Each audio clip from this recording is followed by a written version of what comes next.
issue. And if it is overturned and those cops come back in a highly visible trial and are cross-examined, then the perjury comes out. So why don't we just let her go now? And that's what they did. And so again, for those young attorneys, you don't even get a thank you sometime for 27 years of loyalty. And she thought higher of her Italian attorney, and then she did who suffered nothing versus me. And that also goes to that self-hatred that we have as a people. And let me be more specific. In her first trial, her co-defendants were two foster brothers that came living from her from Brooklyn. Their last names happen to have been Thomas. Their parents, both of them overdosed or died from AIDS through drug usage. So they became part of the family. The Suffolk DA said, look, we're going to give you like 15 years, testify against, and then maybe one of them, I think, was a young man. They were going to give like 5 or something. Anyway, the first trial, in the middle of the trial, now as an attorney, promised to the jury what you're going to do. The prosecutor said, you're going to hear the testimony of her 2 stepbrothers who were part of this scheme to kill this boy, and they're going to testify against her. That was his promise. When it came time for them to testify, they refused. So you can't, if you're the prosecutor or even a defense attorney, you bring a client up, you bring a witness up, and they don't do what they said they were going to do. You can't call a mistrial. That was your witness. So there the prosecutor was jammed up. He made a promise that he couldn't deliver. She walks out the door. But instead, her attorney that she loved so much, he said, objection, Your Honor, I move for a mistrial. He saved the prosecutor. And she didn't know what's going on because you don't know that, how this game is played. And consequently, the second trial, they gave them all no offers, and they got convictions, and they all got 25 to life. And there was no mercy for the boys who came into that environment. Now, I'm going to say part of this, and what has been, see, we are people who have survived because the generation before made sacrifices that no one had a right to make for us to stand upright.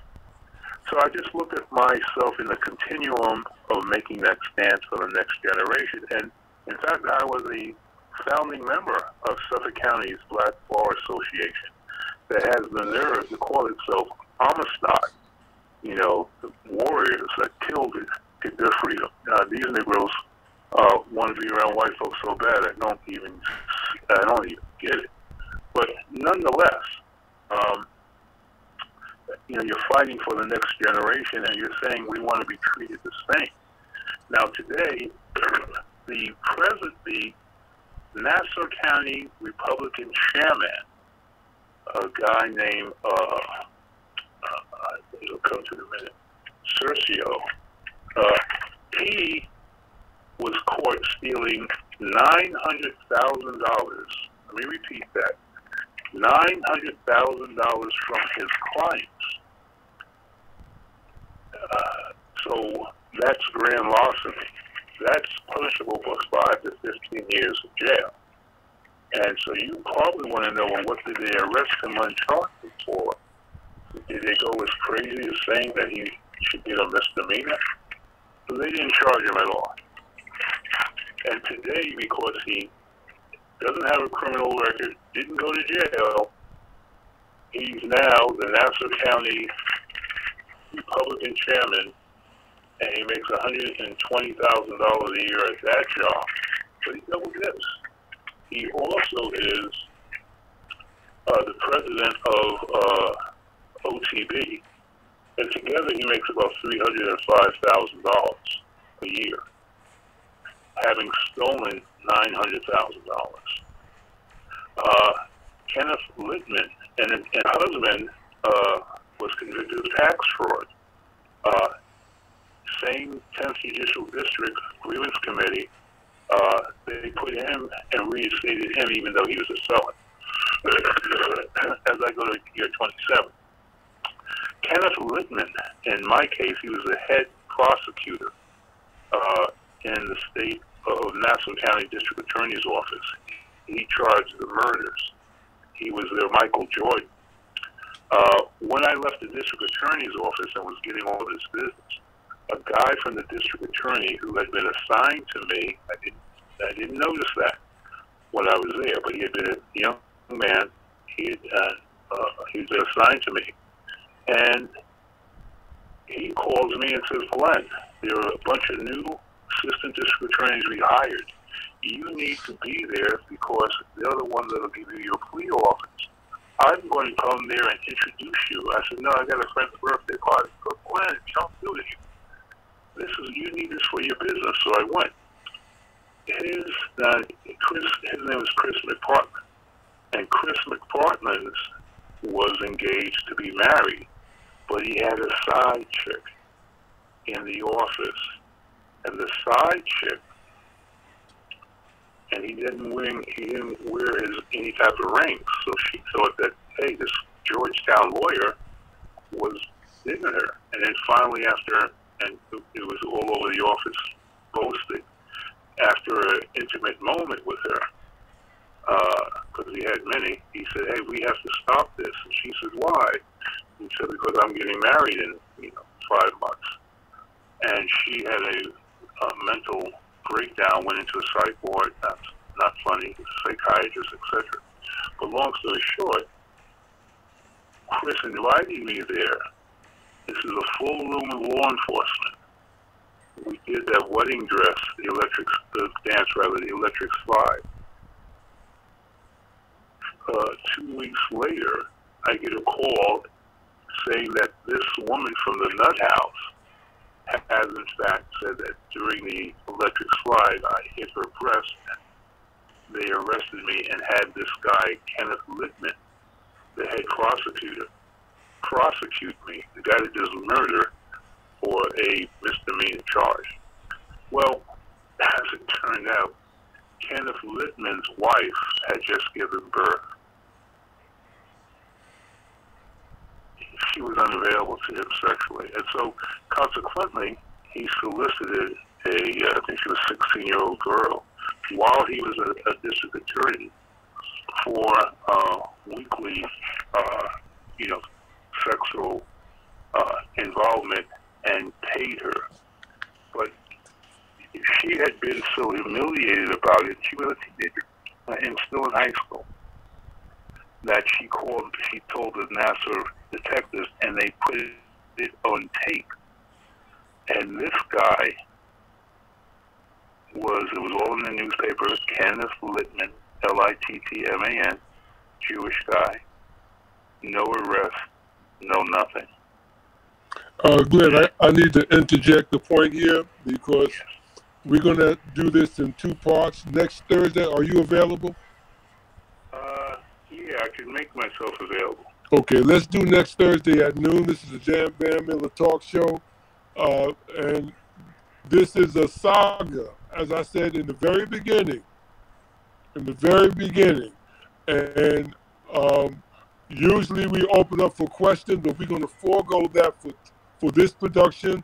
And when we come back with part 2 next week, we will end up with our staff asking you the questions.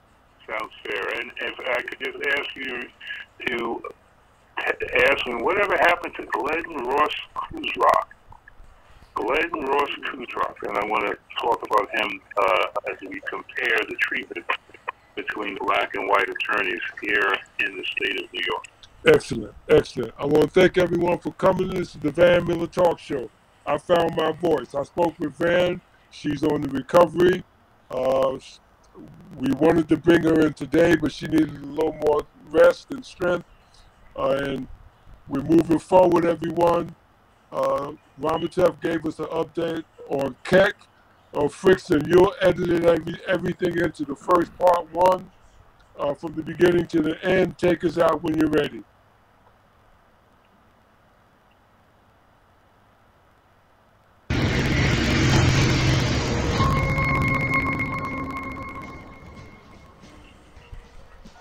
I'll get back to you. Okay.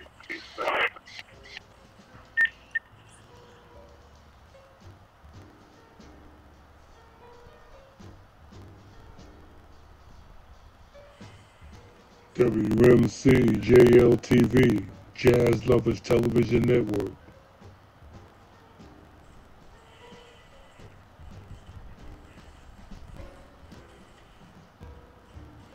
Arts, culture, and entertainment with fine news and business.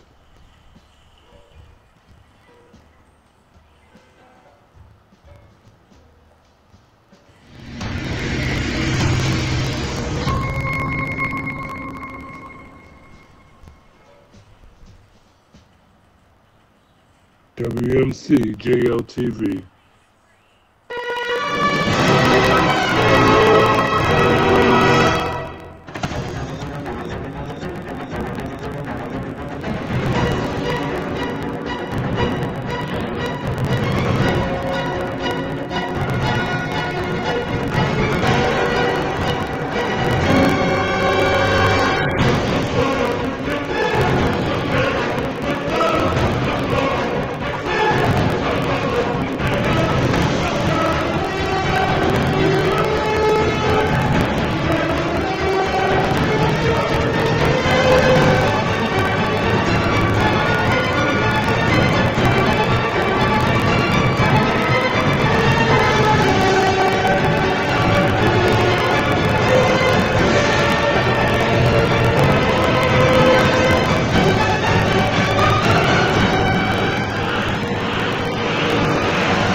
Okay, stop the record.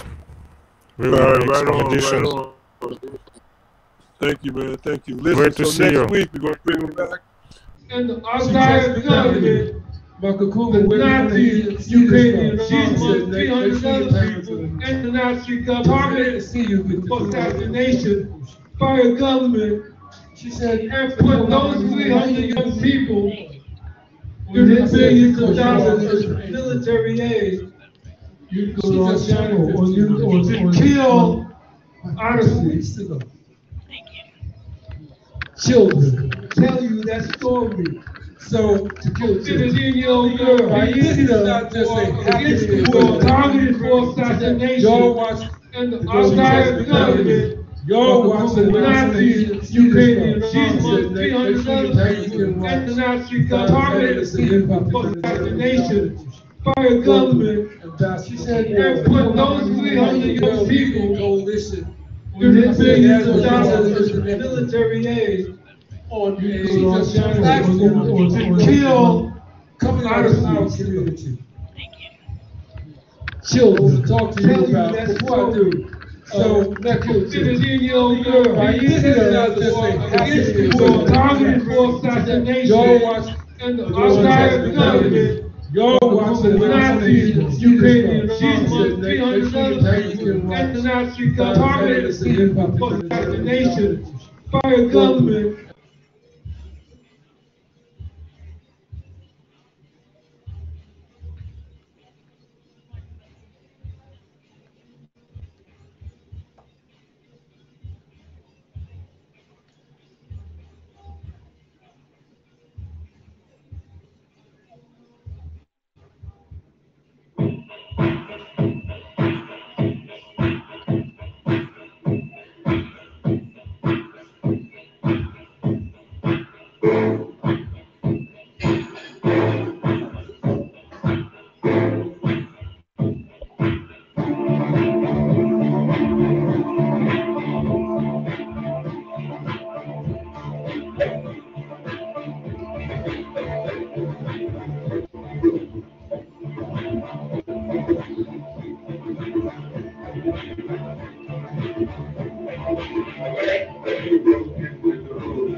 use that.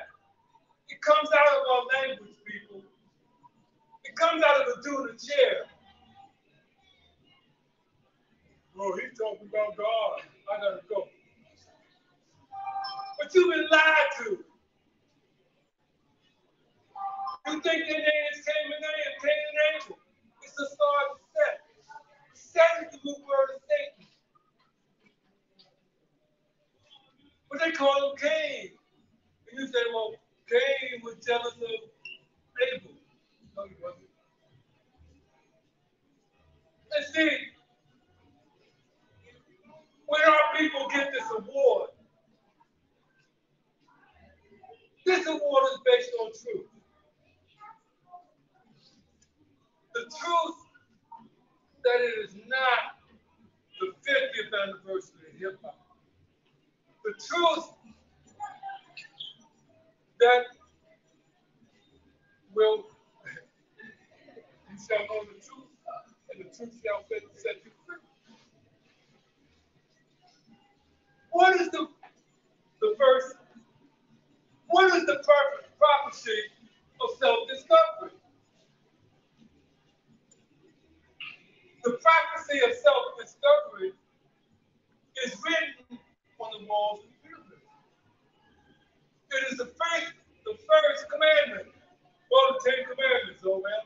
But what about the 42 negative confessions that the 10 commandments come out of? And the first commandment is not even one of those. The first commandment, which is the prophecy of self-discovery, is know thyself. Know thyself. So how can you let somebody call you so-called African American because you don't know yourself? How can you let somebody call you black because you don't know yourself? How can somebody call you Negro because you don't know yourself? But you accept that as your truth. And then when somebody stands before you and gives you the real truth, I gotta go. And you run to where you think is safe, but you run to your enemy. This is the symbol of life. This comes, they found one of these on Mars. What's he doing on Mars? This represents the woman. This represents the child, the children. This represents the man. Who's on top? If this is a symbol that comes out of the heavens, that means God is a woman. Because who's on top? If this is the woman, who's on top? The woman is the mother of the nation. When you lift the woman, you raise the nation. Who's underneath the woman? The children that represent the nation. Who's on the bottom? The man lifting the woman.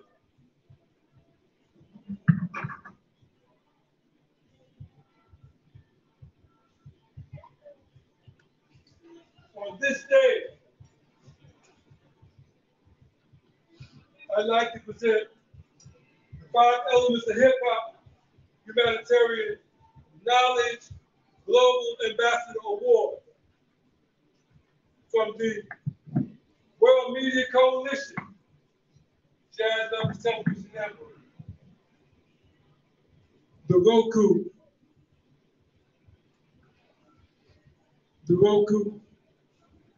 Launch Production, Roku Launch Production. I'd like to present this ambassadorship award to the DJ Metronome.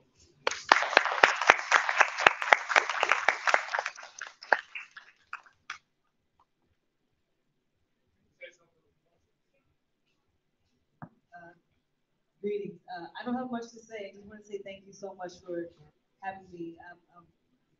I'm very happy to be a part of this. I think this is monumental. It's amazing. Thank you, Sherry and Lady Spencer, for reaching out to me. And, yes, I'm grateful. Thank you so much for having me. I appreciate it. Thank you, thank you, thank you. That award means that what you do raises humanity. That award means that you can't go back and start singing that stuff, that gangster music.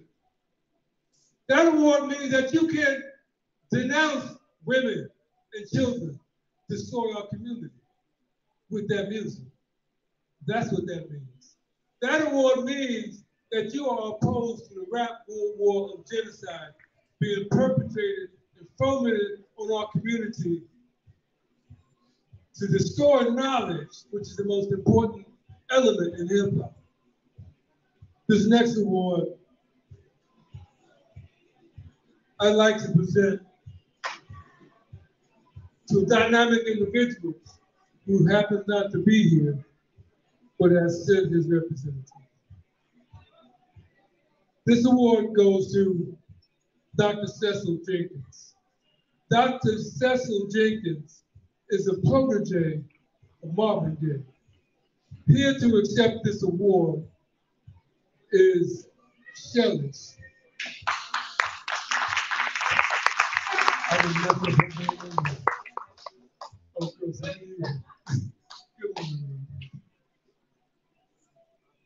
behalf of my dear friend, Dr. Cecil Jenkins, he actually said something from the state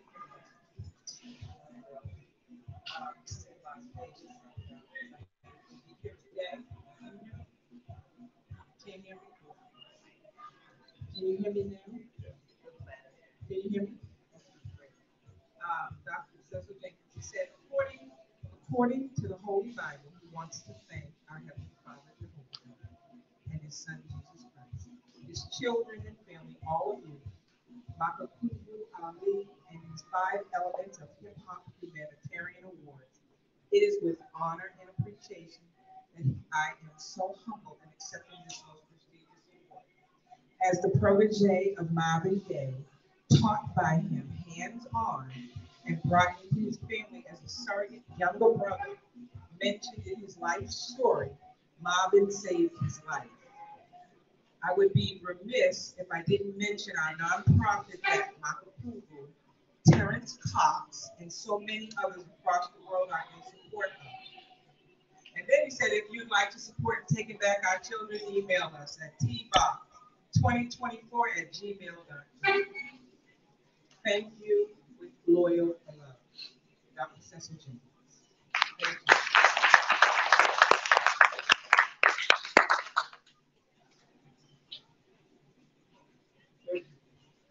This award, this next award, is given to someone who is very close to me, who ascended as well. And he ascended the same year that Wmcjltv, Hilly Kaufman, ascended, 2019. And he's responsible for meeting another individual who's going to receive this award this evening. And I got to give this award to that individual before I actually give him his award. Mr. Terrence Cox, please come and accept this award for the Honorable Akil Rose, who is responsible for Terrence Cox and I meeting one another.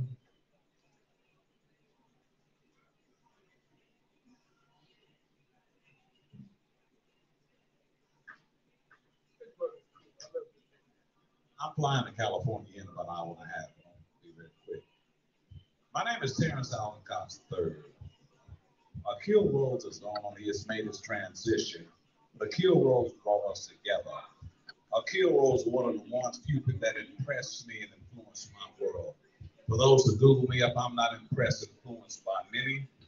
Wherever Akil Rose, no matter what you read about me, a lot of what you read about me comes from a guy by the name of Akil Rose.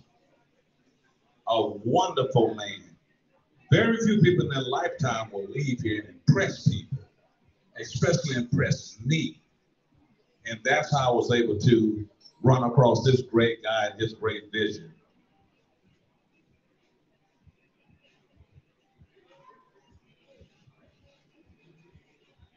Okay. Yeah. When I was invited to give my little saying on this world of hip hop, there's a greater responsibility than you riding around in a Learjet when you have not built one school. There's a greater responsibility than you're bragging about the gold chains and you have not built a hospital in your community. A lot of times in life, we use these hip hop artists to become celebrities, movie stars. There's a price greater than that. We're not building schools. We're not investing in Black Wall Street. All we doing is riding around here in beautiful cars and we all live in fancy houses. There's a bigger picture. There's no culture on earth that degrades their women the way we do. Bitches and hoes. When I was coming up, little 3-year-old girls would talk about Mary had a little lamb who was white as snow. Humpty Dumpty sat on a wall. Now you got young 3-year-old girls on social media at 3 or 4 years old twerking, talking about brown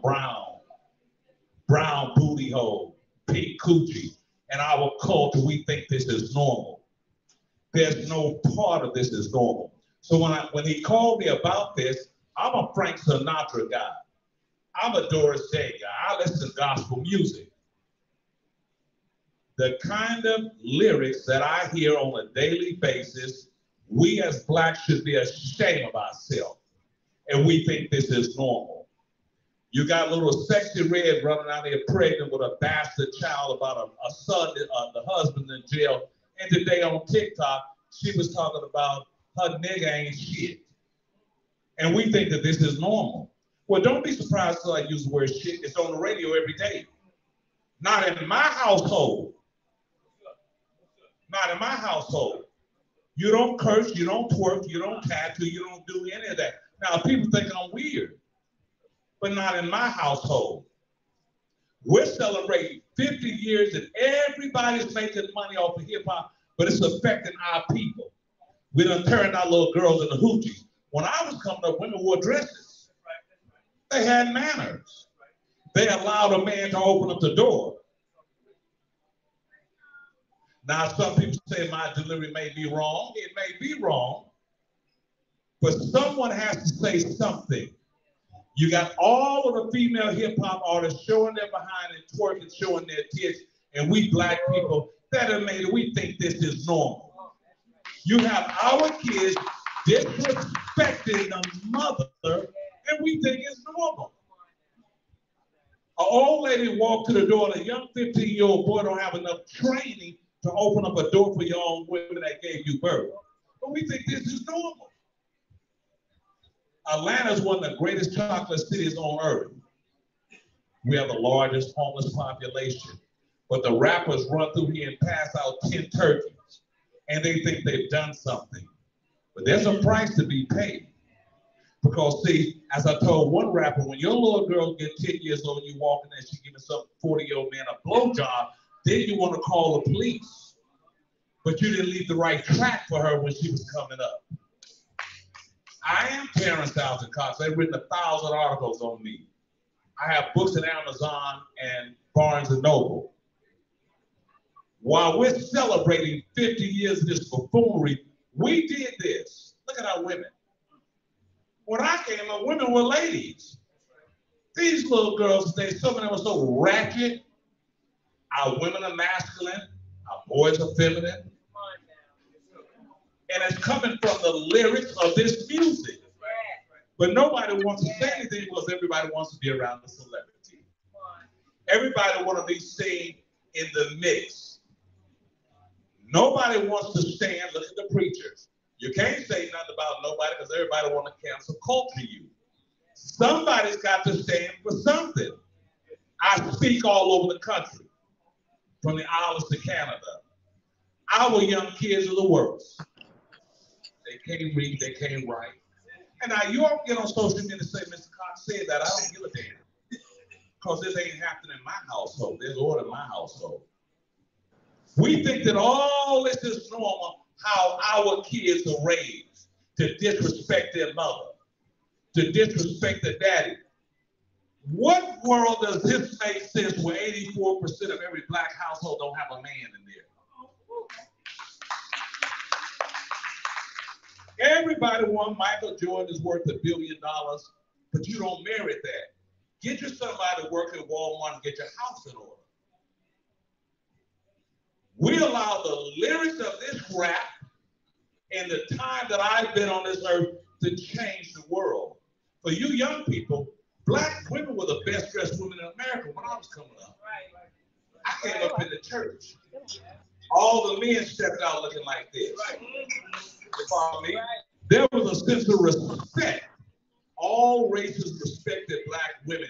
When I was coming up, oh, that's Mother Smith. Oh, yeah, that's a good cook around. Now, we all around the same. $1,000 a month to live in these houses, and we ain't nothing, because our kids ain't nothing. It's reality. You look at these kids today, well, and we did this. Don't expect to go to the white man and say, look what you've done to my people. We raise these ratchet kids. I've never seen a time where I've seen so many ratchet black young girls under 20 years old, tattooed up, smoking dope, hole in their mouth, and this comes from this world of hip hop. When you disrespect your woman, she's the foundation of your culture. If you got a crack in that, you got a problem. Then all my little white friends, and little kids running around looking all good, smelling good, get 3.9 grade average. Or I'm gonna be a doctor, a lawyer, an analyst. And our kids want to all be rappers, basketball, NFL players. This is what you're celebrating. When you look at the economic dollar, there's 100 black people who got rich off his hip hop. But they changed the whole course of your culture. Kids speak hip hop language, they write hip hop on the text. And we think this is normal. I have a 20-year-old daughter in college. And our little friends always will say when they came by the house, your daddy's different. You ain't twerking in this damn house. You're not cursing in my house. You need to go tell your mom to put some clothes on your ass, because you're not walking around here showing you behind in my house. You see? Now, I want to hear about this on social media. Oh, Mr. Cox, I heard what you said. Damn what the world thinks. We're in code red with these kids. We're in code red. Our kids are going in and out of jail and we think it's all right. You put on music, you shot another nigga's mama, and you really did it. Now, if you were watching the Country Music Award, I'm going to be finished, I can catch you playing. I don't want to hold you all up. If you were to be on the Country Western Awards, Garth Brooks and Trisha Yearwood would say this. We're going to start this off with brown booty hole and pink coochie. They would shut the lights off. Because their kids ain't going to listen to that. Now, they can dip in and out of it. You're a mother of 20 years old with a kid that's 1.5 in the back of a car, and you'll allow your kid to listen to bitches and hoes. And you think it's normal. Then you walk by a guy like me, and you call me a nerd because I wear a suit. But in my household, there's order. My daughter walked through here. You say, oh, that's a little class act talk, and English is good. Well, manner, yes, ma'am, and no, ma'am. You follow me? This hip-hop should be ashamed of themselves. Rick Ross, Future, the Cardi B's, and Nicki Minaj, they have made, now put that on social media. Let it go viral, because I hold my own. The language that we're teaching our young kids, our race think this is normal. And we're turning out these degenerate children that's not going to be able to function. When they get out of high school and make it through college, most of these kids are not going to be able to function, not against some Asian kids, not against some Indian kids or the Pakistani kids.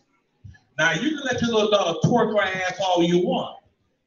But then when you get old, when it's time for her to take care of you, she's not going to have the financial wherewithal to do it. We're producing all of these software. I'm almost done because I got to catch the plane. They asked the rapper, why do you wear your pants? He says, because there's access to my ass. And what world does that make sense? If that's your thing, it's all right. Don't you put it on our kids. I was in Los Angeles to see these young kids, 8, 9, 10 years old.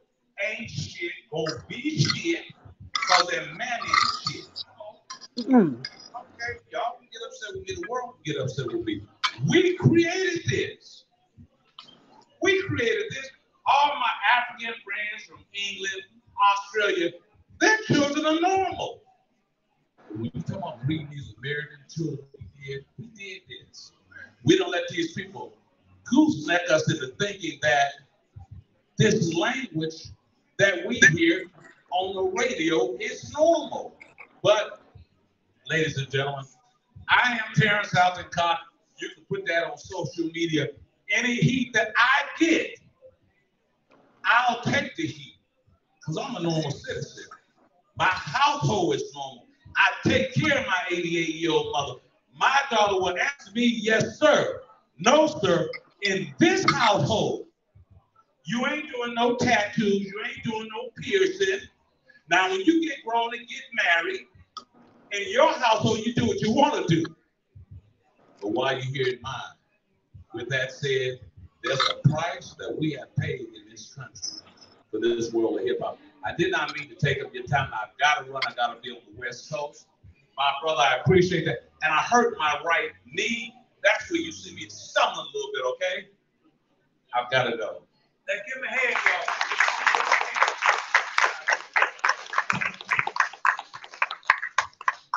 I'd like to present the 5 elements of hip-hop humanitarian Global Ambassador Award to the Honorable Terrence Cox. And through his effort, July 3rd, 4th, and 5th, or 2nd, 3rd, and 4th, at the Atlanta Speedway, we will be hosting a world race of the American motorsports owned by Mr. Terrence Cox, a black race car. I've got to tell you, I'm known throughout the world. I'm the first black to put a car in the Daytona 500 in NASCAR. Michael Jordan and Bubba Wallace in NASCAR because of little old me. You see them on TV. I'm the mastermind behind that. We're putting together the largest historical race in the world at the Atlanta Motor Speedway, where will sit 100,000 people. I'm bringing 46 cars there. I'm bringing the entertainers there. We're going to have a concert after the race on Friday, Saturday, but then on Sunday, we're going to have that gospel explosion. My mama taught me well. We're going to bring church up in there with the good blacks and white folks with them cars on Sunday because it's who I am. wasn't raised on those brown booty holes and all that. So on Sunday, we're just going to bring the gospel in there. So that deal is being put together now. So when you all hear about that, and I will be in the history books once again, you tell your friends, I was at Black Wall Street when I heard that guy. Come on now. If you don't have vision, you're going to perish. If you don't have vision, now a lot of people say, well, that's a big undertaking that's never been done before. Well, they do great things every day. You mean to tell me we can't come together and do great things? I am Terrence Alton Cox III.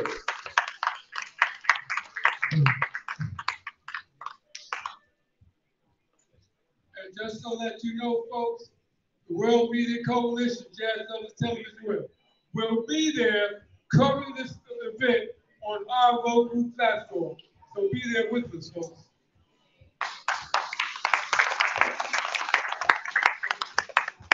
This next,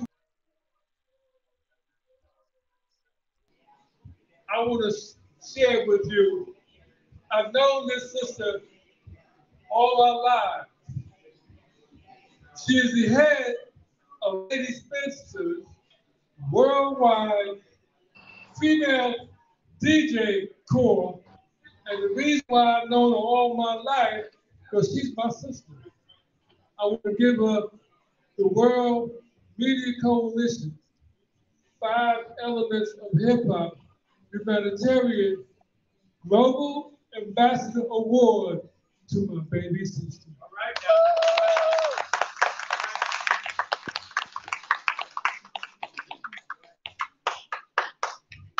Thank you.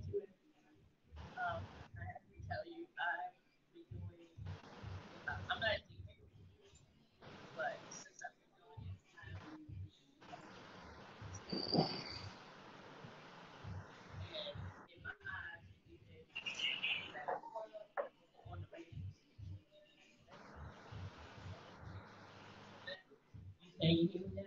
Yeah. So it came to me in a dream, and from there it just escalated.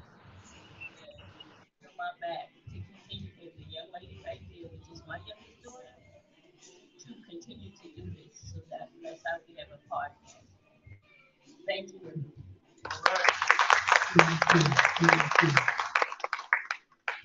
This next award I want to give to someone you have already met.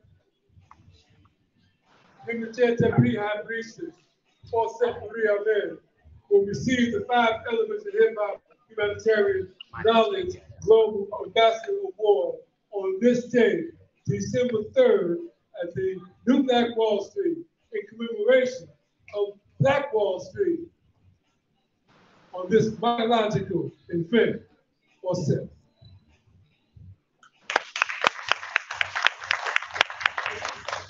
Go with it.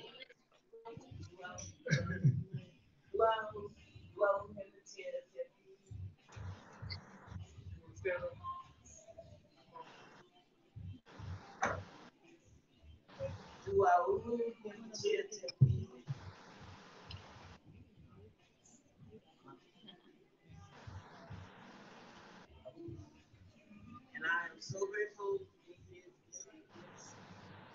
And I am constantly praying to the Almighty. There's Rat, I'm a Rob. We got that I'm a Rob. We need to know the tools that is ours from the very beginning so we can get through this. So let us all know that we can get through this with our stuff. Do our move. Amen. I got some more awards to give out.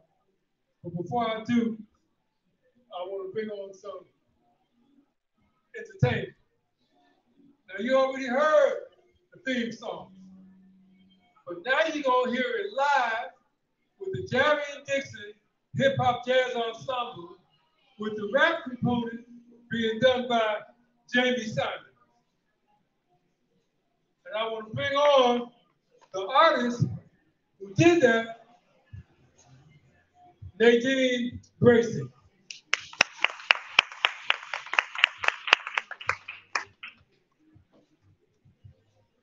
Jamie, come get this mic over here. Hello, everyone. Hello. Can y'all hear me? Yeah. No. How y'all doing out there? Good. Y'all good? Okay. Tell them who's going to be the backup singer. Oh, I'm so sorry. I had a crazy day, but that's what we do, and that's where we at, right? So, anyway, this song has been out for quite a few years, but I am so grateful that my group is giving me the opportunity to do this song. We're doing it live, so I want to include y'all because we're doing it as a CD, right? All right, so I don't know if you heard the song. Maybe if you didn't hear the song, did y'all hear the song? Y'all did? Did everybody get to hear it? Because I want to make sure y'all are represented when y'all say the background, God got you. Okay, y'all always know God got you, right? Thick and thin, God always got us, right? So, should we let them hear it again? Or should we let them hear it again? Or? That's up to you. Mr. Rose, you say, like that. Like that.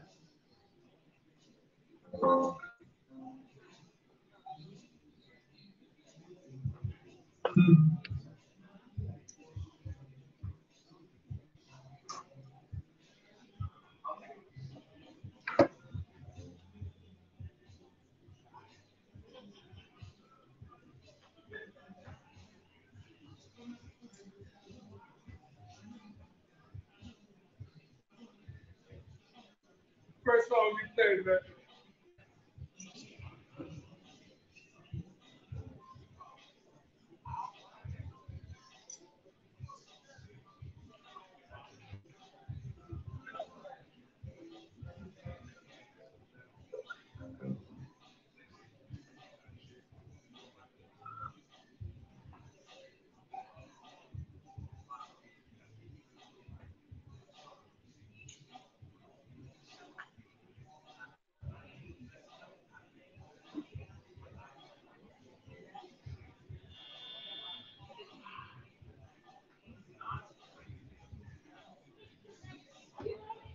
right, y'all. So it's getting ready to play.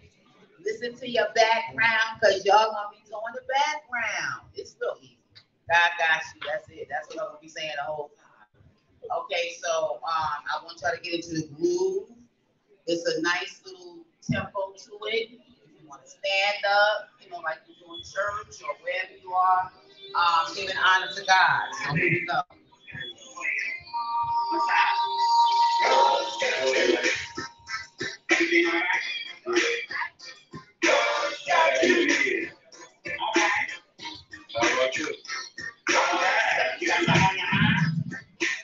We may not have to play the whole thing.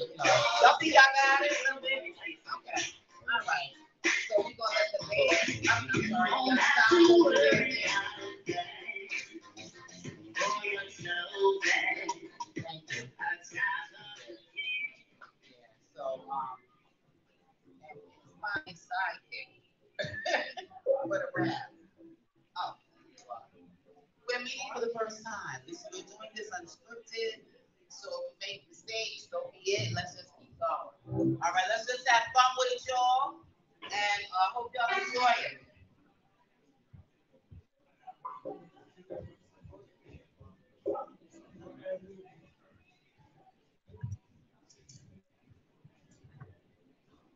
Peace. Jamie's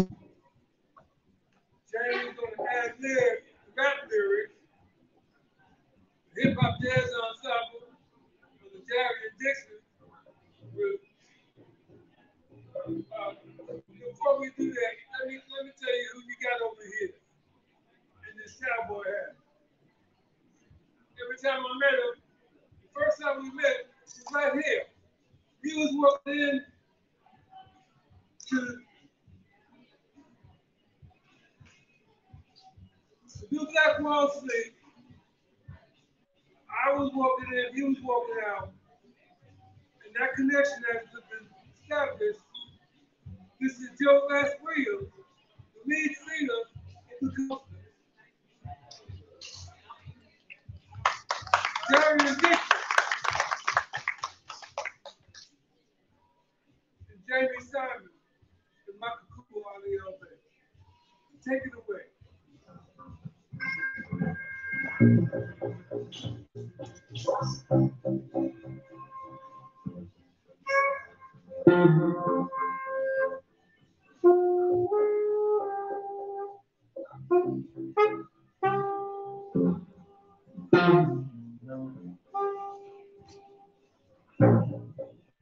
Okay, so what y'all gonna do? I'm trying to listen to it so we can, get that sound.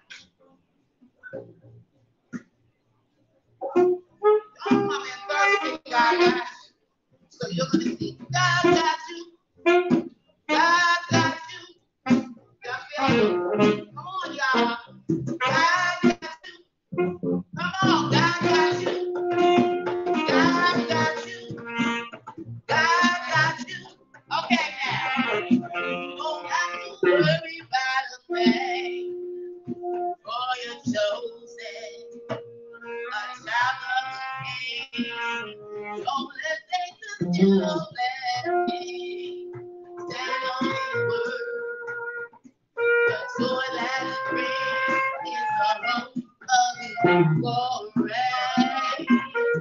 It's the life of his story. It's salvation from the blood of the Lamb. It's his love spirit. It's the way I am. God got you. Come on, y'all. Give it love. God got you. He's holy love. God got you. I'm thinking about what? God got you.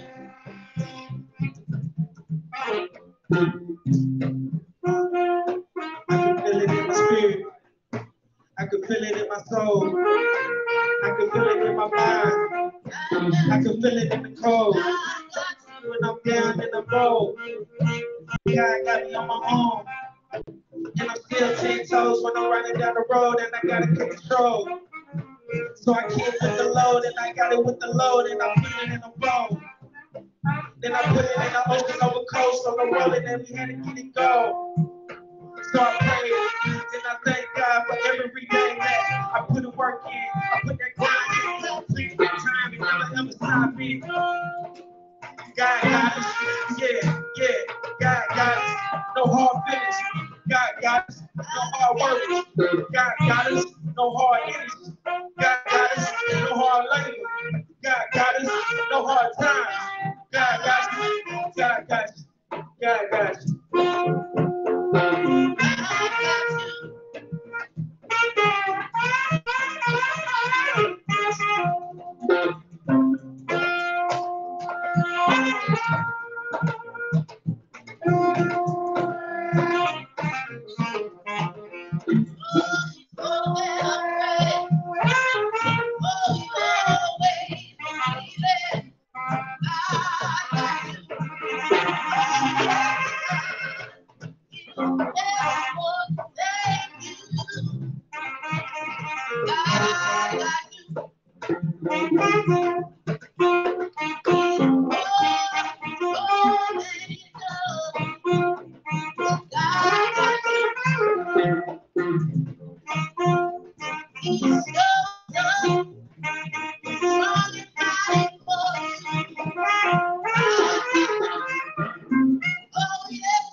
Don't you worry about a thing.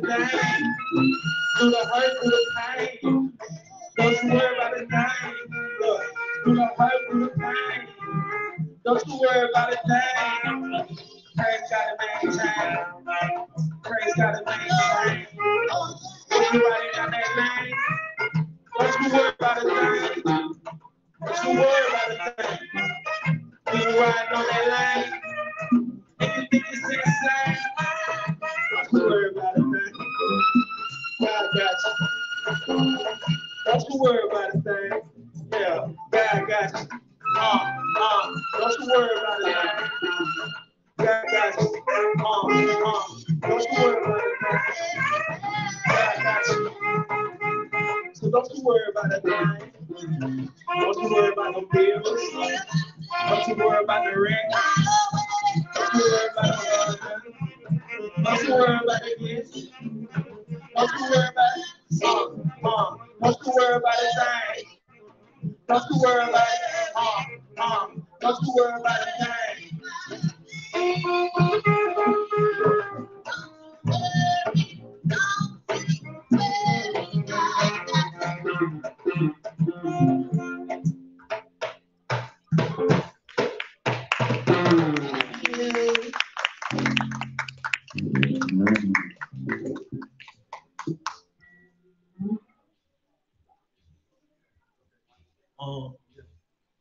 So I haven't introduced myself. My name is Jamie Simon. This is my brother Jerry Dixon. He's brought me tapping into the old school hip hop in the 80s to 70s, in the era where you didn't have to cuss to prove your point. You didn't have to talk about negative energy to make people smile, to make people have good positive energy. All you need to do is make sure that you know what you're doing and you know that you got a good spirit in your heart. So today, we're gonna do a piece called Morning Man. How it came up, I started making the song, then I let my brother listen to it, and he added his instrument to it, and it just makes a whole organic music. And we're trying to change the culture of how a lot of our youth listen to music. So this is one of those songs.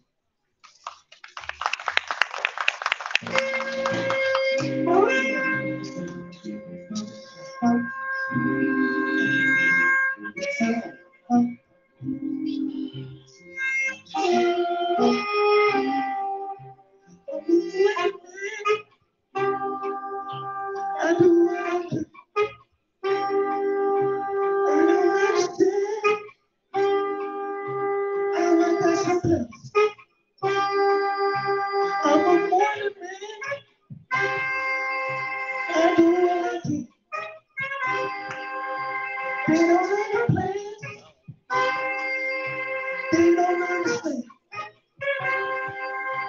Cause I'm wheels on my wheels, see my dreams, and I creep, and I creep, and I creep, just to see how I am. Late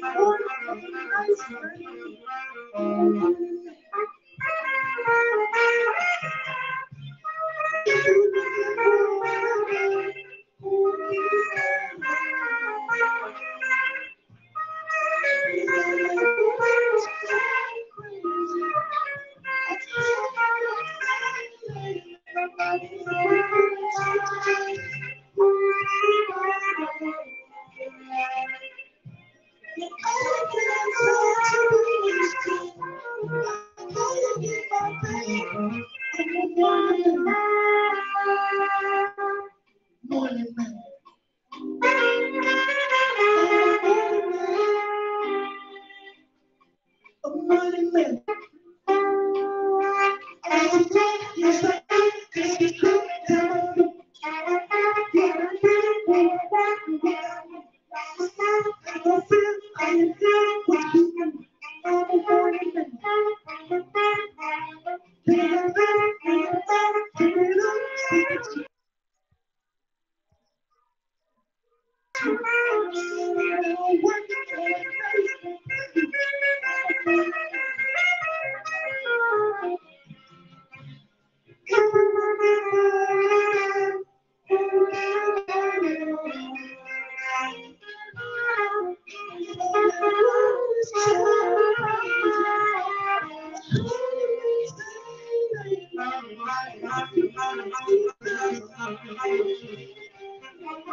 If y'all ever hear a song in that reference of Pusha Man, y'all ever remember that song?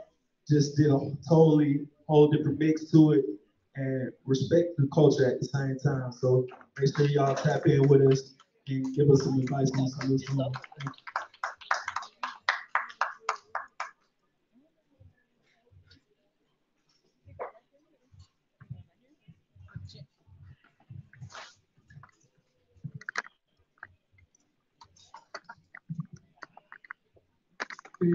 All right, we change this I'd area. like to give out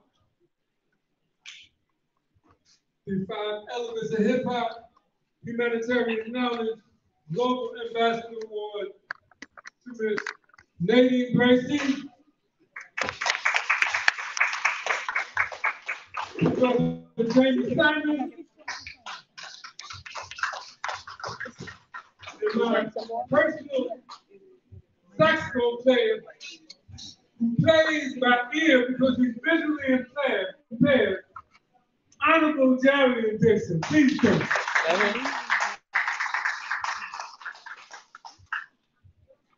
Sorry, people, we trying to charge up. We couldn't.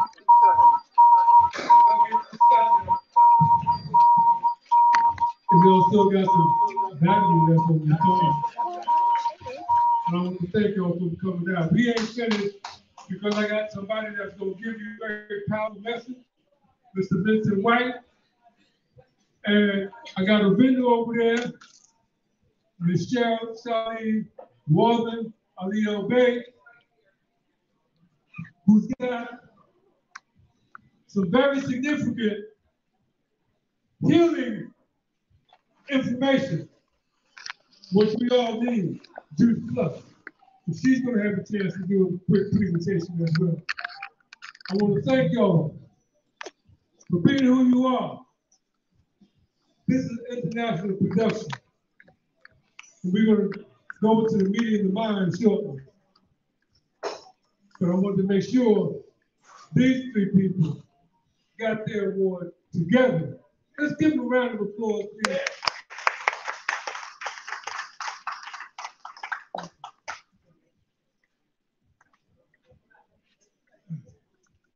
At this point, I'd like to call Ms. Charlene Walker so she can give you some information on Juice Plus. She's another soft-spoken person like Lady Sherry. They always tell me, you need to get your ears checked. I said, no, you need to talk loud. Ms. Charlene Walker. Simmons out there, okay, please come. Y'all get her number, y'all get some Juice Plus, y'all get healthy. She's slow walking and slow talking. Thank you very much. Can you hear me? Yes. I'd like to share with you a little bit about movement, and this one in particular is called Plus. We basically deal with fruits and vegetables, and they come in the form of capsules or two of them. What's really great about it, we have programs for families with children, so if adults engage in the program, it's free for their children. We also, I'm doing it real quickly. We also have another aspect of our program, which is called the Power of God, and that's serving, so to speak, the use of water. So it's aeroponic and hydroponic. And get a chance to please stop by my space in the back of the pictures of my personal Power of God. And I do what you will see pictures of over a 5 to 6 week period outdoors in the summer. And grow indoors all year round. Thank you for this opportunity.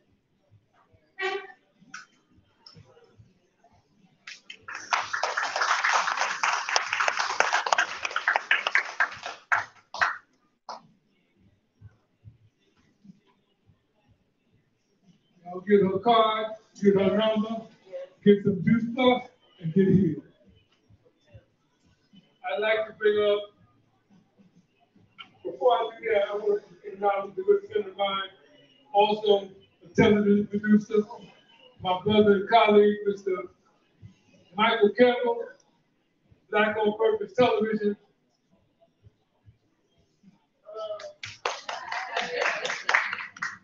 And I'd like to bring on another colleague of mine, a great thinker, a genius in his own right, a visionary, a foundation layer,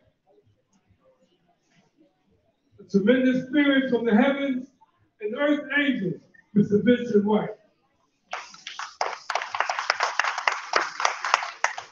Listen to the message, folks. It's a paradigm change.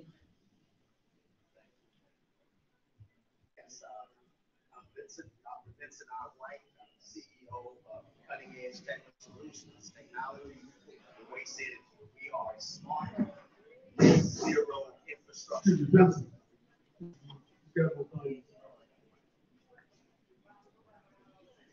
Yes, I'm the lead architect in the movement to this net zero smart infrastructure development campaign around the Black Wall Street movement. As the catalyst for this movement, we are mobilizing our talented team, our cultural creators, and our individuals, our businesses to start moving towards this new net zero paradigm, i.e., understanding the supply chain to be tokenize that supply chain. And our individual contributions, i.e. our products and services, to a digital net zero supply chain management protocol to be able to trade amongst ourselves globally. And when we do that, it starts to create our journey to this net zero sustainability agenda, i.e. being able to tokenize our skill sets and position and prepare it to become contributions, bringing your contributions and your talent to the revolution and the movement towards rebuilding our communities in a more environmentally safe structures. We are doing this on a global scale. We are prepared and positioned to be the catalyst to build better trade relations throughout the diaspora. And we are implementing this across 500 regional markets in North America, Africa, as well as India. Creating this trade relations between the indigenous peoples and building trust, accountability within our production and trade amongst ourselves peer to peer. So with that being said, within the next 12 months in 2024, you will be seeing the branding campaign of the Black Coach Plan through the World Conference of Mayors, the Pan-African Caucus, and Friends of the African Union, and a host of other collaborators to promote and start mobilizing so we can prepare and position our communities in this revitalization process. My website, you'll be able to see how we're mobilizing that and building and starting with our food production, the ag business sector. We are mobilizing our Black farmers, our HBCU ag schools to be able to create a from organic seed farm to table to control our food production and trade. And then that moves into other areas of production, i.e. Nanotechnology to biotechs, creating our own pharmaceuticals, going back to the basics where compounding was the original cure for healing our bodies and our minds. So it's about taking the power away from big pharmacy and bringing it back to understanding what your body needs to heal itself. And that comes to the plant matter. So it's all about getting back to the basics and who we are as a people and becoming that catalyst to this transformational process and being that moral compass for humanity.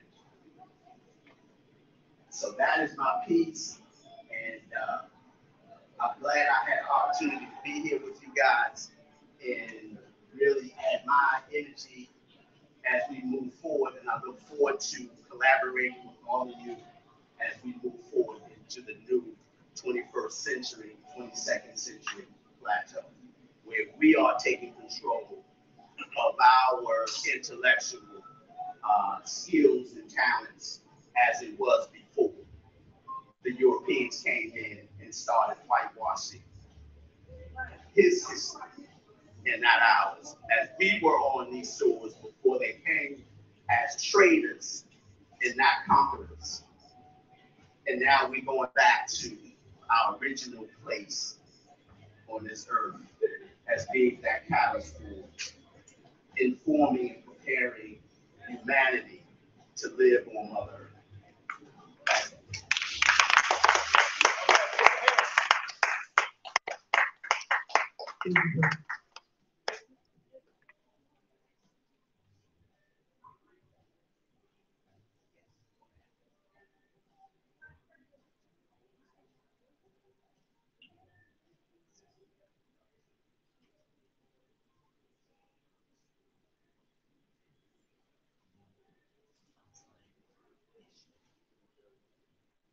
I have one more speaker, but before I do that,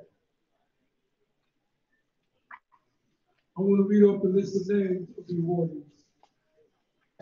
The international awardees. WMCJLTV, five elements of hip hop, humanitarian global knowledge, global ambassador awards. Her Excellency Ruth Blinkley at the United Nations and the AU, Region 6. Her Excellency Kalima Fatima Abdul Qatar, United Nations NGO. Def Paul, Minister Univaz, Chapter of the Zulu Nation, Brazil. Rashid Littlechard, the Green Campaign, Guns for Grants. A young man who has started a program to bring young people to give up their guns to get a grant to go to college. Lucas Costa dos Santos, King Minister Castillo, Brazil. Tenor Izzy Simmons, my nephew. Frederick Torch Hahn, University of Hip Hop, Berlin, Germany. Sami Walid Bin, Berlin, Germany. Luisa Flores, Hip Hop Matron, New York. Zulu King, Chimurato, University of Zulu Nation, Brazil. A young woman I spoke to you about earlier. Faina Savinkova, Donbass, humanitarian, 15 years old. Give her a round. Lord Cassius D, Zulu Nation, Chicago.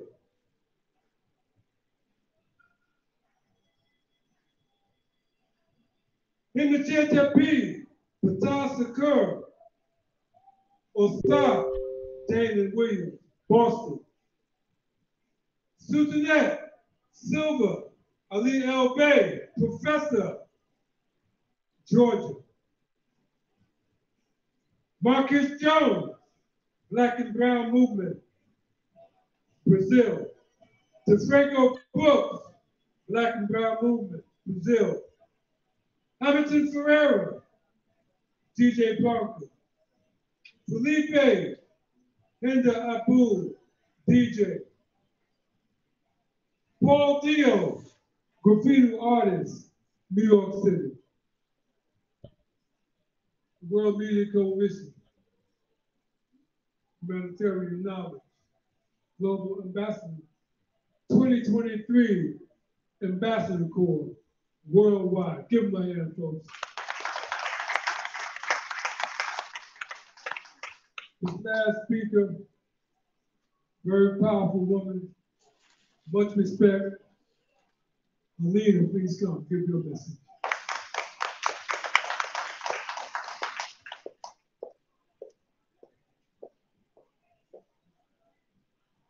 She mad at New York. Greetings, everyone. How are you today?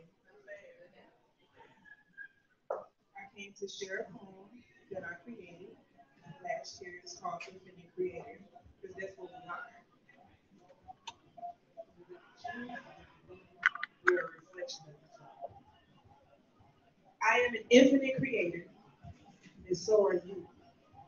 Manifesting is what ordinary people do. Speaking what I desire until now is all I know. As I walk in this room with my heavenly brother, I am a galactic star seed from time and space. I quantum leap through wormholes, stargates. I don't have to manifest. You don't. What we speak out of our mouths have made many people believers. We don't sit and wait for things to happen. we go get it done. Because we walk and move with the light of the sun. Galactic star seasons, walk in your heavenly glow. Every seed you plant will be nurtured and grow. Love and light, let your light shine bright. Namaste, have an awesome day. Ashe.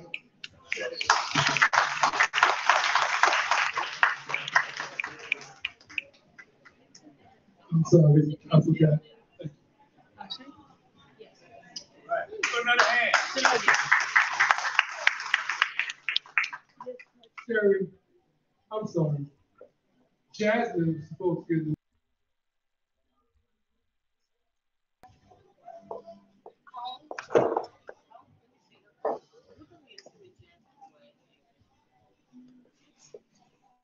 DJ Metro, put Jasmine's last name. She's up in upstate New York. She's a professor as well.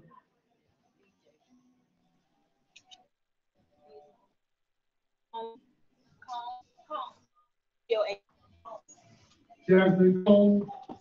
Jasmine Cole, Global Ambassador Humanitarian Knowledge Award. Give her a round of applause. We're going to close out, but I got to ask a favor of this welcome. It may take it out of the way a little bit. But for safety, for our priests of sunset coming in, would you be able to drop her off? Your coordinator, please. I'd like to close out with the Jerry and Dixon Hip Hop Jazz Ensemble, +1. And the +1 is the brother who got the nerve to have one of these hats on like me and Joe. When I saw him come in, I was like, who that brother with a hat like mine? And Joe said, I don't know, but why is everybody always picking on me? That's a line from the Coasters, Charlie Brown. I'm gonna let you hear that line. Why is everybody always picking on me? You be wearing them hats.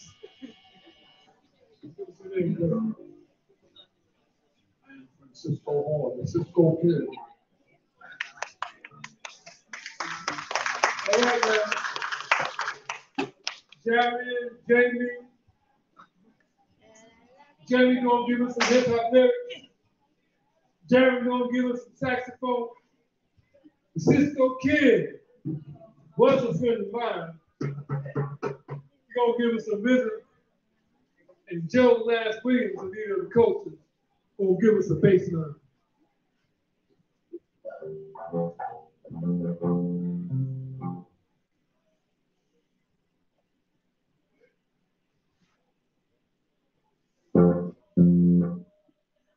gonna give you something to start your bass line with.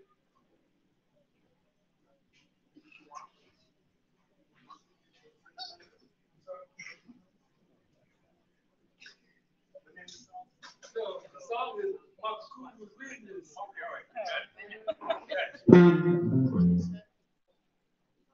Look, keep on going with that. Yeah.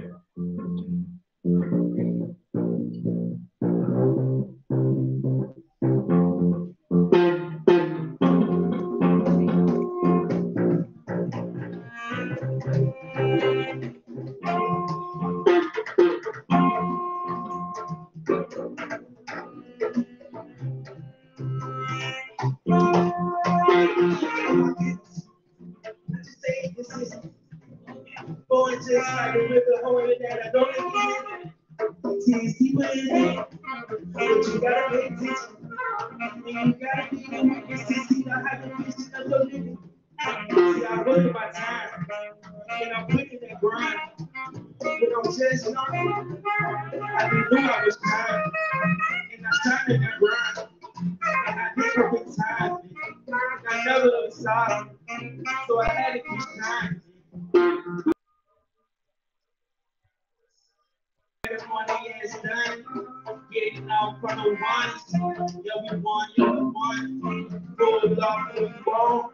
Now we stand 10 toes. Feeling like it's our seed. And the seed wants to grow.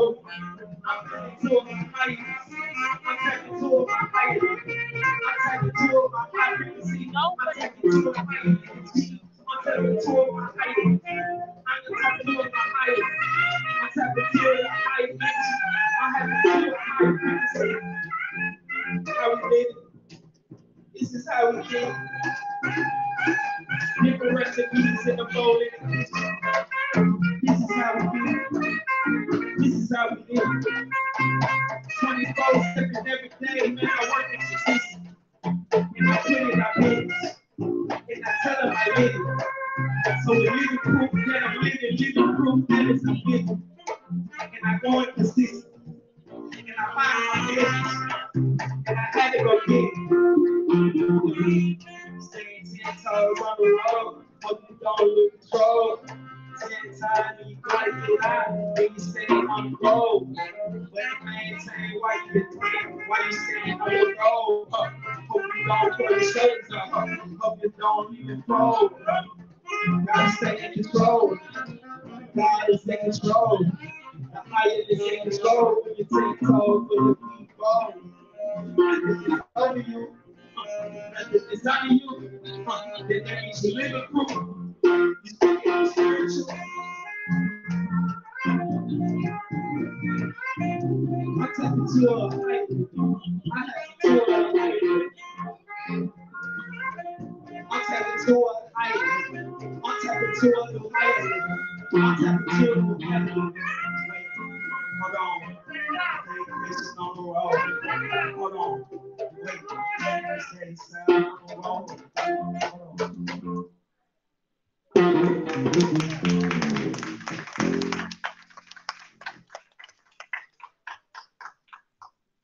Just in case y'all wanted some funk, you got it now.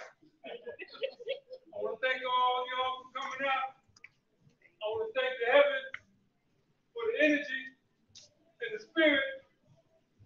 Least of all, I want to thank my group Ali Obey, the World Media Coalition. Brother gave me the mic. He gave me the mic. He told me to shut up and speak now.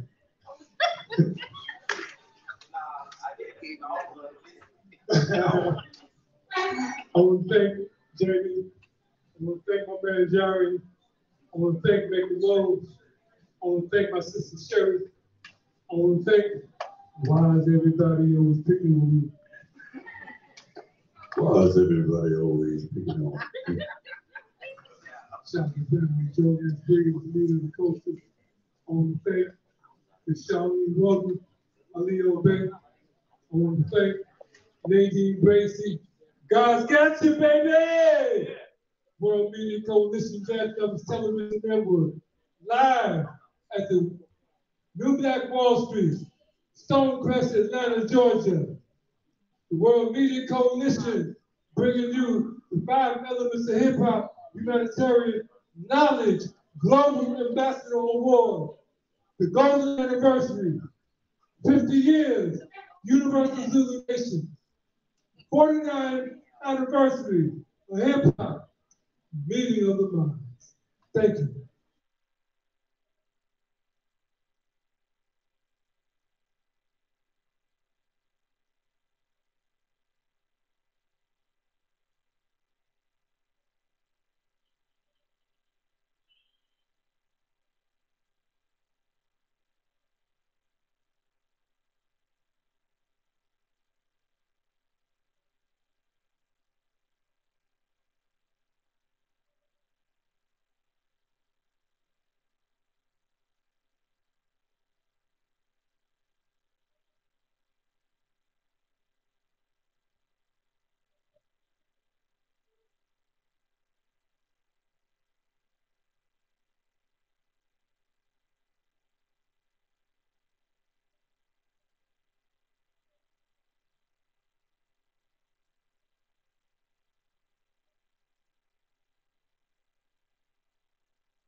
WMCJLTV, Jazz Lovers Television Network.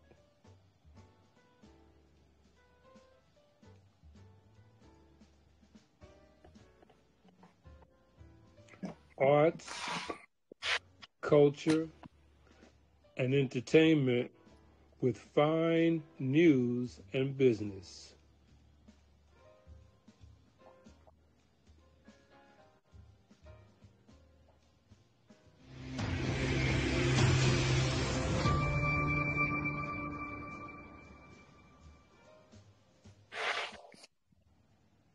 WMCJLTV.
Peace and bliss and greetings, everybody. Welcome to another Thursday show of World Media Coalition Jazz Lovers Television. I found my voice, Zulu Ken Frickson, and also my team, Makaku Ali Albay and Ramutev, I see in this chat room. And also welcome to our guests, our most young lady in this chat room, Faina Svinkova from Lugansk People's Republic, and also welcome Nadine B.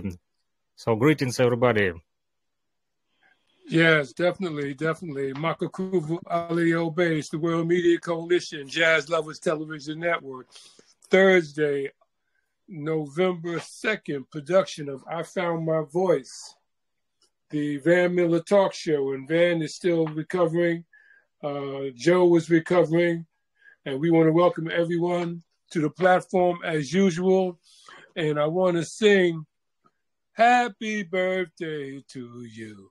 Happy birthday to you. I can't sing, so Nadine, you want to take it over? I'm trying.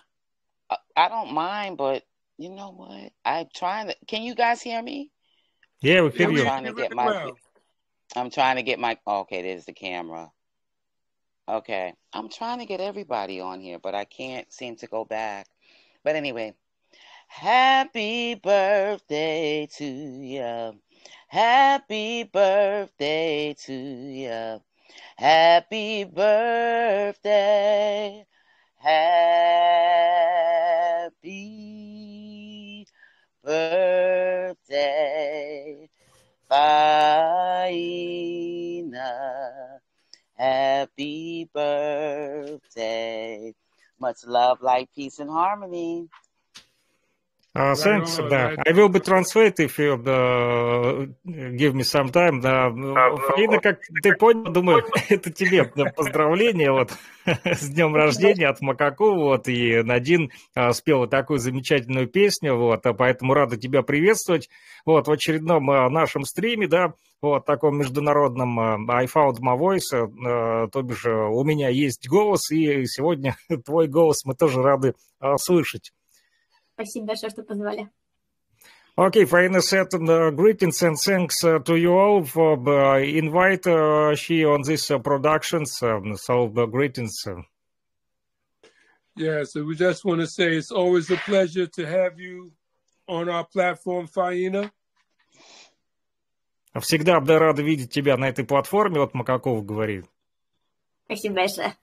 Thank you very much. It's really appreciate your welcome greetings and also for your birthday words and songs.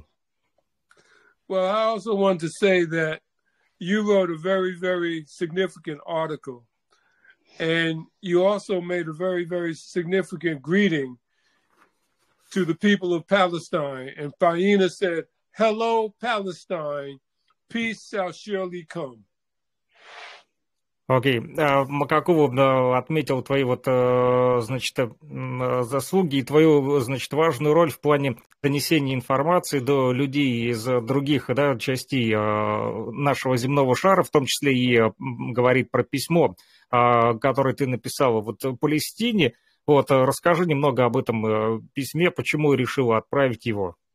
Да, написала большое письмо с поддержкой палестинских детей. Сказала, чтобы они держались и что скоро наступит мир. И мне кажется, что это очень важно, поддержать их. Такие ситуации похожие на Палестину.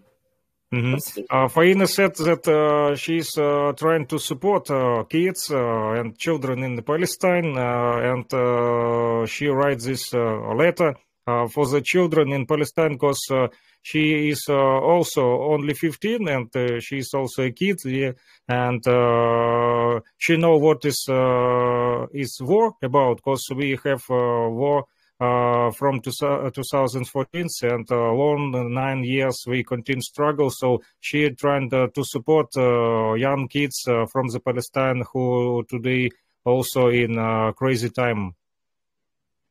Yes, it is a very crazy time.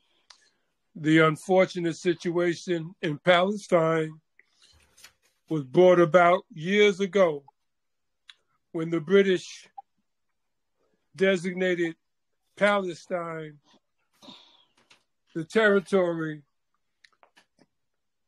for the Jewish state, a European state in the Middle East called Israel.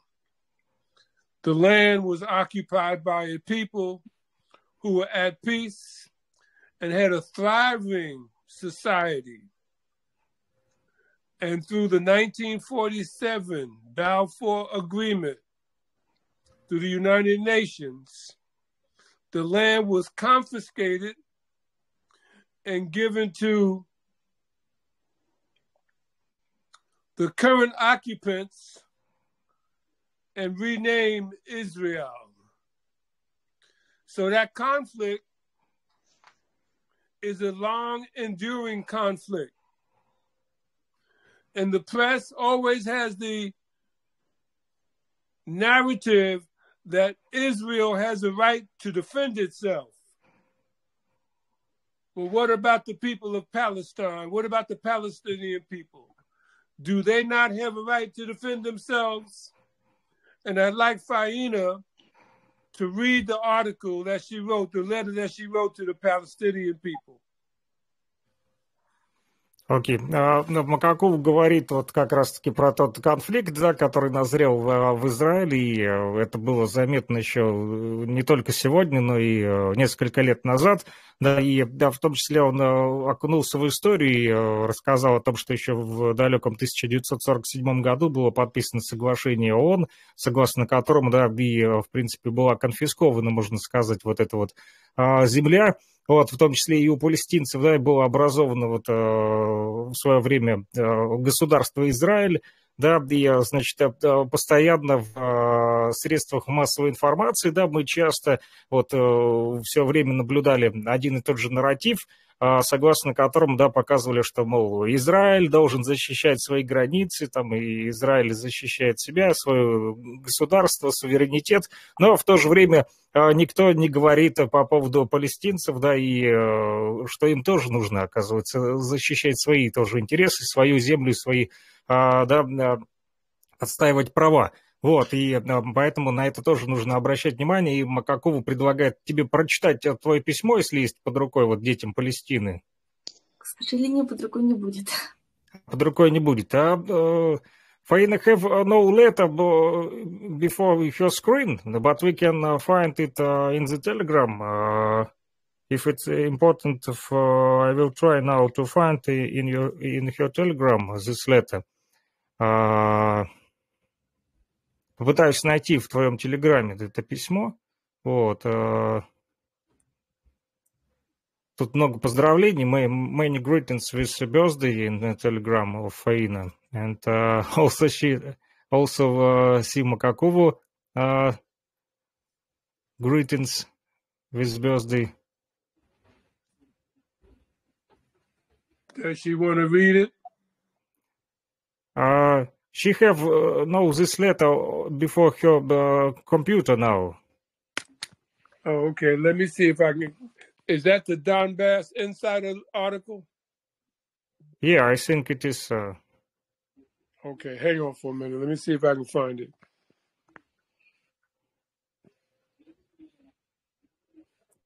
Oh, I found it. You got it. Okay. Only in English. Translate in English.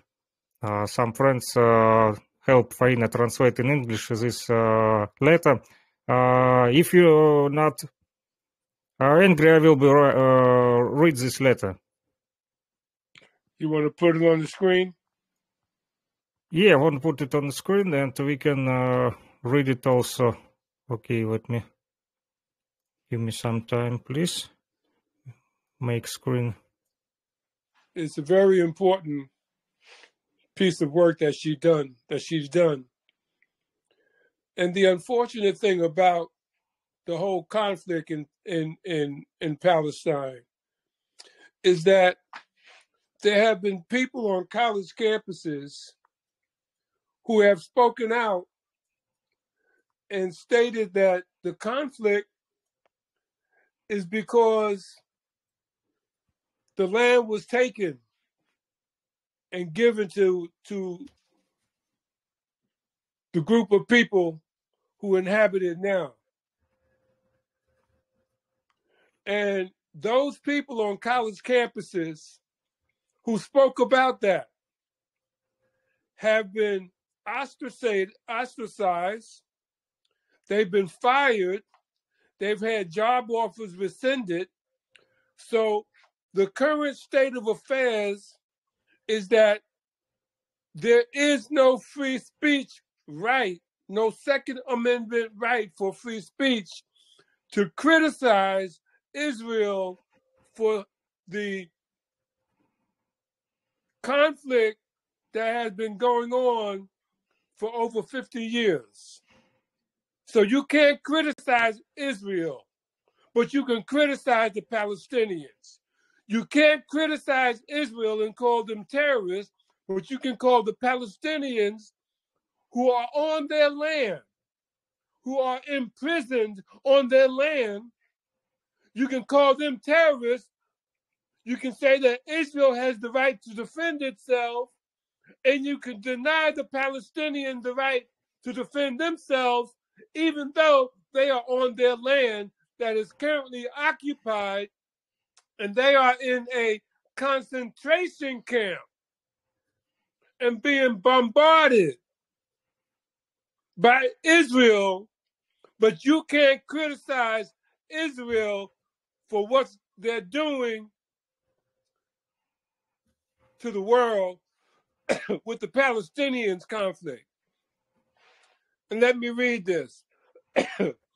My name is Faina. All my short life, I have lived in war. I know what a blockade is. I know what it's like to be under fire.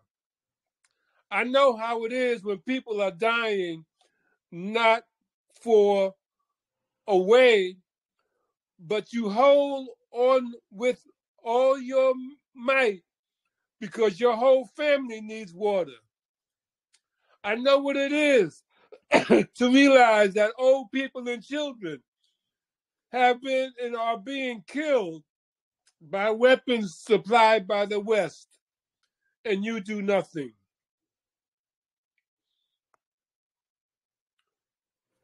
Where's the rest of it, Friction?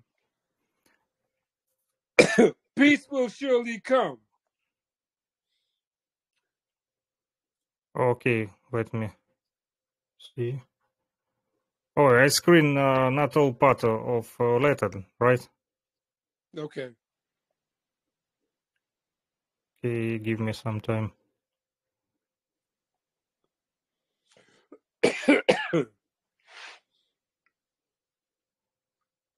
Пытаюсь открыть полностью письмо, вот Фаина, отскринил не полностью письмо.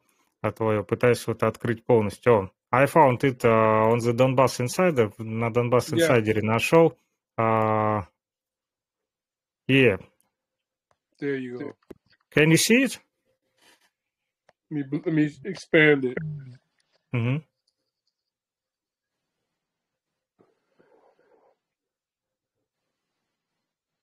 Okay.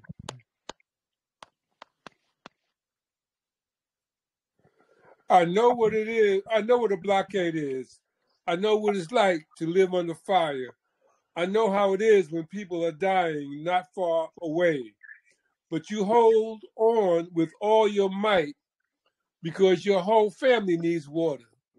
I know what it is to realize that old people and children are being killed by weapons supplied by the West, and you do nothing. Every day, like you, we bury our fathers and mothers and children. They destroy, like you, hospitals, temples, just because we want to be free and happy. I know what war is. I know what it's like to lose friends, but I ask you to hold on and not to despair. We will cope with everything, no matter how hard it is.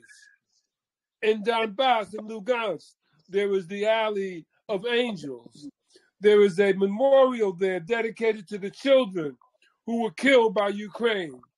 I can say with bitterness that Gaza, Lebanon, Syria have their own alley of angels who died under destroyed mosques and churches because the world is unjust and cruel and the enemy is merciless. But I have hope that Donbass, Syria, Palestine. We not hear you. Your microphone not open. Makakov, open your mic. Something with your microphone. Oh yeah, now And your what mic did is you open. hear? I'm trying to enlarge it while I'm reading it. Okay, I'm going to start with the second paragraph. In Donbass and Lugansk, there was the Alley of Angels. There is a memorial there dedicated to the children who were killed by Ukraine. I can say with bitterness that Gaza, Lebanon, Syria have their own alley of angels who died under destroyed mosques and churches because the world is unjust and cruel and the enemy is merciless. But I have hope that Donbass, Syria, Palestine will be free and children will stop. Forgive me because I keep trying to expand it. Will stop dying from shells, and the souls of the victims of those wars will look down on us from heaven, protecting our fragile lives. That's what will happen. That's what I believe. I do not know what will happen tomorrow to each of us, for we all live in war, but peace will surely come. With love to you, your friends, Faina Savankova, writer and playwright. Welcome to the Donbass Insider article that our guest Faina Savankova wrote.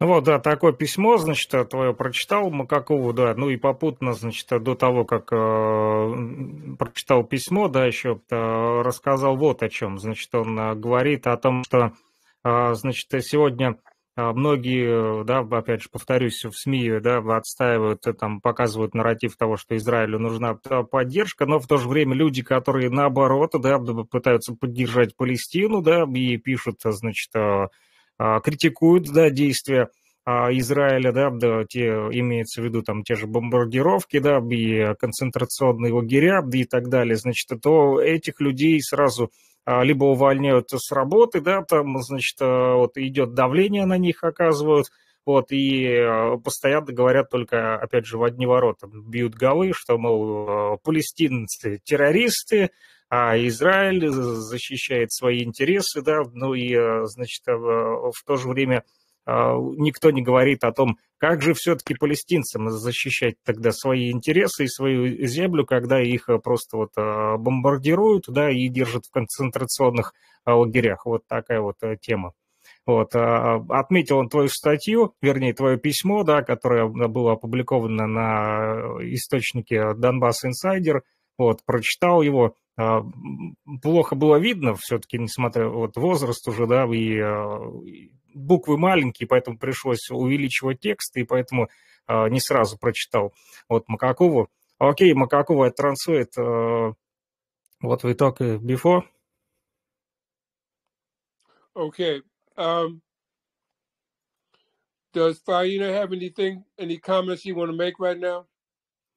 А Макакову спрашивают, может быть, ты хотел еще что-то добавить или прокомментировать по этому поводу? Вот. Да вроде бы ничего не хотела сказать. Faina said that she's put these words in this letter and you read her opinion. Well, I want to say that it's a pleasure always to have her voice with our production. It's a pleasure to know that at a very young age of 15, that the spirits have guided her to be a voice for those whose voices have been suppressed, to be a voice for those young people who have no voice, who are demonized and ostracized and killed simply because they want to live in peace. So I want to thank her. Макакова благодарит тебя за то, что ты вот принимаешь, да, участие в наших тоже стримах, отметил, что это очень важно, вот, говорить об этом и говорить о том, о чем другие молчат, либо не могут сказать, и так как у нас, да, наш стрим и наша передача называется I found my voice, то есть у меня есть голос, то твой голос тоже мы сегодня вот услышали, и в том числе твой голос является важным сегодня. Почему? Потому что твой голос говорит и за тех детей, которые не могут, к сожалению, сегодня отстаивать свои интересы, да, в той же Палестине, вот и твое письмо в поддержку им, да, вот как раз-таки, да, говорит об этом, вот ты являешься голосом той самой Палестины, можно сказать, да, как выразился Макакову, что дети, которые вот сегодня не имеют там права голоса, вот благодаря твоему голосу вот мы можем слышать, о чем они в том числе думают и говорят, да, вот, поэтому спасибо тебе большое за то, что вот пишешь об этом, думаешь, говоришь, и несмотря на свой юный возраст, да, 15 лет все-таки, но тем не менее вот постоянно не молчишь и говоришь об этом. Вот, окей, Макакова, Translate. А может, что-то тоже хочешь сказать еще вот участникам стрима сегодня? Сказать, в первую очередь, все люди — это герои, потому что, говорю правду, сейчас это, по сути, подвиг. То есть эти времена, наши современные, похожи на времена Инквизиции, я бы сказала. Потому что мнение альтернативное не любят. Поэтому все люди, которые говорят правду, по сути, герои. Спасибо вам за это. Okay, Faina said that always pleasure to be on this platform, and also she said that all people and you also is a hero today, because not many people today really get ready to speak truth about all this situation, what is going on, not only on our side, but also around the world. And no matter where we today is located, on the United States, on Brazil, on India, on Palestine, Donbass, Lugansk People's Republic, or Russia, or China, all people who speak truth, it's heroes, because we live in the hard times. like in ancient times, people was destroyed who speak the truth in different parts of the planet, and same we see today. We have some leaders and have some teachers who are trying to speak truth, and they under pressure. And all these people who are under pressure for truth is heroes today, and you also. So thank you for this platform. Thank you, Faina, for those words. Спасибо тебе за твои слова. Вот тоже Макакова благодарит. Спасибо, что позвали сегодня. Friction, did we give Faina an award for Global Ambassador of Hip Hop Humanitarian Knowledge last year? No, not. We not put her. We can make it this year. This year we must do that. Окей. Макакова предлагает, значит, в прошлом году у нас было, значит, в рамках нашей платформы, да, World Media Collision Jazz Lovers Television, проводили, значит, такую, значит, практику, отмечали людей, которые внесли какой-то вклад гуманитарный, да, вклад. Каждый год в ноябре месяце отмечается годовщина вот хип-хоп культуры, да, до 12 ноября, обычно день рождения хип-хоп культуры, и вот к этому, к ноябрь месяца истории хип-хоп культуры, но вот как раз-таки не по поводу только музыки, да, или вот того мейнстрима, который показывают по телевидению, а именно непосредственно всех его элементах, именно творческих людей. Вот, отмечают каждый год те люди, которые занимаются именно творчеством, то есть не бизнесом конкретно, а именно творчеством, то есть показывают какие-то свои достижения в области, да, там, да, танцев, либо какого-то изобразительного искусства, там, граффити, либо вот, и в том числе люди, которые умело владеют словом, то есть те же MC, да, и это не обязательно люди, которые под музыку только, да, вот сочиняют стихи, но и люди, которые вот пишут в том числе и стихотворения, просто какие-то, да, поэзии, занимаются, и в том числе, в общем, и те люди, которые доносят знания, так как есть, значит, в хип-хоп-культуре один из элементов важный, про который сегодня по телевидению не говорят, и в мейнстриме тоже, это как раз-таки знания. То есть помимо танцев, там, да, каких-то вот развлечений, есть еще и важный гуманитарный предмет, такой вот, как, значит, образование.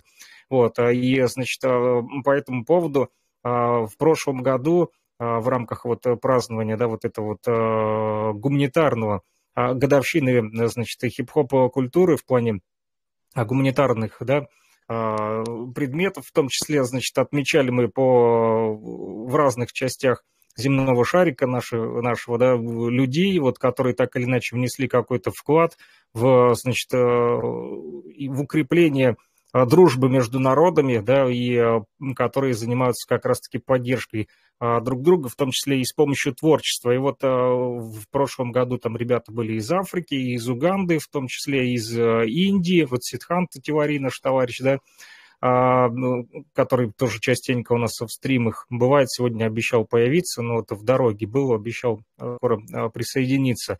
Вот, и, значит, не только музыканты, ну, повторюсь, но и люди, которые занимаются гуманитарными науками, поэтому в этом году Макаков говорит, если ты не против, тоже хотел бы отметить и тебя, вот, и сделать такой вот электронный сертификат, да, который можно потом, в принципе, распечатать на цветном принтере. Мы так, в принципе, и делали. Вот Сидханту передавал, в Уфу, когда ездил в этом году, передавал им уже, распечатывал непосредственно. Вот, поэтому, если ты не против, то вот Макакову предлагает.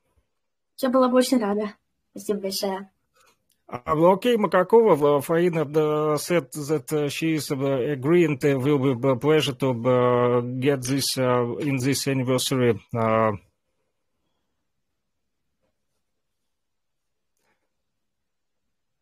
Makakova, somewhere going. Excellent.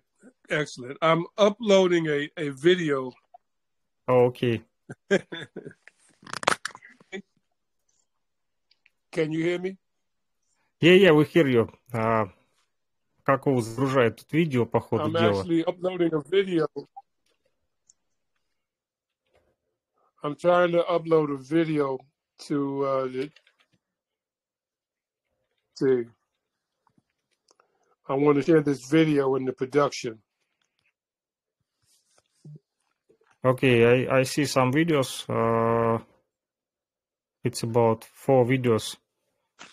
We also today wait to Siddhartha Tiwari. He Yes. is in the road, and also one brother from the India, also the musicians, brother Shushanto. I will send him message, and maybe he is also joined to us today. I see Ramutev. Ramutev, Yes, how you doing? Peace. Рамутев, like always in road. Рамутев, как всегда, в дороге. Вот едет, тоже подключился, смотрю, к стриму, к нашему. Сейчас подгрузим несколько видео еще. Тут Макакову предлагает посмотреть. Вот, и я пока на минутку тоже отключу камеру, напишу тут в WhatsApp в Индию, Шушанту тут еще обещал подключиться. Вот, попутно. Окей, Nadine, how you doing? How is your day today going? Pretty good, thank you. And yourself? We good, Where are you located? I'm in New York. I'm in Queens, New York. Окей. Надина из Нью-Йорка, из Квинса. Есть, значит, такой район вот в Нью-Йорке. Вот, тоже дома находится. Вот. How is your feelings about our show today? It's good. It's interesting. Very interesting.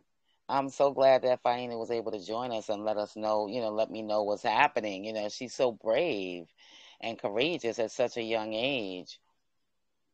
I think you're doing a beautiful thing. I'm telling you, this is wow. So glad to have you. Thank you.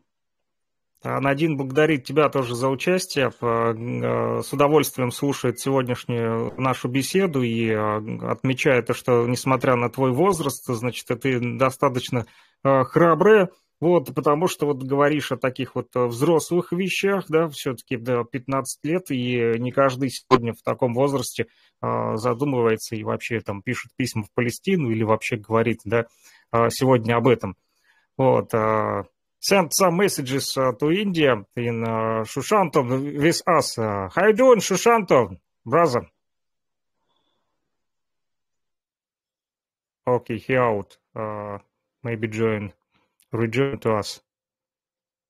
Yeah, we see also have in the room brother Hamayun. Hamayun, how you doing?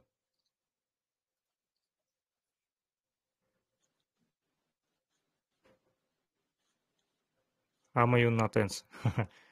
Ramutev, how's your day going? So far, it's been pretty good.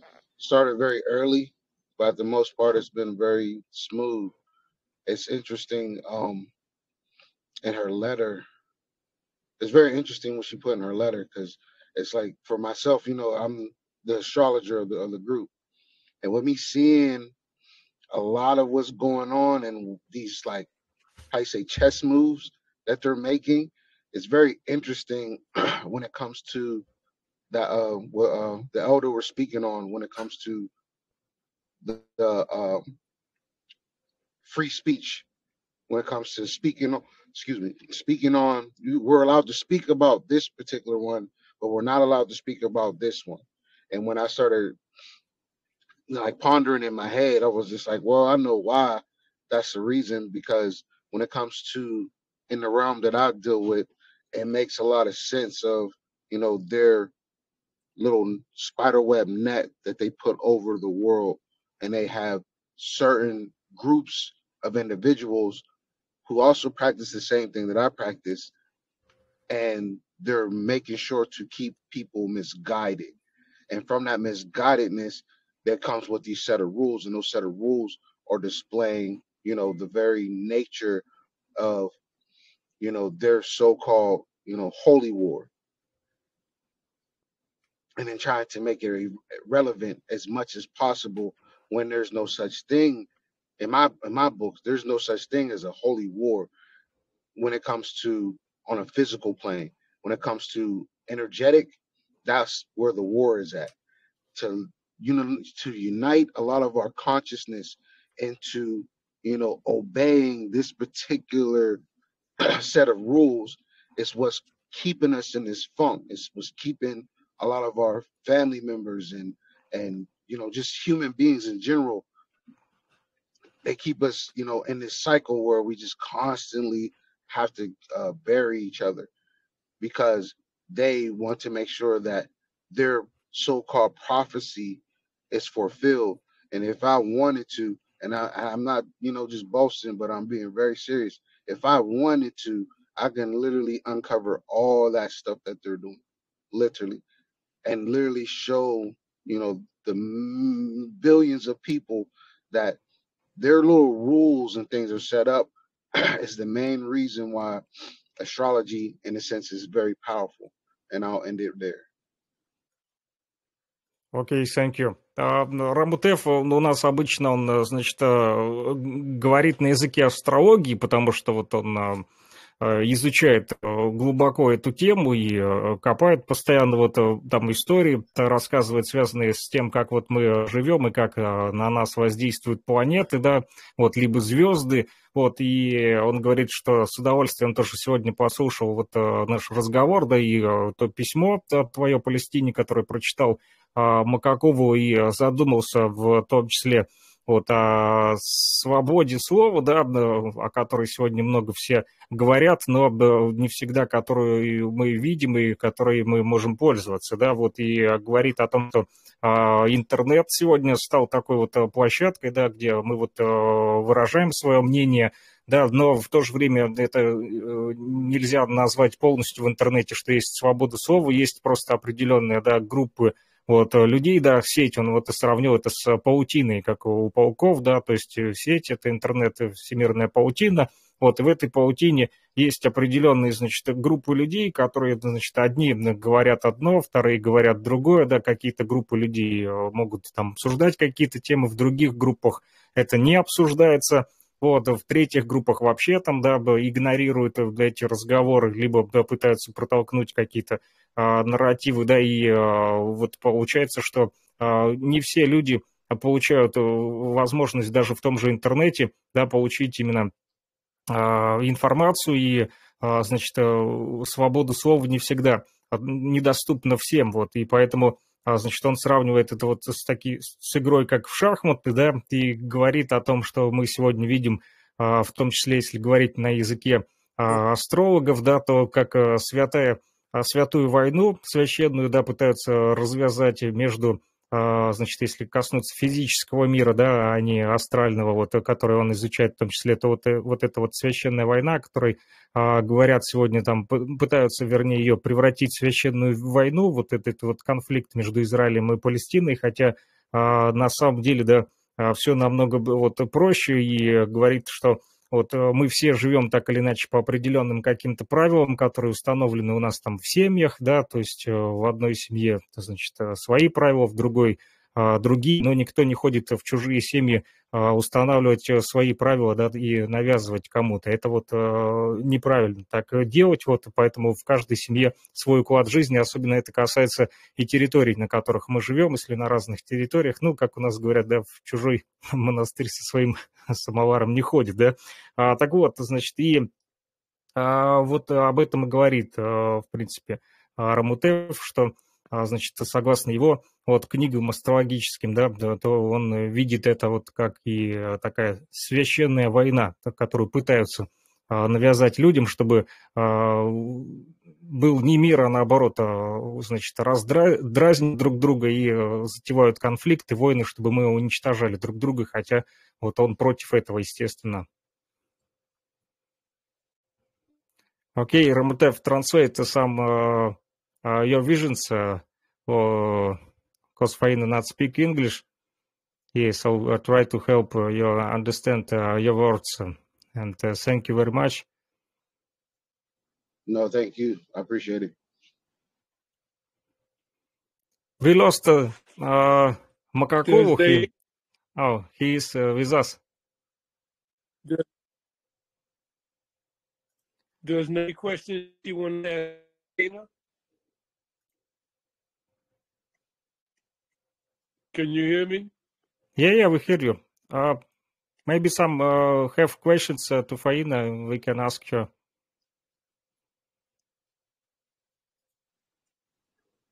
What I have a what will be? question. Go ahead. Okay, sorry about that. I just wanted to know how she got the courage and the bravery at such a young age in the midst of a war to write that letter. No fear. I mean, I applaud her. So I just wanted to know that, how did she feel when she was writing the letter? And, I mean, that's just the question that I have because, a lot of people fear a lot of things and, that we don't think about stuff like that being in the middle of a war and writing a letter, about what's going on and about how you feel at 15 years old. Yeah, so I just want to know that. Окей, thank you. I will translate her. Надин спрашивает, значит, что ты чувствуешь, вот, Фаина, когда пишешь такие вот письма, да, как вот это вот о Палестине, да, например, и откуда вот берешь вот эту вот настойчивость, свое чувство мужества, да, и не боишься ли, все-таки такая вот серьезная тема, да, и в таком юном возрасте, 15 лет, не каждый задумывается о том, чтобы написать письмо, неважно, это детям Палестинам, ну и вообще лезть вот в эту политическую кухню, да, так скажем, все-таки есть и опасность, да, что говорить про детей, когда вот и взрослым, да, достается людям, которые занимаются политикой, журналистикой в том числе, и особенно, когда это связано вот с войной, с конфликтами, поэтому вот Надин спрашивает, что тебя заставляет идти по этому пути, и как вот ты справляешься с эмоциями, не боишься? Как-то не задумываюсь о каких-то плохих вещах. Просто мне хочется, например, поддержать палестинцев, детей. И я это делаю. Ты не задумываюсь о том, какие могут быть плохие вещи в данной ситуации. Просто тебе что чувствую. Faina said that she is not thinking about the negative things. She understands that this is important topic for the people. She is not thinking about the what will be. She is just thinking how to support people around the world, especially kids, because she is also only 15 and she is worried about the young kids in different parts of the world. She is living in the conflict where war from 2014, and she's still trying to help and support kids around the world, and she's not worried about yourself, not thinking about negative things. She's trying to always stay on the positive level of mind and on the try and keep positive thinking, and that's all. Thank you for that. I applaud you, Faina. You are amazing, and you are an ambassador. You're walking in your purpose, and I love you for that.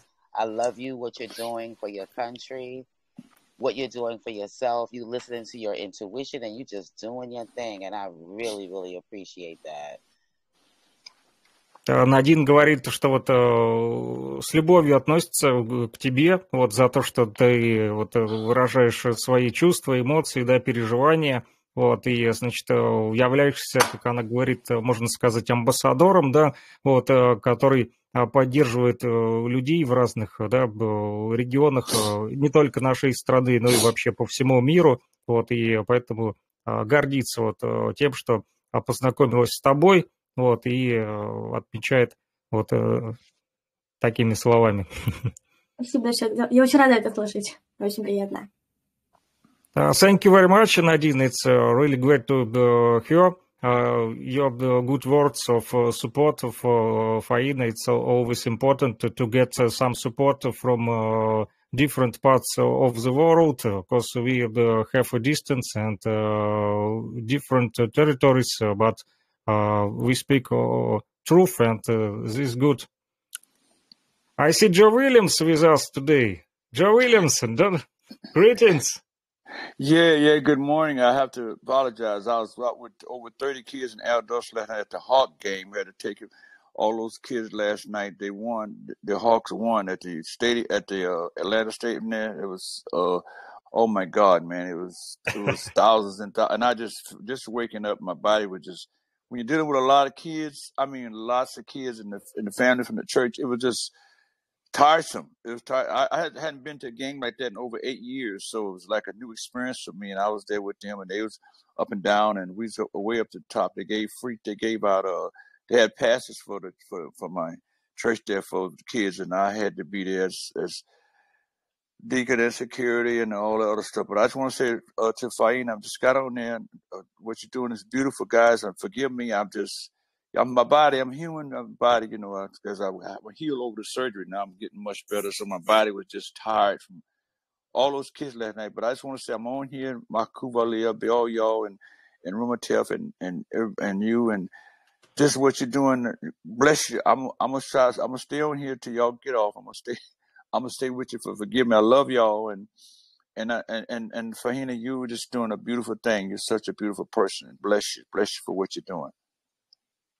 Thank you. Да, Фаина, Джо Уильямса тоже, как ты знаешь, вот тоже частенько бывает в наших стримах, но в последнее время вот были там кое-какие у него дела, так как он еще и музыкой вот занимается, да, со своей группой Coasters, продолжает вот записывать и песни, и устраивать концерты, но в последнее время вот он вчера в том числе там занимался с детьми тоже спортом, там хоккей, в общем, да, у них был на повестке дня, вот тоже набегался, намотался, устал, вот и, значит, опоздал сегодня в стрим, но тем не менее вот зашел, тоже посмотрел, немного послушал, вот о чем мы говорили, тоже передает слова тебе поддержки, вот и благословил на дальнейшие подвиги.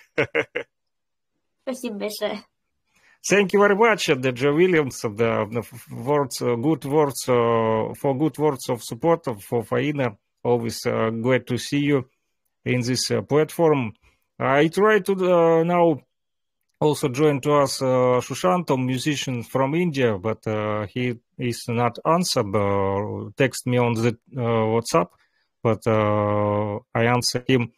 Join us in this Telegram platform. See, he's joined, but also out. And we wait Makakova also with some videos, like he tried to put in this chat. I see the videos. Yes, a very important that I got that I wanted to share, but it's taking so long to upload to Telegram. Wmcjltv wanted to Faina some questions. No, I'm okay. Just me knowing her birth year, I was looking at that while everybody was talking, and then what Miss Nadine was saying, I was looking to see what generation she comes from, and she comes from that Pluto Sagittarius generation. So I'll explain it real quick. So the Pluto generation, they're the ones that are bringing about freedom, like their duty or their destiny in a sense. And this time frame is to bring about the freedoms that we have lost. When we deal with the constellation known as Sagittarius, the main keyword that people come up with is the word freedom, because Sagittarius love their freedom. Well, this generation, a lot of her generation, is about bringing forth that freedom, not just on a physical realm, but also on a spiritual way. The way that she's going about it is more direct because she has that Mars and Cancer that I see. And then with Cancer, we're talking about family. So when it comes to a lot of her actions, it's about liberating it's not even just saying liberating the world, but in a sense, it's really in that line, liberating the people, my people and everybody else's people, to give about that freedom and justice and equality. Because the way that her generation is coming up, they got to deal with the Capricorn generation that's coming up now. And they're going to be like, how you say, they're spiritual leaders for these young kids that are coming in the next, starting January of next year. Those kids will be the ones who will follow suit towards Faina. Окей, thank you. Рамутеф, повторюсь, он говорит всегда с точки зрения астрологии, вот, поэтому, значит, исходя из того, что вот он услышал сегодня, да, и о чем мы говорили, он, значит, отмечает, что вот такие, значит, дети, как вот ты, Фаина, да, ну, подростки, да, вот, значит, молодое поколение, вот, людей, которые вот себя ведут таким образом, да, и говорят о таких вещах. В общем, он называет их, ну, и вообще с точки зрения астрологии, по их, да, вот, версии, по их учениям, да, которые описываются в книгах, да, астрологических, называют как поколение Плутония, как я понял, ну, планета Плутоний, да, вот, и, значит, они так именуют такое вот поколение детей Плутония. Почему? Потому что вот это те люди, которые, да, вот, ну, в подробности не знаю вот по поводу вот этих вот всех планетарных дел, но, значит, детей Плутония так называют тех, поколение Плутония называют тех, значит, подростков и детей, которые мечтают о свободе, вот, и любят свободу слова, да, и, значит, любят, значит, эту свободу дарить другим людям, да, другим поколениям, вот, и больше концентрируются не на себе, не на физическом, вот, да, каком-то уровне, а именно на духовном. Вот духовная составляющая больше всего заботит этих людей, да, и это вот поколение Плутония любит фантазировать, ты же фантастику пишешь, вот, значит, любит фантазировать, и вот этими вот своими фантазиями пробуждают других людей, которые не привыкли фантазировать, да, которые привыкли жить на каком-то физическом уровне, да, и вот своими фантазиями будут других людей и становятся для них, можно сказать, лидерами, да, духовными, либо наставниками, которые помогают им тоже уже обрести свободу, помечтать о ней и полюбить ее в том числе. Поэтому вот поздравляю тебя, поколение Плутония, с точки зрения астрологии. Okay, thanks for your visions, Ramutef. We never heard the same this, but it's very interesting. Heard about this astrology, Plutoni generation. It's very interesting. Thank you very much. No doubt, I appreciate you. Oh, I apologize. I wanted to say hi. I didn't, Miss Nadine. I'm sorry I didn't see you on there. I want to say hi to you too. Just forgive me. I'm just coming back to on the planet. I was off the planet yesterday. I Back know. on. Anytime you're with kids, you're always Oh on another Lord, planet. you have But no God idea. bless you for Oh, that. yes, Yeah, I you just need your love rest. children. I love the children, them little mukbanoons and mukbanan, the boys and girls. I love them, but boy, they is ooh Lord. That's Yeah. that place was just jammed. Them people, all them people, like about 30,000 or more people there. Like if they would have be worshiping the Creator and doing things like they did that ball. I was just saying, I said, ooh, and loving each other, the world would be so much better. That ball, they worshiping that ball. I'm saying to myself, now if they could just love each other, love the children, love one another, and treat everybody good, the world, the whole world. If I'm talking about from the preachers, from the ministers, from the Muslims, all these different religions, the things that they have, the universe and everything would be so much better because you know the mother, the woman is the mother of the planet, and the children is the future tomorrow. And if the men would be kings and do the thing that they're supposed to, so much. But I'm sitting there up there, way up the top, because they gave away these passes for all those kids and elders. I'm saying, look at this. These people worshiping this ball, even though the Hawks won. I say, but to my mind, I'm saying, what if they all would just now stop for a moment and just pray and just love each other and give each other love? The planet we wouldn't have all these trouble that Fafina have and that we have, and Nadine and the Makaku Wali, our big peace and blessing be upon our leader who trying to get things together. I don't want to take over the network, but I'm just telling you, I'm doing things, serving. It's not easy. It's not easy, and the kids are just so beautiful, but they are so busy. It's so many. They need that love and attention. We did that.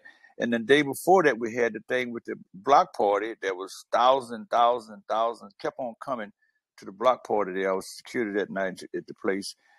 at the Temple of the Church outside there, and they were just to keep them from going out in the street. We had an affair for them where they could just play games and up and down and jump and do stuff and all kinds of stuff. And I said to myself, this is what the kids need. They need attention. They need and if the elders would come along, and Fahina, you wouldn't have all these problems. And Nadine, all this stuff, we could come together like we do on the platform here now. But the leadership is I don't know. I would say there's not that many men in the world. There's because they put on pants don't make them men, but there's people that's walking around with pants on, but they need to be men's in the brain and the mind and get themselves together. That would help the world and our planet worldwide if they would do that. Just stop for a moment and just do the thing what the Creator and ancestor want us to do with each other. And I said last night, I was an experience looking at that. I mean, it's just amazing. The people's in another world. The ball is they worshiping the ball, but they're not worshiping the Creator and doing things that they should do.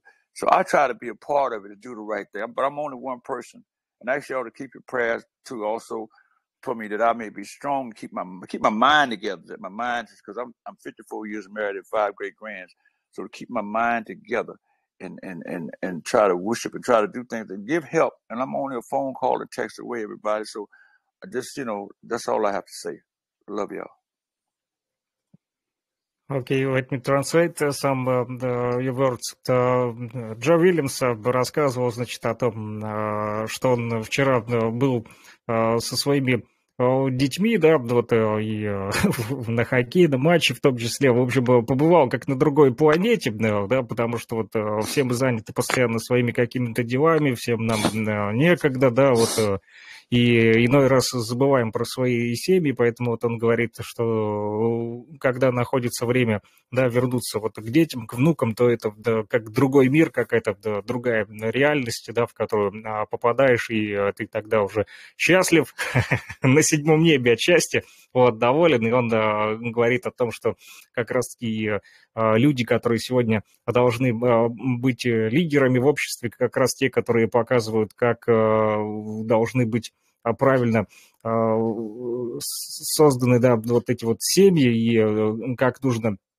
поддерживать отношения в семьях между собой. Эти люди должны быть лидерами нашего общества, которые пытаются сохранить как раз-таки не только свои семьи, но и показывают своим примером, как вообще да, нужно сегодня жить, любить, радоваться вообще жизни, а не только вот заботиться о каждодневной какой-то рутине, в которую мы с головой там в работу, там в учебу и так далее погружаемся постоянно, да, вот дети, семья, да, любовь, вот эти вот ценности, о них и говорит Джо Уильямс.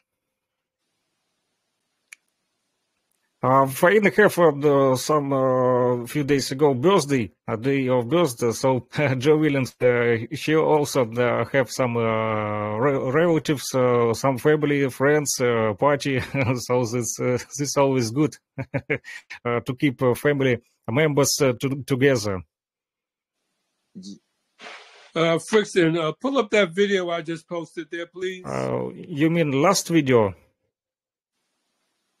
Not the one I just put up there.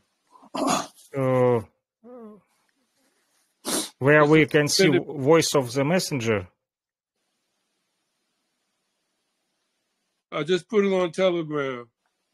Okay, I see few videos. Okay, I will put and you say me please. Is this video what we have? Trying to download it. Need some time. My internet not so quick today, but we'll trying to upload and show you. Okay, I got it. Download. I will be trying to open.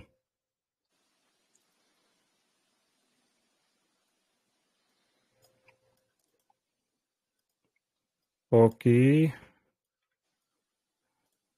Макаку предлагает посмотреть видео, которое он сбросил. Окей, is this video? Yes. Okay. I'm a Jew. I lost family in the Holocaust. I 100% feel comfortable saying that what's happening now to the Palestinian people is another Holocaust. And they're still saying, Alhamdulillah. Alhamdulillah. Muslim Palestinians still seeing them say Allah is all-knowing. خلاش عايشين شو خساره في ربنا الله خلقنا والله بياخدنا والله يفعل ما يريد واحنا الحمد لله صابرين. Palestinians are doing everything that was described Job doing in the Bible.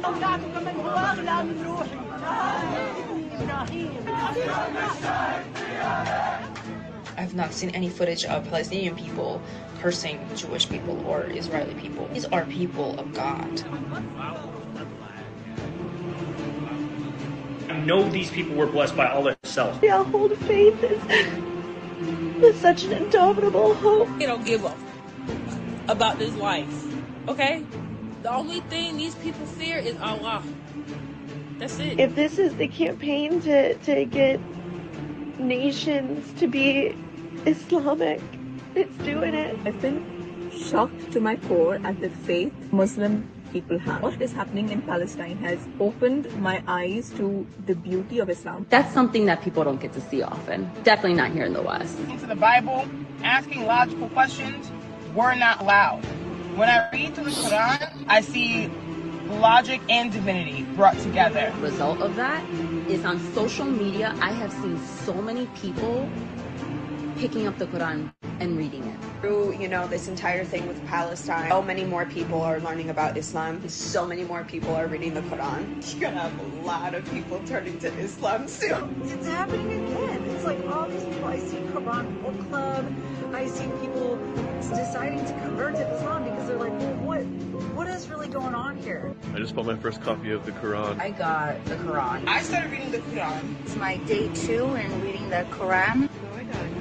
Seeing how these Palestinians literally are thanking God. Seeing the brave Palestine people as they're losing everything. so much faith and peace while their families are being murdered. United States, we need a lot more empathy and understanding of Muslims and the Arab world. I need to know what y'all put in Islam, okay? Just from reading the second surah, I'm like, I get it. I understand why there's such a steadfast faith to anyone that follows Islam. Being shown just how wrong we were about this faith and how rich, how deep, and just the language of it. How fluid and beautiful it is. We've been lied to, the Western people. And I took my Shahada. I feel tremendous peace. And I'm going to be reading it forever.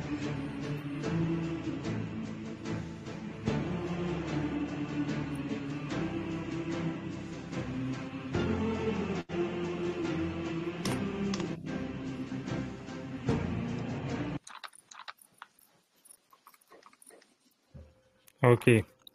Please don't let me get started. Oh my goodness, I don't Oh, want to get peace and started.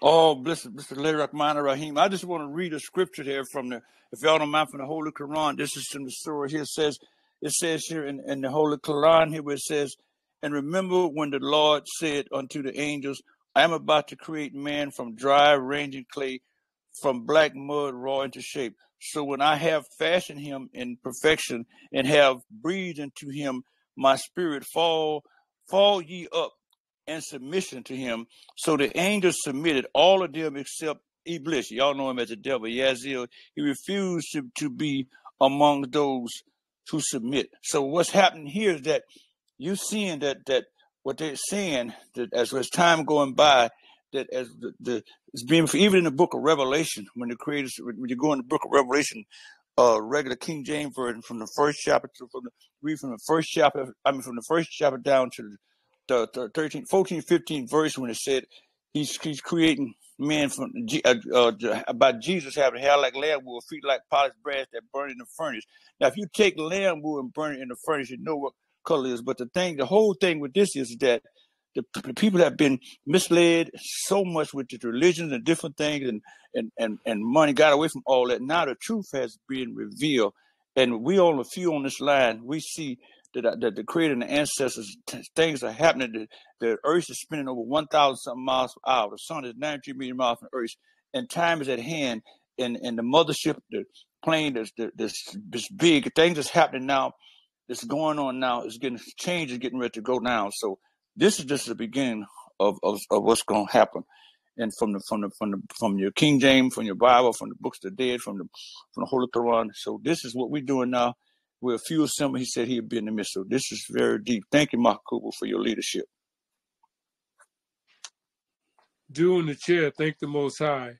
I wanted to play that video so that people can see the extent to which the humbleness of the Palestinian people, despite the trauma that is being inflicted upon them, they are still praising the Most High.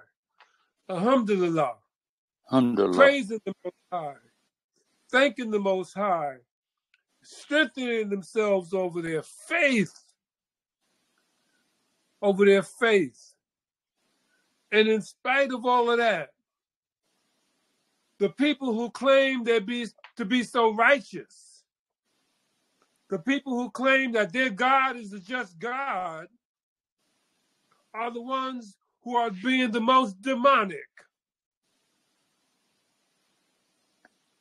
Frickson, let's lighten the conversation a little bit. I want to share the other videos that I sent up from an artist here in New York, Paul Dio. He is an indigenous from the Choctaw Nation, and he has done some artwork in Harlem. And I want you to take a look at the spirit that exudes from his artwork, the creativity that his artwork speaks of, and the colors, the vibrant colors that he uses that bring joy to people.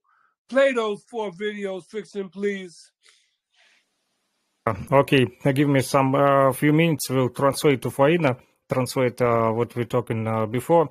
Значит, ну, как ты могла видеть, Фаина, значит, это было видео, посвященное этому самому конфликту, да, который сегодня все наблюдают, но что, значит, исходя из того, что мы могли все видеть, и, значит, в том числе, значит, это люди, которые, несмотря на то, что находятся, можно сказать, сегодня в таком бедственном положении, да, и, можно сказать, слабую сторону представляют, потому что, да, их позиция вот притесняется со всех сторон, да, та же самая Палестина, но несмотря на то, что они вроде бы как на слабую позицию, да, представляют собой, но, тем не менее, они держатся, и, значит, их нельзя назвать слабыми на самом деле, потому что они вот с помощью веры своей, да, вот они постоянно там приводят и цитаты из Корана в том числе, да, и говорят о том, что Бог и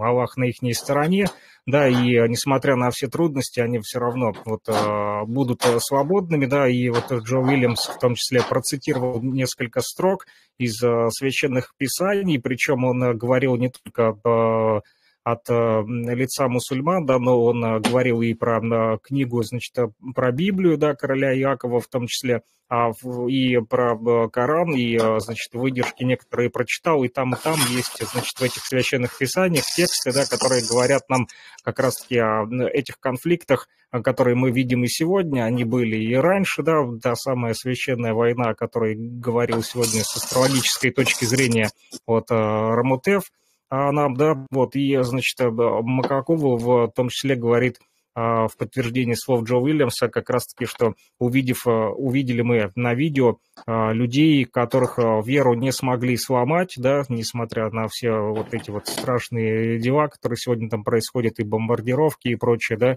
вот, люди все равно остаются верные себе, своему народу, продолжают молиться вот единому своему вот Господу Богу, да, вот, и, значит, дальше Макакову предлагает посмотреть несколько видео, которые не относятся к войне, но наоборот, вот мы говорили сегодня про ноябрь месяц хип-хоп культуры и про его гуманитарную составляющую, так вот, он предлагает посмотреть несколько видео, на которых показаны люди, которые занимаются искусством сегодня, уличным искусством, так их назовем, да, у меня садится батарея, Give me some minutes. My battery is low.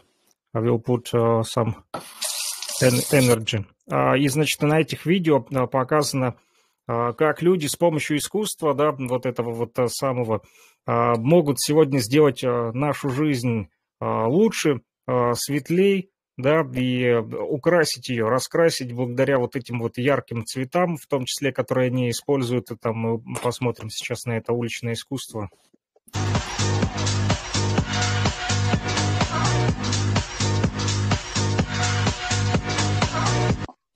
So much colors, life.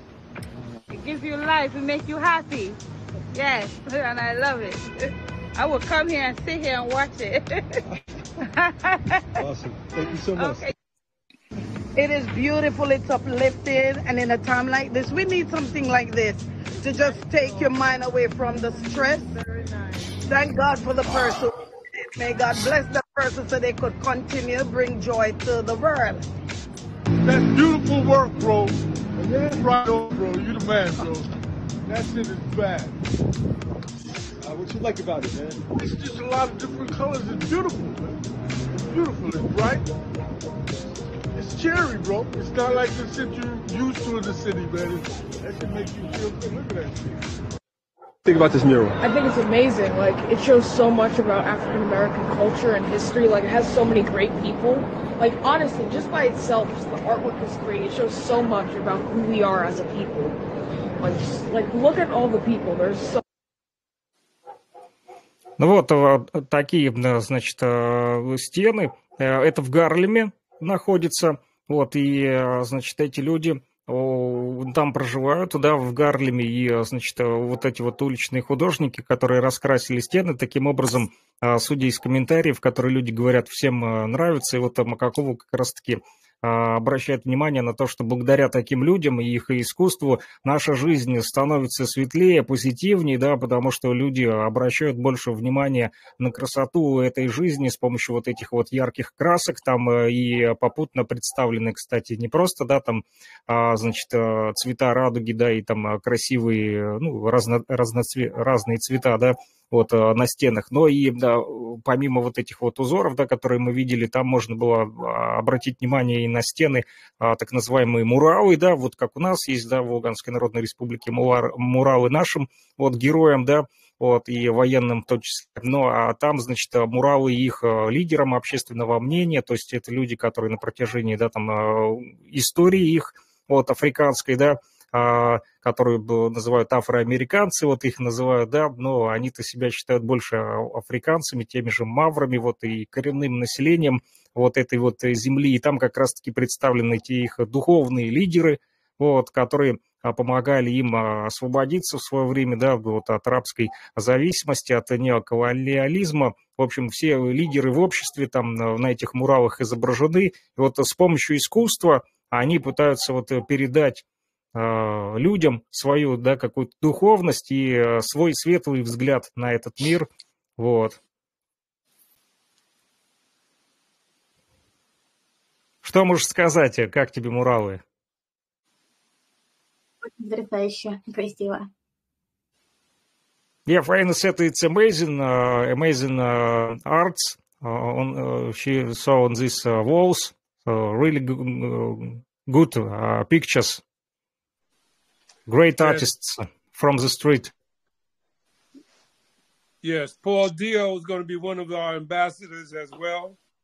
So we look forward to Faina participating at the end of the month. Actually, it's going to be December 3rd. Frickson, hopefully you can connect up an event on the same day. We're going to do it on Telegram at a live location in Atlanta, Georgia. Nadine and her son are going to perform. Joe Lance Williams is going to be there. And that's going to be Sunday, December 3rd. So we look forward to that production. And next week, I'm going to try to see if I can get Paul Dio to come on as well. This is the World Media Coalition Jazz Lovers Television Network. Thursday, November 2nd, edition of I Found My Voice with Zulu King Frickson from Lugansk People's Republic, and special guest Faina Sevenkova, and Joe Lance Williams, Wmcjltv, and of course Miss Nadine Bracy having sung the birthday wishes to Faina. Thank you all for coming to the production. Take us out, Frickson. Окей, будем прощаться. Да, Фаина вот на этом Макакову напомнил о том, что, значит, в декабре будет у них, значит, мероприятие в Атланте, в Джорджии, где они соберутся. Вот и Джо Уильямс, и Надин Би с ее сыном. Значит, Джо Уильямс будет как артист, вот как музыкант выступать. Сын Надин Би тоже будет там выступать как артист, да. Вот, в общем, там будет, опять же, мероприятие, посвященное вот ноябрю, да, и празднованию годовщины очередной хип-хоп культуры, гуманитарной, значит, ее составляющей в том числе. Поэтому будет и трансляция вестись оттуда в Телеграм, вот, и он, значит, приглашает посмотреть, если будет время. Ну и, конечно же, вот, тоже предлагает, значит, продолжать присоединяться к нам в стрим и благодарит за участие. Да, вас передаю еще раз. Спасибо большое, что позвали. Thanks for joining Faina. She's sent to you best wishes and be with us next productions when we join her. So see you.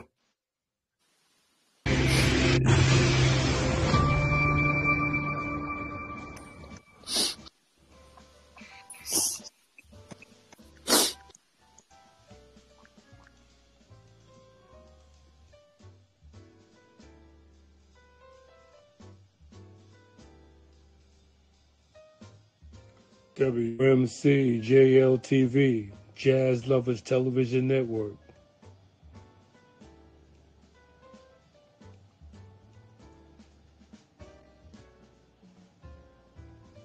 Arts, culture, and entertainment with fine news and business.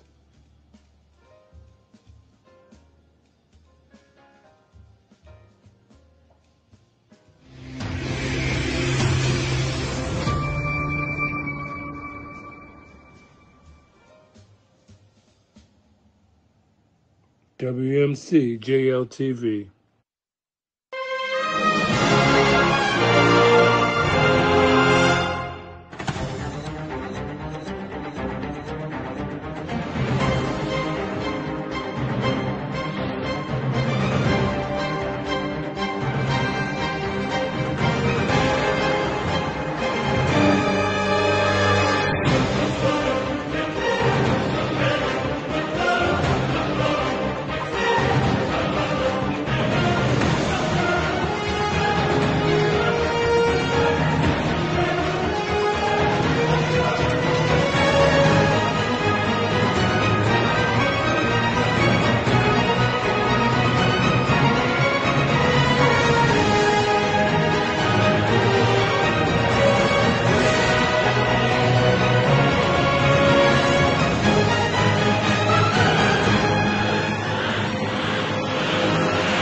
Казалось, что дороги нет назад.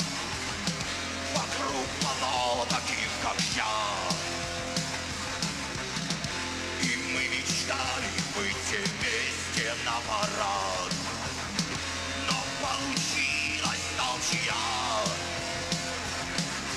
Тысячи лиц слились в одно. Все будет так, как суждено. Злой рок, заводил меня увлек. Злой рок, я устоять не смог. Злой рок, я владел душой моей. Злой рок, великий чародей.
Gonna put my good foot forward. Stop being influenced by fools. Depression. Depression. Sons becoming husbands to their mothers. Old men turning young daughters into whores. Stripes on your shoulder, studs on your back and on your hand. Straps on your shoulders, straps on your back and on your hand. Swords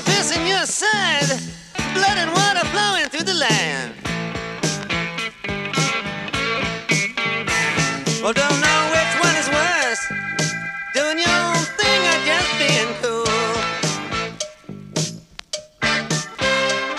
Don't know which is worse, doing your own thing or being cool. You remember all about the brass ring, you forget all about the golden rule. You can mislead a man, you can take a hold of his heart with your eyes. You can mislead a man, take hold of his heart with your eyes. But there's only one authority, that's the authority on high.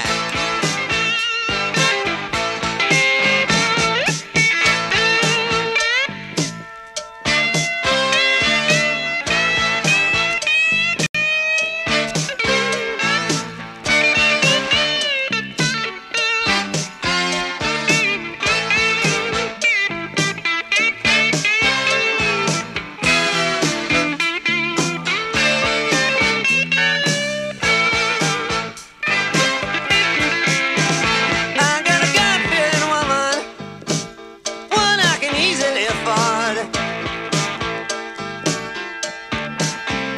I got a God-fearing woman, one I can easily afford. She can do the Georgia crawl, she can walk in the spirit of the Lord. Jesus said, be ready, for you know not the hour which I come. Jesus said, be ready, for you know not the hour which I come. He said, who's not for me is against me. Just you know where he's coming from.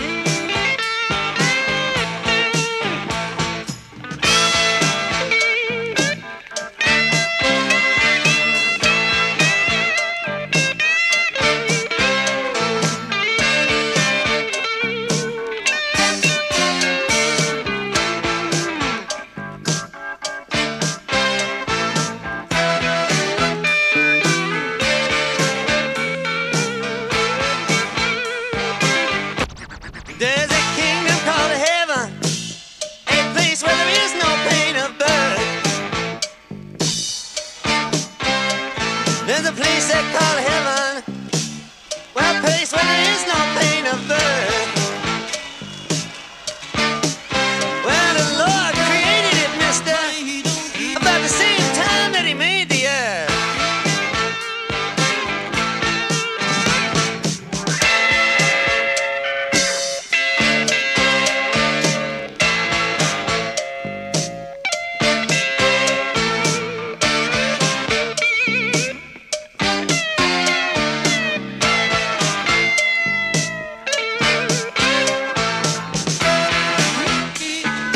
Великие зарплате, все кошельки.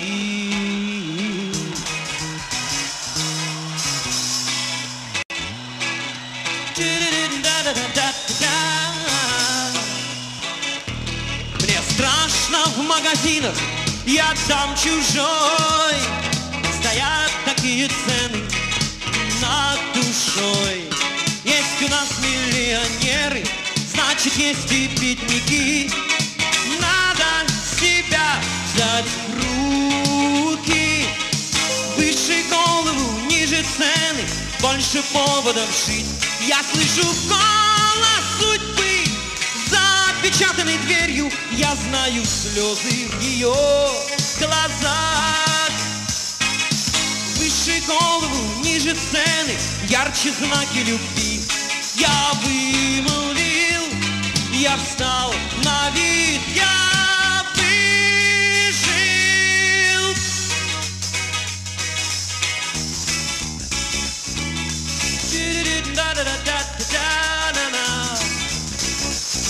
Нас презирают дети, что ты им дашь, и ненавидят жены в дни распродаж.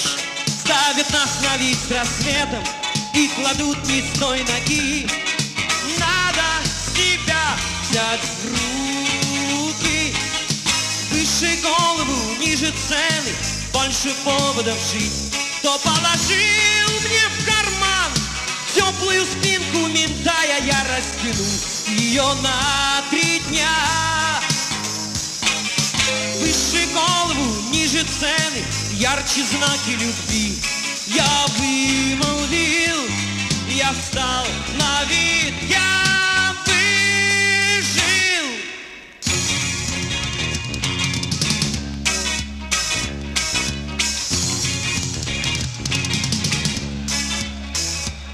Мы пьем кисель в столовых, глаза в глаза.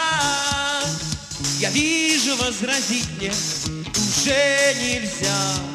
Нас не видно с возвышений, мы заложники доски. Надо себя взять в руки. Выше голову, ниже цены, больше поводов жить.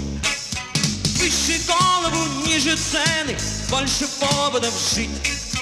Выше голову, ниже цены, выше голову, ниже цены. Выше, ниже, выше, ниже, больше поводов жить.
Feel safe inside, although your mom's too proud. Your brother's ignoring you, you still feel safe inside. Oh, was it solo? Was it yesterday? Was it true for you? 'Cause while all the rest had taken time, this didn't do a lot for you.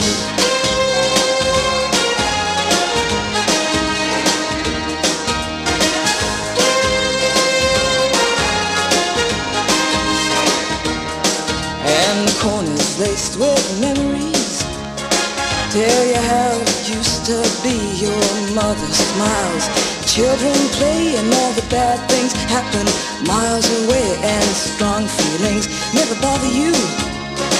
You hold your head up while the rest of us try to. Oh, call the stations, call the people, we all wanna know. 'Cause while all the rest have taken time, you don't wanna know.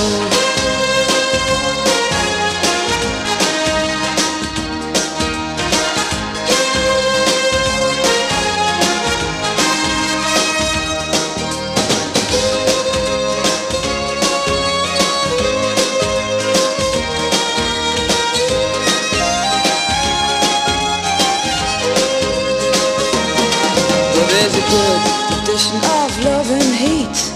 Stand by the fireside. There's a good tradition of love and hate. Stand by the fireside. No, the rain may fall, your father's calling you. You still feel safe inside, and your mom's too proud, your brother's ignoring you. You still feel safe inside. Oh, was this sorrow? Was this yesterday? Was this true for you? 'Cause of all the choices you have made, this didn't do a lot for you.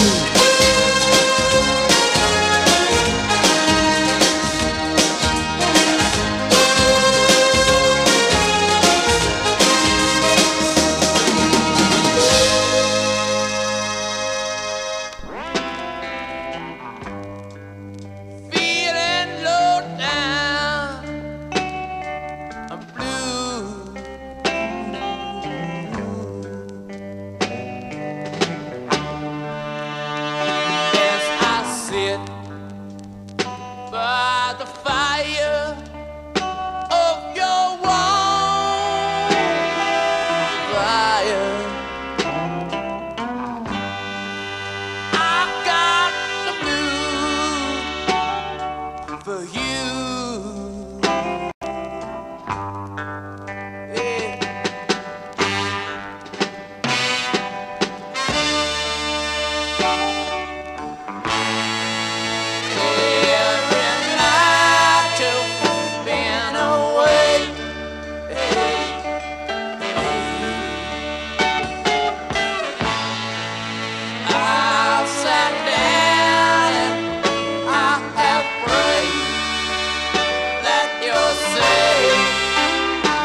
словно заодно.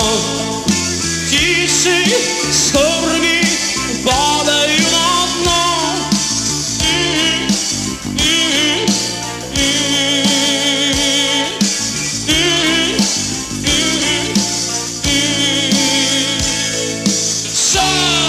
Все как вчера.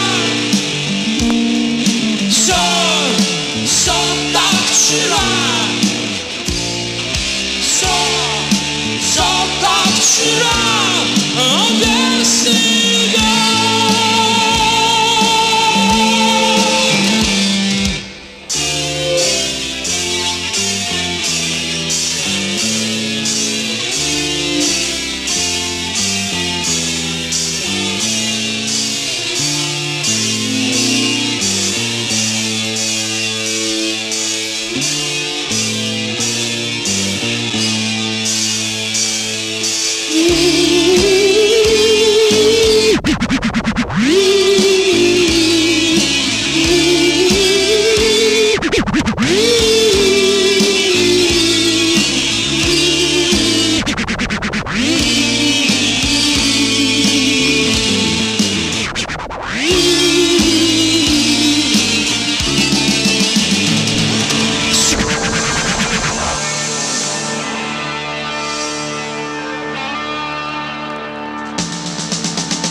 если даже это ница и приснится. Как крыша сдвинется. Я играю в стиле рок, он в стиле рок-ка-ка. Нам соседом друг до друга так же далеко, как от Винницы до Винницы.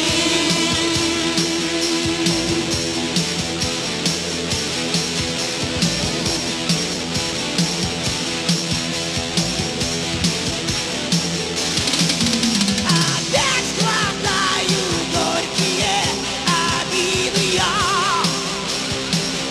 и из последних сил не подал виду я, как я ему неистово завидую, завидую, завидую. Опять живу, приумножая беды я, опять глотаю горькие обиды я,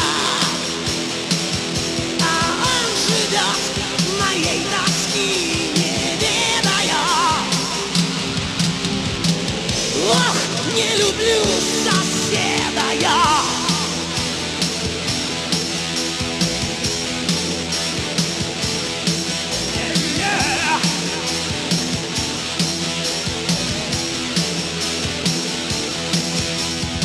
Дразня меня шуршат его машины, шины.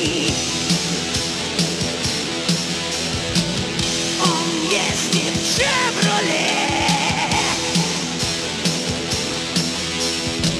а я, увы, не миновал долгой трясины. Влип, как оса в желе. Я играю в стиле рок, он в стиле рок-ка-ка. Мы с соседом друг от друга так же далеко, как фиаско от Витяжки.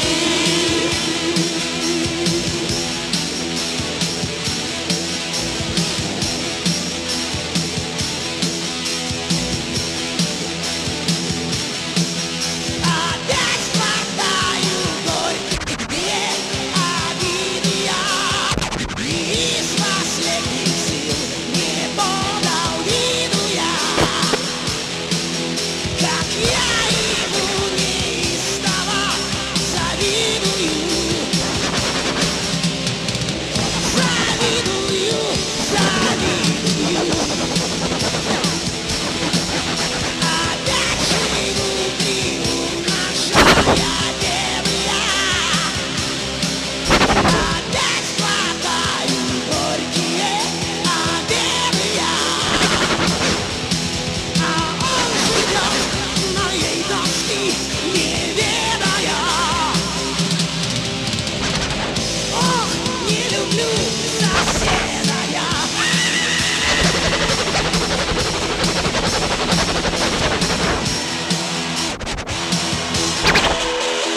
Salvador is undeniably and unapologetically black. Built on the wisdom, in the struggle, and by the craftiness of our ancestors, it's also overflowing with contradictions. Oceanfront favelas, a chocolate city with vanilla political figures, a Christian city with Afro-Indigenous religious heritage. Why is this city so black? Where did these contradictions come from? And where is this city heading? Join us today as we explore another part of the African diaspora. Salvador, Bahia, Brazil.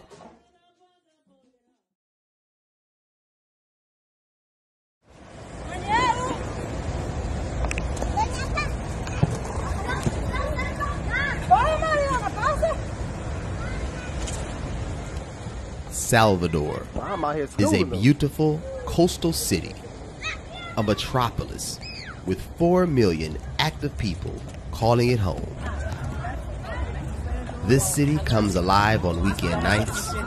Its restaurants, basketball and football courts all filled as the evening ushers an eager breeze up the coast. Salvador Bahia is a premier city, a city of firsts. It's the first region that the Portuguese landed when they came to Brazil. It has the very first slave trading market in the Americas. The original sin started here. It's also the most chocolate city outside of Africa. In fact, it's intensely chocolate, 80% chocolate to be exact. This city has these statistics to reveal its uniqueness, its specialness, its qualities. But that's not the tale of the city. The tale of the city is the people, the vibe, and the love that exists here for black people. Prior to the arrival of the European, the lands currently known as Brazil were inhabited by semi-nomadic hunter-gatherer tribes. There were about 2,000 tribes in all, with numbers upwards of 3 million that covered the land now known as Brazil. All of that changed when Portugal hit the shore. Salvador was founded in 1549 on a small peninsula that separates Todos os Santos Bay from the Atlantic Ocean. On the northeast coast of Brazil, Salvador da Bahia became Portugal's first capital in the Americas. 9 years later, they began their run as the world's most notorious human traffickers on the planet Earth. The Portuguese are the OGs, originators, and primary benefactors of this cruel dehumanization known as the transatlantic slave trade. Portuguese vessels carried roughly 5.8 million people into the worst nightmare imaginable, European slavery. This was easily the lion's share of the total people taken from the motherland. But this, my friends, is only the beginning. My name is Tânia Neres. Eu não sou de Salvador, mas eu moro em Salvador há 17 anos. E Salvador, eu utilizo a palavra Salvador como salvamento. Salvador me salvou. Foi aqui que eu descobri que eu era uma mulher negra e não em São Paulo. E as pessoas me acolheram muito, vindo eu, uma mulher sozinha, vindo para Salvador para trabalhar. Eu não vim para Salvador curtir, dançar, passear, eu vim trabalhar e fui muito acolhida. As pessoas em Salvador, elas te convidam para comer na sua casa, elas batem na sua porta e digam, trouxe comida, venha na minha casa participar da minha festa, tem tudo isso. Eu gostaria que você viesse aqui. Então isso a gente começa a se acostumar. Porque em São Paulo as pessoas abrem uma janela assim, pequenininha, e digam, oi, não tem. É assim, sim, São Paulo é assim. Dizem que o litoral faz as pessoas serem mais felizes. Nos remete à família e à África. E tudo isso faz com que a gente comece a se olhar no espelho e entender o quanto a gente é importante dentro desse espaço chamado Salvador. Porque em outros lugares no Brasil, a gente, por exemplo, em São Paulo, a gente não percebe tanto por conta de... são muitas pessoas. Uma casa, um chinês, uma casa, um italiano. Então, em Salvador não. Todos são pretos. Yes. Todos são pretos. E isso faz com que a gente diga, estou em casa. There are several different reasons why Bahia, more specifically Salvador, has been deemed the Black Rome, known as the Black Mecca, or better still, the blackest city outside of Africa. Several different reasons why. Here are a few of the majors. The Portuguese were the first on the scene to start raping and pillaging Africa for its resources. The beginning of the transatlantic slave trade lies at the feet of the Catholic Church. Alfonso V, King of Portugal, approaches the Pope regarding some lucrative opportunities he has newly discovered in Western and Central Africa. Pope Nicholas V's response was to issue a papal Bullum Versas on June 18, 1452. It stated, to invade, search out, capture, vanquish, and subdue all Sacrins, which were Muslims, and pagans whatsoever, and reduce their persons to perpetual slavery, and to apply and appropriate to himself and his successors the kingdoms, dukedoms, counties, principalities, dominions, possessions, and goods, and to convert them to his and their use and profit. They showed up on the scene first. They were the first Europeans there, and they were the Europeans to take the most out of Africa. They took upwards of 4.9 million individuals from African soil and transported them to Brazilian soil. Now, of that 4.9 million, 1.3 million of these individuals went through the Bahia port and were processed inside of Salvador, which is the first slave market in the Americas. There was a period of time in the 1930s where the president and the elite class started to make designations of the different regions in Brazil. And while many of the regions were pushing towards modernization and whitening, there was one region that was going against the mold, a region that already deeply identified and represented their blackness. And due to that, the president designated this area, Bahia, Salvador, as black. About that whitening. Brazil, upon abolition, was faced with a question about the future of Brazil in the world, right? And having been one of the last countries to abolish slavery and seen as backwards and inferior, they were grappling with what to do with this majority black population. How did they move forward and become modernized and become comparable to Europe and other countries that was modernizing long before the abolition of slavery?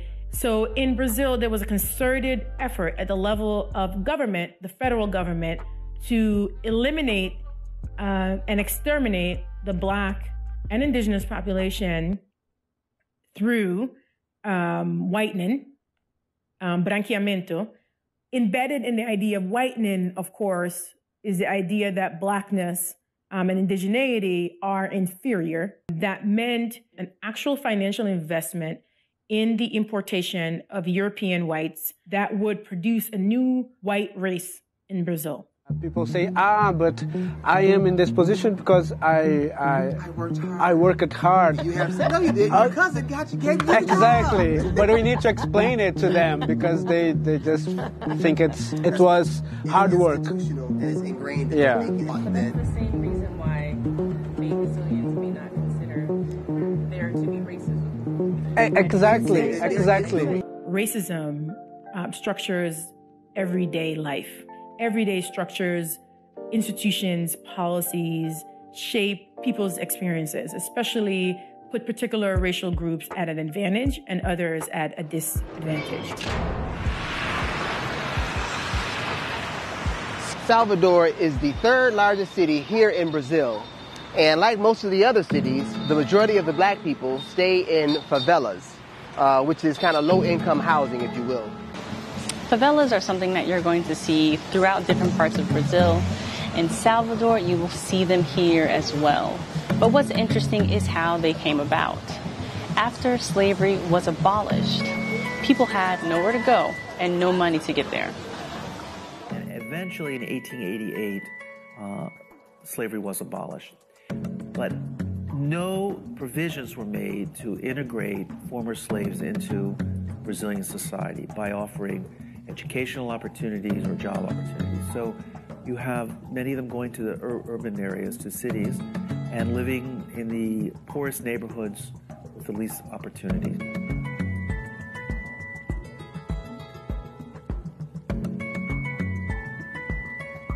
The favela was and is a construct of necessity. Rather than live a life exposed to the elements, our people found materials and built shanty towns. These shanty towns are historically marked by sharp socioeconomic inequalities, abusive police tactics, low income, majority black and brown community members, and located in urban neighborhoods. It is here that you will also find the heart of black culture. Graffiti, the current sounds blaring out of speakers, capoeira, condoble temples, churches, community organizations, and of course, great restaurants that serve up a taste of the culture.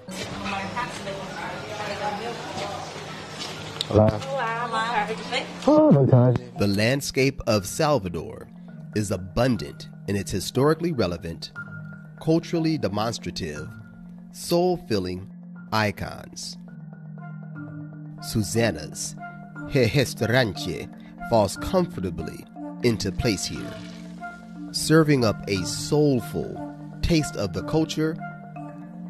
This restaurant is indicative of what you can find inside of the favelas in Salvador. This 300-year-old fish stew fuses together ingredients and techniques from indigenous, Portuguese, and African cultures to deliver a completely Brazilian dish. This authentic national treasure, moqueca, is the flex of Bahia. No one does it better.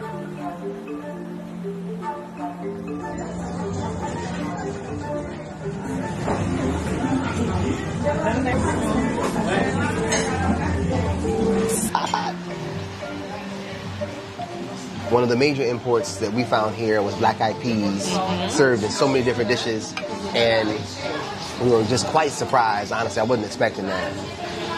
But then, it is directly across the shore from Africa, right? Yeah. Angola. Straight across from Angola. So you'll definitely see and taste a lot of flavors from Africa. Fresh shrimp cooked in the sauce, baby. Oh my goodness. They also do this cassava a lot here. And it looks like they have turmeric. Seems like turmeric is in everything.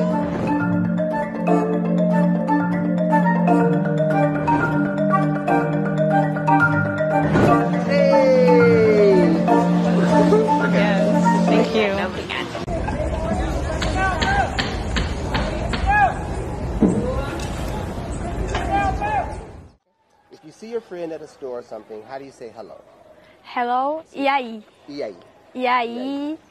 Somebody's playing football and they score. How do you say good job or yeah, or show excitement?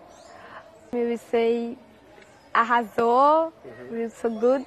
Like if your mom is sitting next to you, right. Yes, and the normal from the string from is você faz foda nisso, tipo. I'm gonna study it. Thank you. Because we always hear that Brazil there's no racism and that nobody sees color. So it's normal here. Nós brasileiros, somos educados para não ver racismo. Então, a nossa colonização, né, a colonização brasileira, então muita gente aqui é miscigenada. We have a very mixed people, very strange part. Só que não é miscigenado, é gente muito rica, rich people. Okay. Mas pessoas que não são tão ricas têm um avô negro ou um bisavô. Mas quem tem muito dinheiro realmente não tem contato com pessoas negras, no máximo a empregada doméstica.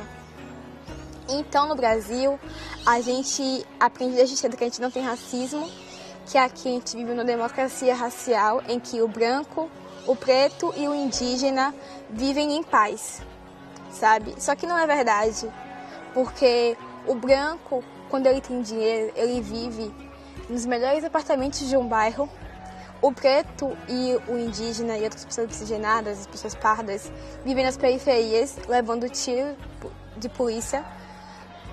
E as pessoas indígenas que ainda têm a sua cultura, que preservam a sua cultura, são violentadas muito pelo governo, como no último governo que a gente teve, que teve uma violência indígena muito grande, um genocídio, principalmente com povos, como o povo Yanomami, que teve pessoas que passaram fome, pessoas desnutridas, crianças morrendo de desnutrição por conta da exploração de ouro, sabe? Então, falar que no Brasil não tem racismo, que a gente não vê cor, é uma tática, inclusive, para silenciar essas pessoas de minorias, para silenciar pessoas negras, pessoas indígenas, sabe? Para a gente se alienar e pensar, não, essa pessoa tá falando de uma característica minha, sabe?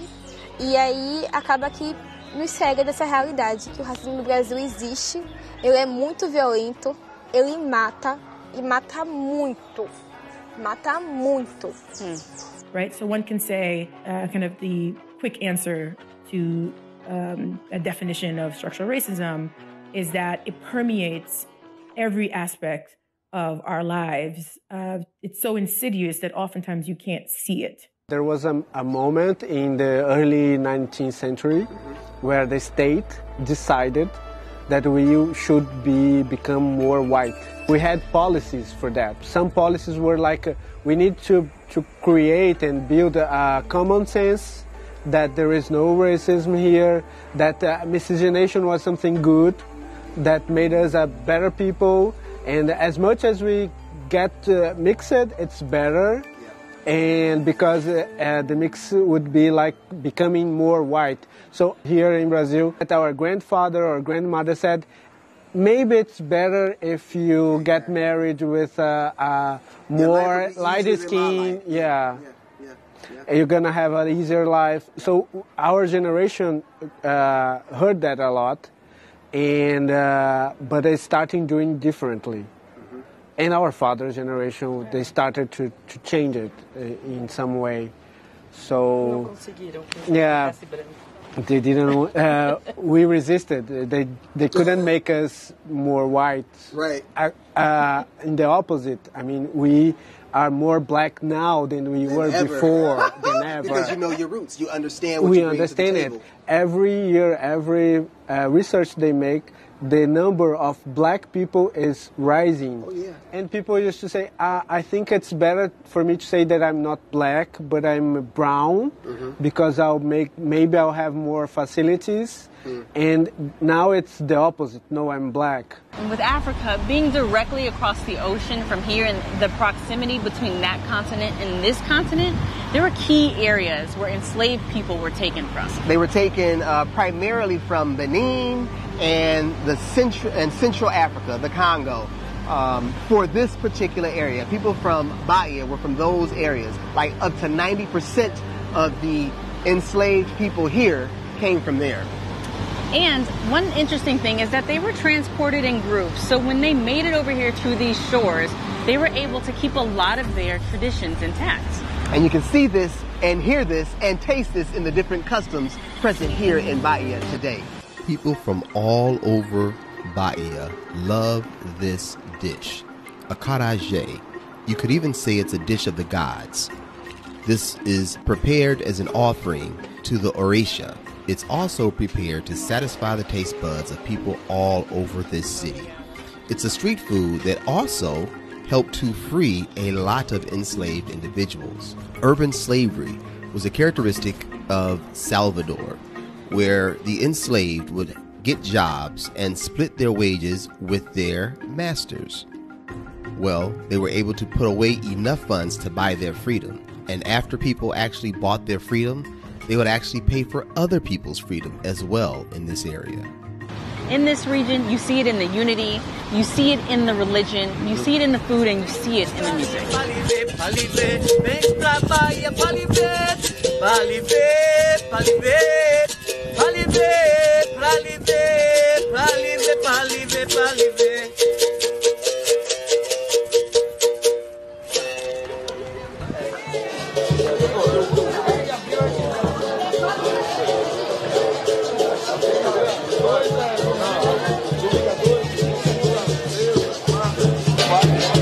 Right now we're in Santo Domingo in the marketplace, and there's a ritual going on. Capoeira, CCC. Capoeiras, they're kind of warming up. It's about to go down right over here, so this is culture.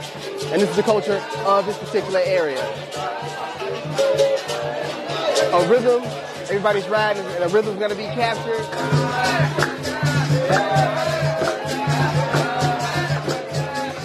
Capoeira, once outlawed in Brazil, is a great example of resistance that flourished in Salvador, where communities would play capoeira to be ready for combat. This sport was brought over to Brazil by captured Africans. They disguised this martial arts as a folk dance. At one point, it was even banned by the Brazilian government, and anyone practicing would be sent to jail. It was practiced secretly until that ban was lifted. It's now a widely popular practice throughout Brazil, with several capoeira schools right here in Salvador.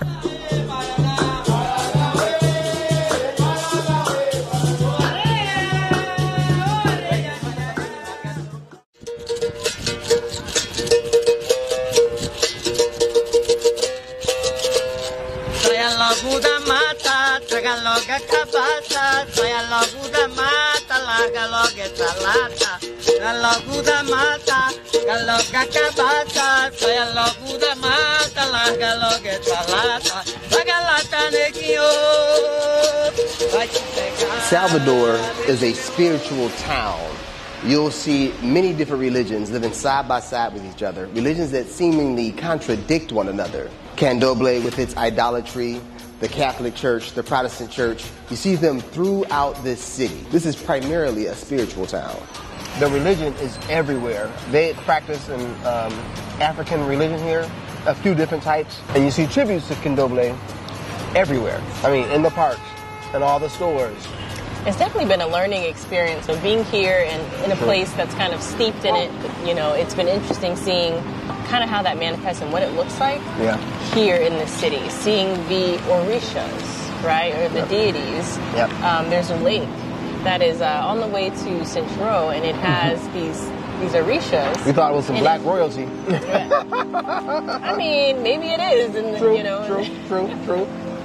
Maybe it is. So it's definitely something that we've been exposed to more than we've ever been exposed to. So it's interesting learning about it and just seeing what the culture is like here, because it is definitely a part of the culture.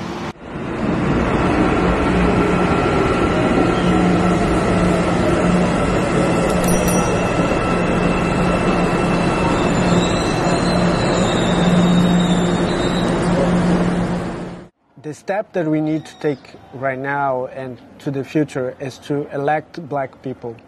I mean, we have 2 Congress men and women that are black in a group of 35. We had 1 mayor that was a black woman. This is the next step. I mean, that the people see themselves in the structure, you know, taking decisions for the city. And I think this is something that we need right now.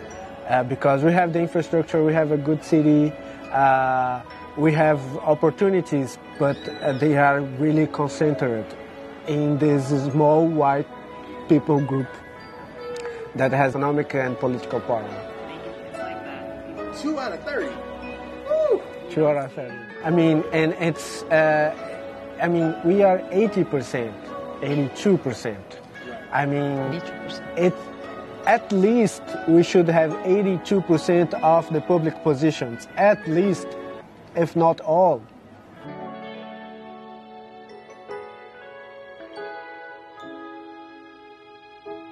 So in like 2 or 3 years, where do you see yourself? What would you like to do? Eu quero estar fora do país, estudando moda, aprimorando os meus conhecimentos, né, na área que eu escolhi, que é a minha vida. E quero, quem sabe, estar abrindo minha própria marca ou trabalhando em alguma outra marca maior. Então eu quero terminar a faculdade, eu quero fazer mais um curso aqui no Brasil de produção de moda. E eu vou tentar, quando tiver nesse curso, eu vou começar a guardar meu dinheiro e me planejar para tentar fazer au pair em outro país, na França, e tentar fazer moda lá. Isso se eu não conseguir, nesse meio tempo que eu vou fazer esse outro curso, um emprego no Brasil, eu não conseguir me estabilizar financeiramente com a minha própria marca. Então, eu tenho esses planos. Ou eu saio do país, ou eu fico aqui e tento fazer a minha marca. Yeah, I'm a founder of a startup. Okay. It's called Diaspora.black, and we offer guided tours and travel itineraries all around Brazil and other countries, sharing the black history of all these countries.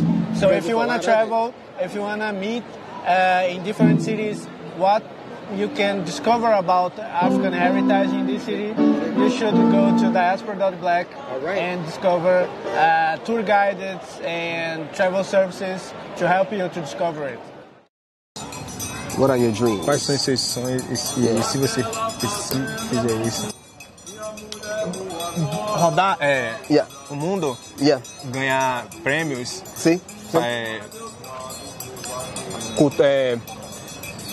abrir espaço para new artists. Okay, yeah. Novos artistas. Help me. You want to help the new people. Poder ajudar novos artistas, poder fazer com que eles entendam que um ajudando o outro a gente faz cresce a cultura. Poder fazer minha mãe sorrir, não deixar fazer ela não mais trabalhar, entende? Minha mãe trabalha muito, meus irmãos, fazer com que eles entendam o que é ser preto, o que é sonhos, fazer com que eles também sintam a vontade de viver do que gosta, que Nova York para mim. Família. Fazer uma família. Ok? Rodar o mundo, fazer com que eles entendam que eu não sou o dono, somos os donos. Entende? Somos uma família. Well, Afrotourism is a movement where you can discover, recognize, or meet the protagonists of black people in different places, in different cities. I mean, it's a huge experience when you go to a different city and you see a part of yourself in that city and you connect with it because you recognize, oh, I heard this song, I heard that drums, I feel that tasty, and when you connect with that, this is very powerful because you understand that what we have passed as black people in any place connects with other black people that live at something close to it in a very different context. When you come to Colombia or you come to Salvador and you recognize the same elements in both cities, because we are so powerful and we are so creative that we could resist and share all those traditions in very different contexts. So Afrotourism is a movement, is a strategy so you can preserve the memory of what we have done as black people in diaspora. It's really empowering for everyone that goes to a different city and reconnects with that common history. I invite everybody to try it because you see that we have a very common essence that can, like a seed, that when you plant, it can flourish in different ways, no matter the ground you plant it. It will grow and it will give a lot of fruits And that's what you're doing with Afro-tourism, connecting those fruits, those symbols.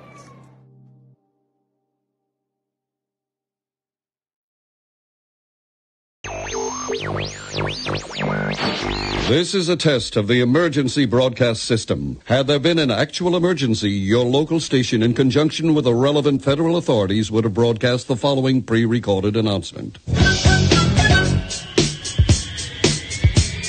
Ladies and gentlemen, welcome aboard Disco Airlines Flight 78. Our captain tells us we'll be flying very high, but oxygen masks will not be necessary. Get up, get on up, get up, get on up, stay on the scene, get on up, like a sex machine, get on up, get up, get on up, get up, get on up, stay on the scene, get on up, like a sex machine, get on up, wait a minute.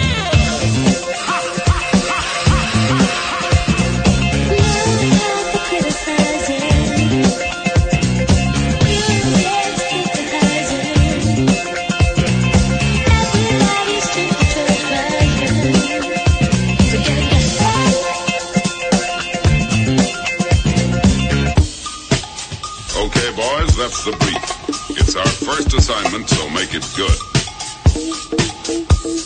Hey, the frog is not around. Time to lay down some serious sound.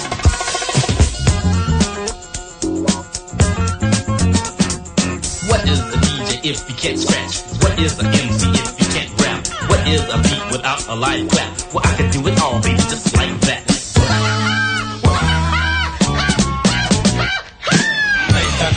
Charity, one for you and one for me.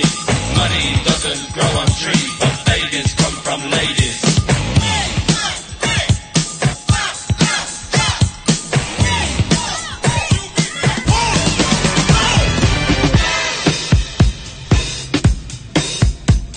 The Surgeon General of Chilltown, New York, has determined that the sound you're about to hear can be devastating to your ear.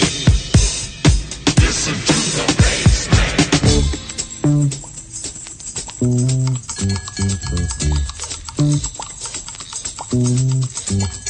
What you gonna play now? Bobby, I don't know, but whatsoever I play, it's got to be funky.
How I know it's gonna affect my head. What a vibe, a dress, and a fancy car. So I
That's Palea. Man, you guys old school, new school, R&B, or hip hop? What should I tell them? Give me one of them funky ass beats. So why is it that the beat so damn tough?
Cause although our songs are really hard, we're really not here to burn. We're just here to rock the sounds you see from perpetuating ease. Yes, to rock the bars and to prescribe some game for the ladies. Because I want you just for me. Spread out and scatter. Get to see Ashley's getting hotter and hotter.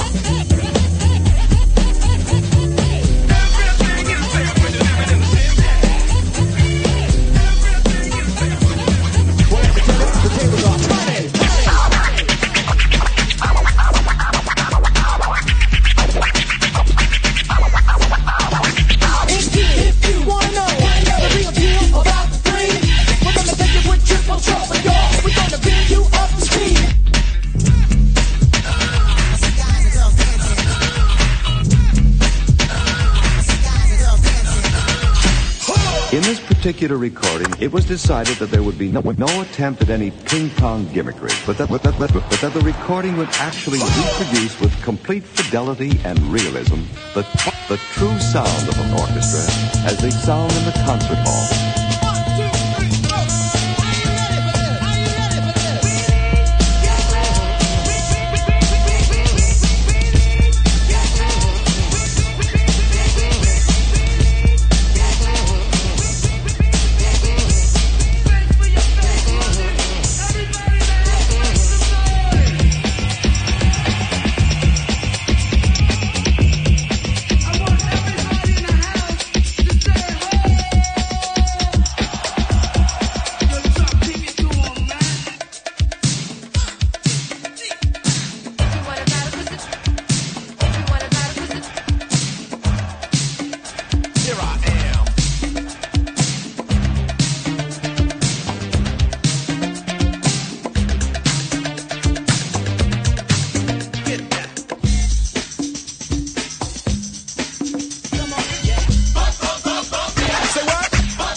So what did you guys do this weekend?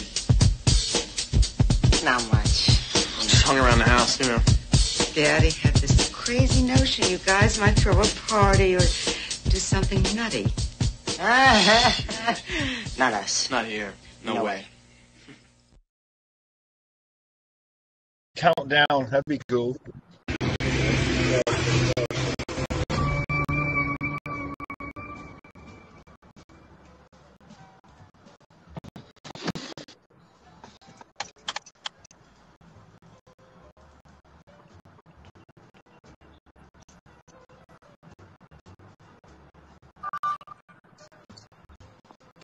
Wmcjltv, Jazz Love Television Network.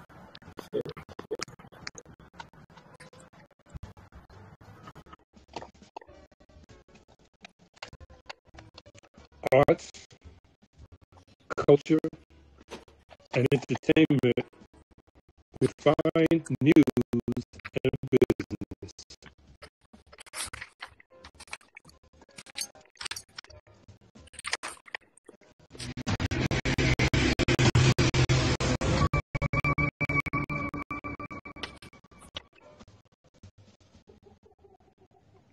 Wmcjltv.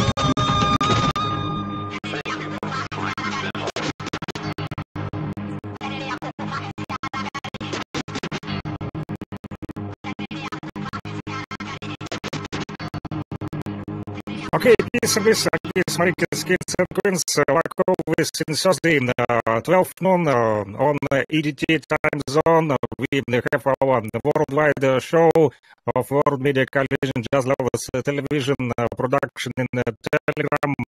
And like always, greetings to all our team and all our guests. Peace. Peace and blessing be upon you, my brothers. Peace and blessing be on you. Good to see everybody.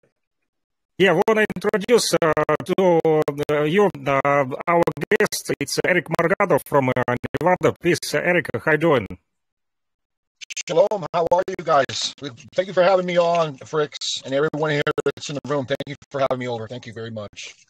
Yeah, one time we not speak with you, and we continue to share the information about the arts, culture, entertainment, about hip hop, and about what is going on in the different parts of the world. So today is you also our team of World Media Coalition Jazz Lovers Television. It's Joe Williams, the leader of the Coasters.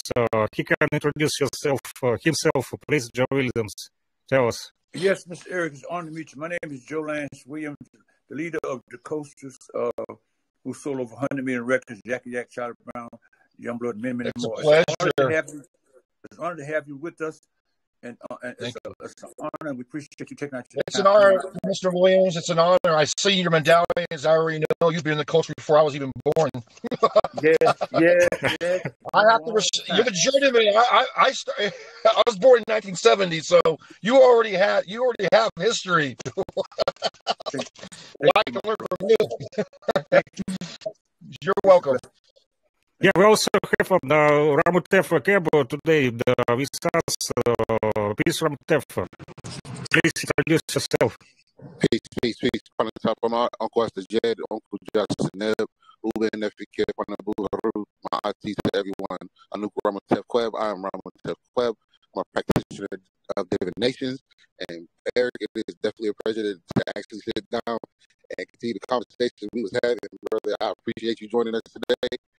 Oh, thank you. I have to thank my parents. I have to thank my parents for my father and mother for giving birth to me in 1970. I just happened to come into a situation in history as the culture of hip hop was developing. So my seniority date, my start date with the culture, knowing it would become hip hop, was started in 1979. I was only 9 years old when I first heard of several rap records that was out at the time. Fatback Kingston III was the first record I ever heard. We have also the Amar Mansour with us from Brazil. Amar, please introduce yourself, please.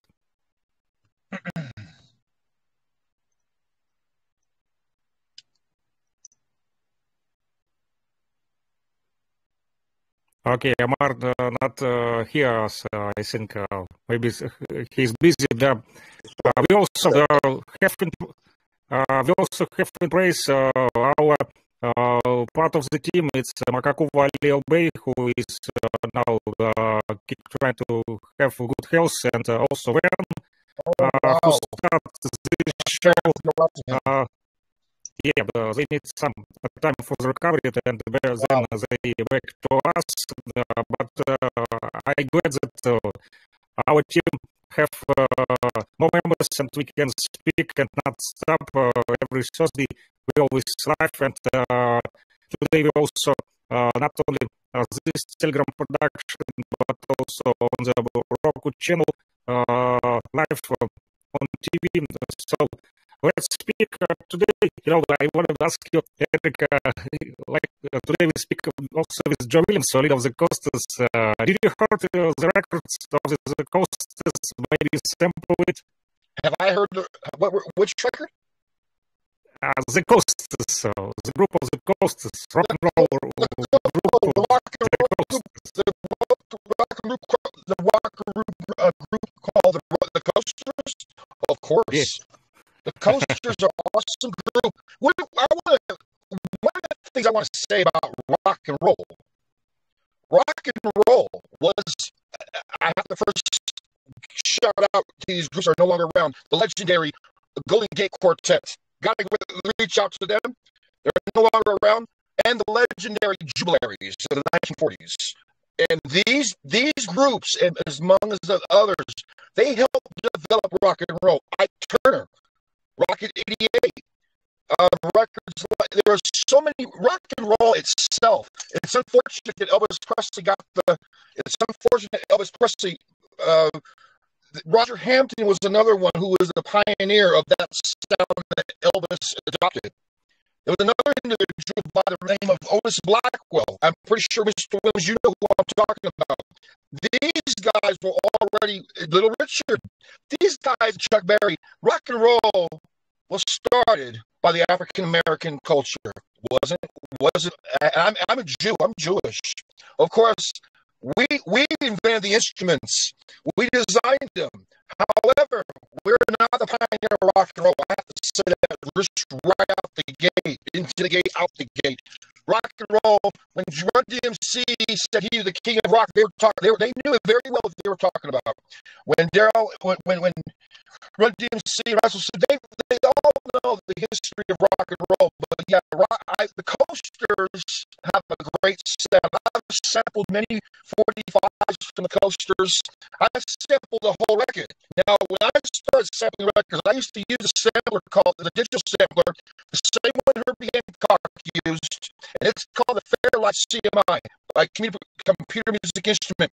Peter Vogel of Australia designed a sampler called the Fairlight. This sampler, my uncle had one in the studio because my uncle was Wmcjltv of Tower of Power.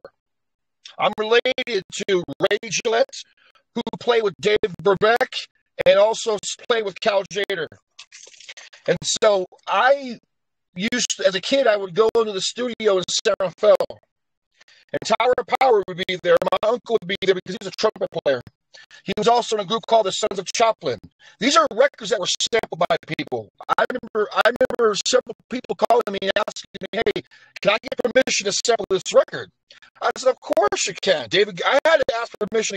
I had to ask David Garibaldi, the drummer of Tower of Power, if I could use some of the drums, his drums, because I'm not just going to go and start sampling the record. But yeah, I have files to sample these records. The Coasters, yes, I've sampled the Coasters record, and that's all the other records are good. All the music is great from the Coasters. And this group was very legendary. RZA sampled a lot of them.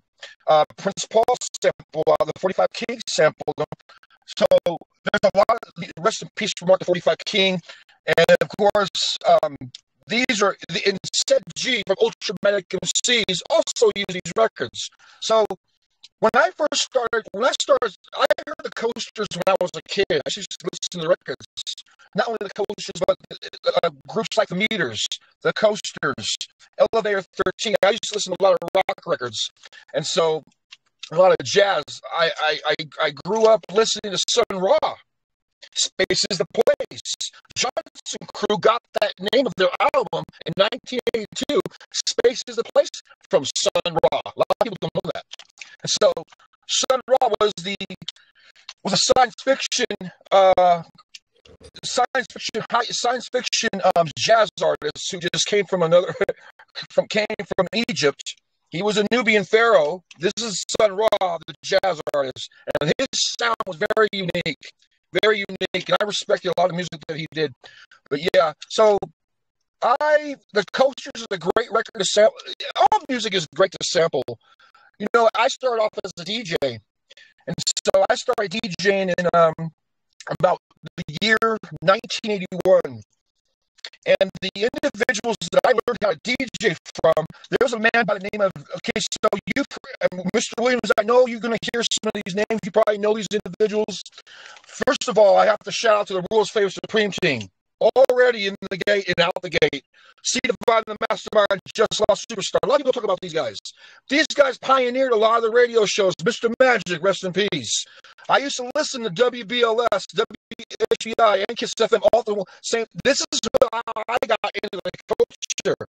I grew up listening to these radio stations. And C Divine, the Mastermind, Just Lost Superstar, they would play Lonnie Liston Smith records. And they would talk over the record. I'm pretty sure you remember that I have all the. When I got to the culture, Fricks and Mr. Williams and Gab. When I got into the culture, I was already a DJ.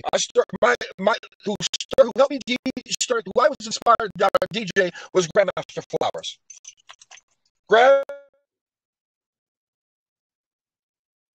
Yeah, Eric is frozen. I think his internet connection is bad.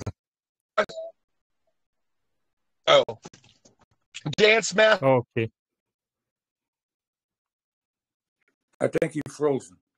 He's frozen. Yeah, but I think he's in the car and the internet not so good in his car. Oh yeah, he's frozen. Okay, Yeah, Mr. Joe Williams. sorry about that. Yeah, some bad internet connection. I want to ask Mr. Joe Williams, many people, like Eric said, use your records of the Coasters for sampling.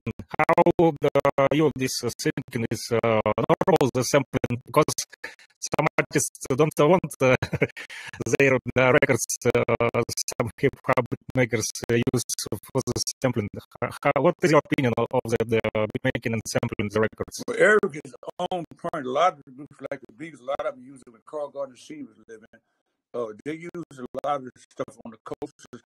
And also, what I want to say to Eric, you forgot to mention the Ink Spot, Bill Garvin, if I didn't care. You also, when you mentioned, you forgot another man that you probably know called Wolfman Jack.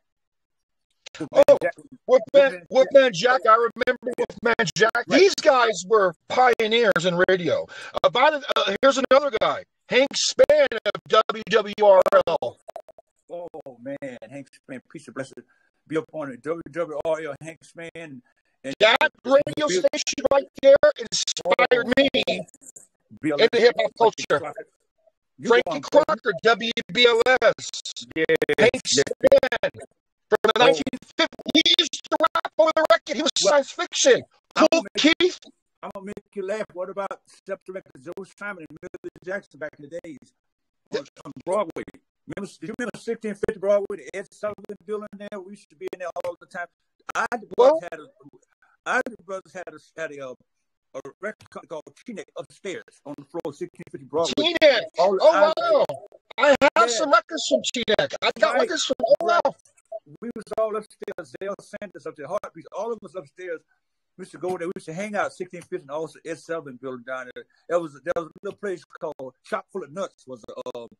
It was actually they don't have it there no more. The Chock full of Nuts was a place we used to hang out there. Another place there, but and you mentioned Otis Blackwell. Otis Blackwell was some of the stuff that Elvis Presley did came from Otis Blackwell. Did you know that? That's right.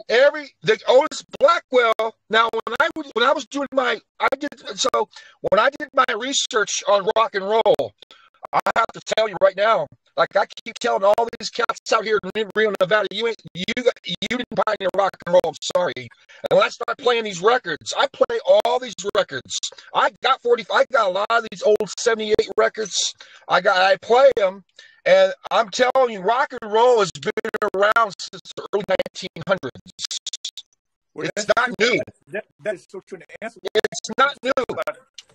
You're right. But I'm going to answer the first question about the sample. So many groups sample the coast and stuff like Yak Yak, Charlie Brown, Youngblood, Charlie Brown. Yeah. Love Potion number 9. Long Came Jones. They did it over and over. Long Came Jones. And to let you know too, Eric and Friction, 1956 was the Coasters' first record. Was called Down in Mexico. Now that particular only sold 500,000 copies. Down in Mexico was the first thing put the Coasters on the map. Right. And the Coasters was the first group rock and roll to be inducted in the Rock and Roll Hall of Fame in 1987. So yes, they've been sampling a lot of groups, so many groups. James Brown, a lot of them say sample for Coaster product. I really, when I used to hear it a lot of times, I said, wait a minute, that's some of our music. They sample that. They used to do it all the time with the Coaster. And right. Now, You're exactly right. Yep. Right now, the Coasters can sell out in 2 weeks. Right now, if you book a show with the Coasters right now, because 90% of our audience is not black, but still, it's just this whole program is that you still go to Coastal Drivers and Platters. We do a show twice a year in Myrtle Beach, in Myrtle Beach in the Alabama Theater twice. Now, Alabama Theater is owned by a group called Alabama. That's a group. We sing there twice a year, Eric. And if you come there, I'm gonna tell you something. Listen to me. Buses. I mean buses. People come in wheelchairs. Buses. There be buses of people, man. When you come to that place, you won't be able to get in there. The show starts at 7 o'clock, bro. Let me tell you something. You get in there after 7 o'clock, you're gonna miss the first group. Cause we go on they on time. They do shows in there every night. So, Mr. Williams, who do you play with right now? Who were you involved with when you were younger? When you were younger, who were you involved with? Oh, now you're going way back now. WLAC. I played guitar for the Five Blind Boys. I played for the Volunteers, the Gospelers. I played guitar and bass. Also, we did the Apollo Theater a lot. And back in those days, you're gonna laugh at this. I first started playing a cigar bucket rubber band. I was 8 years old. My mama's sister made it for me, and we used to play that. We lived in an old wooden house down in Louisiana. It was an old wooden shack down in there. We didn't have no money. It was a poor family, and I used to work in the fields and pick strawberries. But to answer your question, yes, I played. Now I have all kinds of guitars and basses. But yeah, I played for this group. Now listen to LA. Now my whole thing was WLAC Ernest Reclamar. Yes, I'm going to walk over that Milky Way. That was one of the songs about CBS Trumpeteers. Y'all probably too young to know about them. Trumpeteers, the Pilgrim Travelers, the Swan Silvertone, all those groups. I heard of some of those. Yeah, on the road with and Shirley Caesar, all them people way back, way back. But yeah, I played, and those groups I had influences, and oh man, just the thing to know that music is a universal language, and that music, that's the sound. Those are real musical sounds. I don't know what they're doing today, but that was back in the day. That was sounds. I mean, time. I know you got to change with time. I understand it, but music is a universal language. The Coastal Drifts and Platters, we was the one that bought this stuff out. All the other groups copied off us. Oh, and even in time. Well, of course they did. Well, of course. Everyone copied off of Otis Blackwell. Everyone copied off of Little Richard. Everybody copied off of Sun Ra. Everybody copied off of Ike Turner, and even and what's his name? Roger Hampton was another one. Yeah.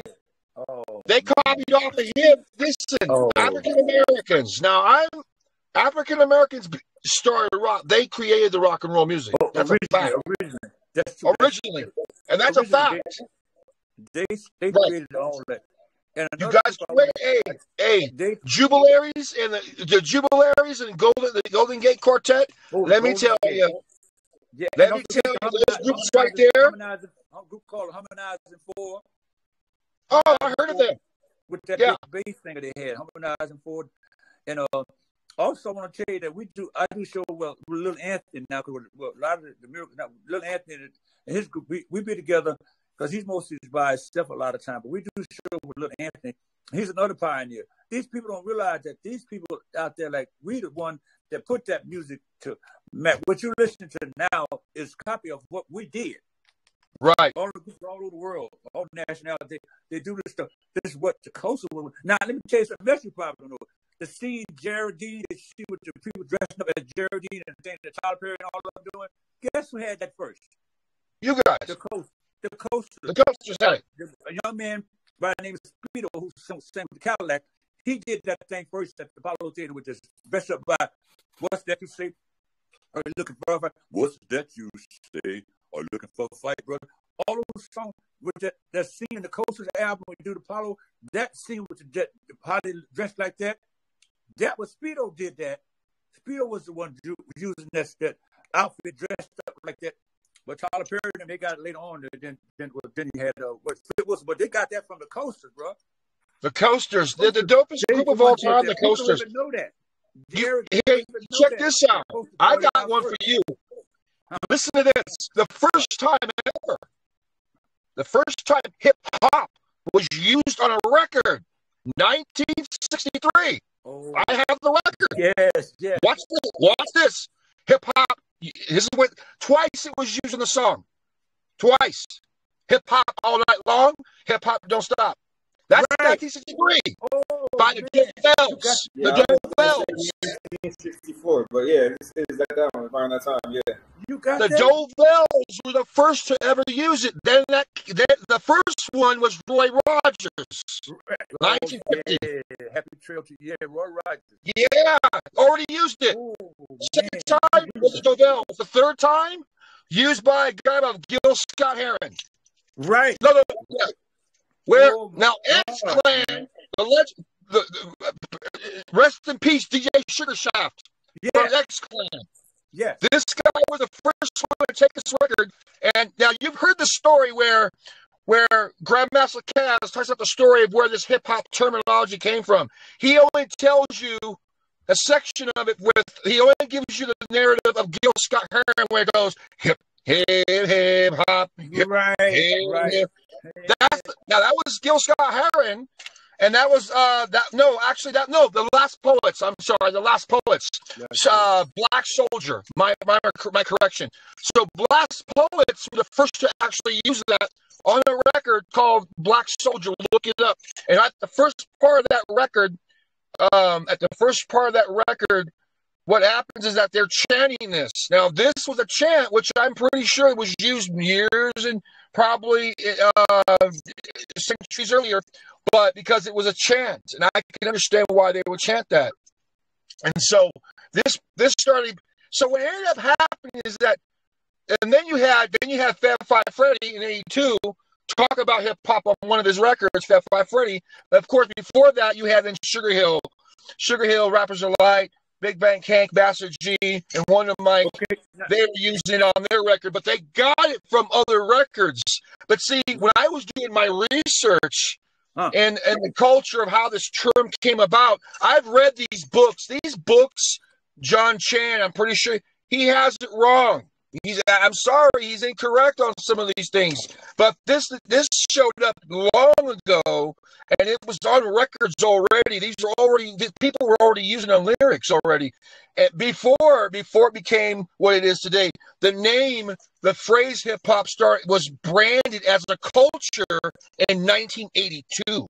If you look at all the flyers, they don't talk about. There's only one flyer that I have that has hip-hop MCs on it, and that was in 1978, and there's only one individual that has it, DJ Chips, DJ Fantasia, Cool D, and Tyrone the Mixologist. Rest in peace, Tyrone the Mixologist. 1978? You got that from 19? You got that? Can you put that on from the platform for Friction so we could have a copy? I will send. You froze again. You froze again, Friction.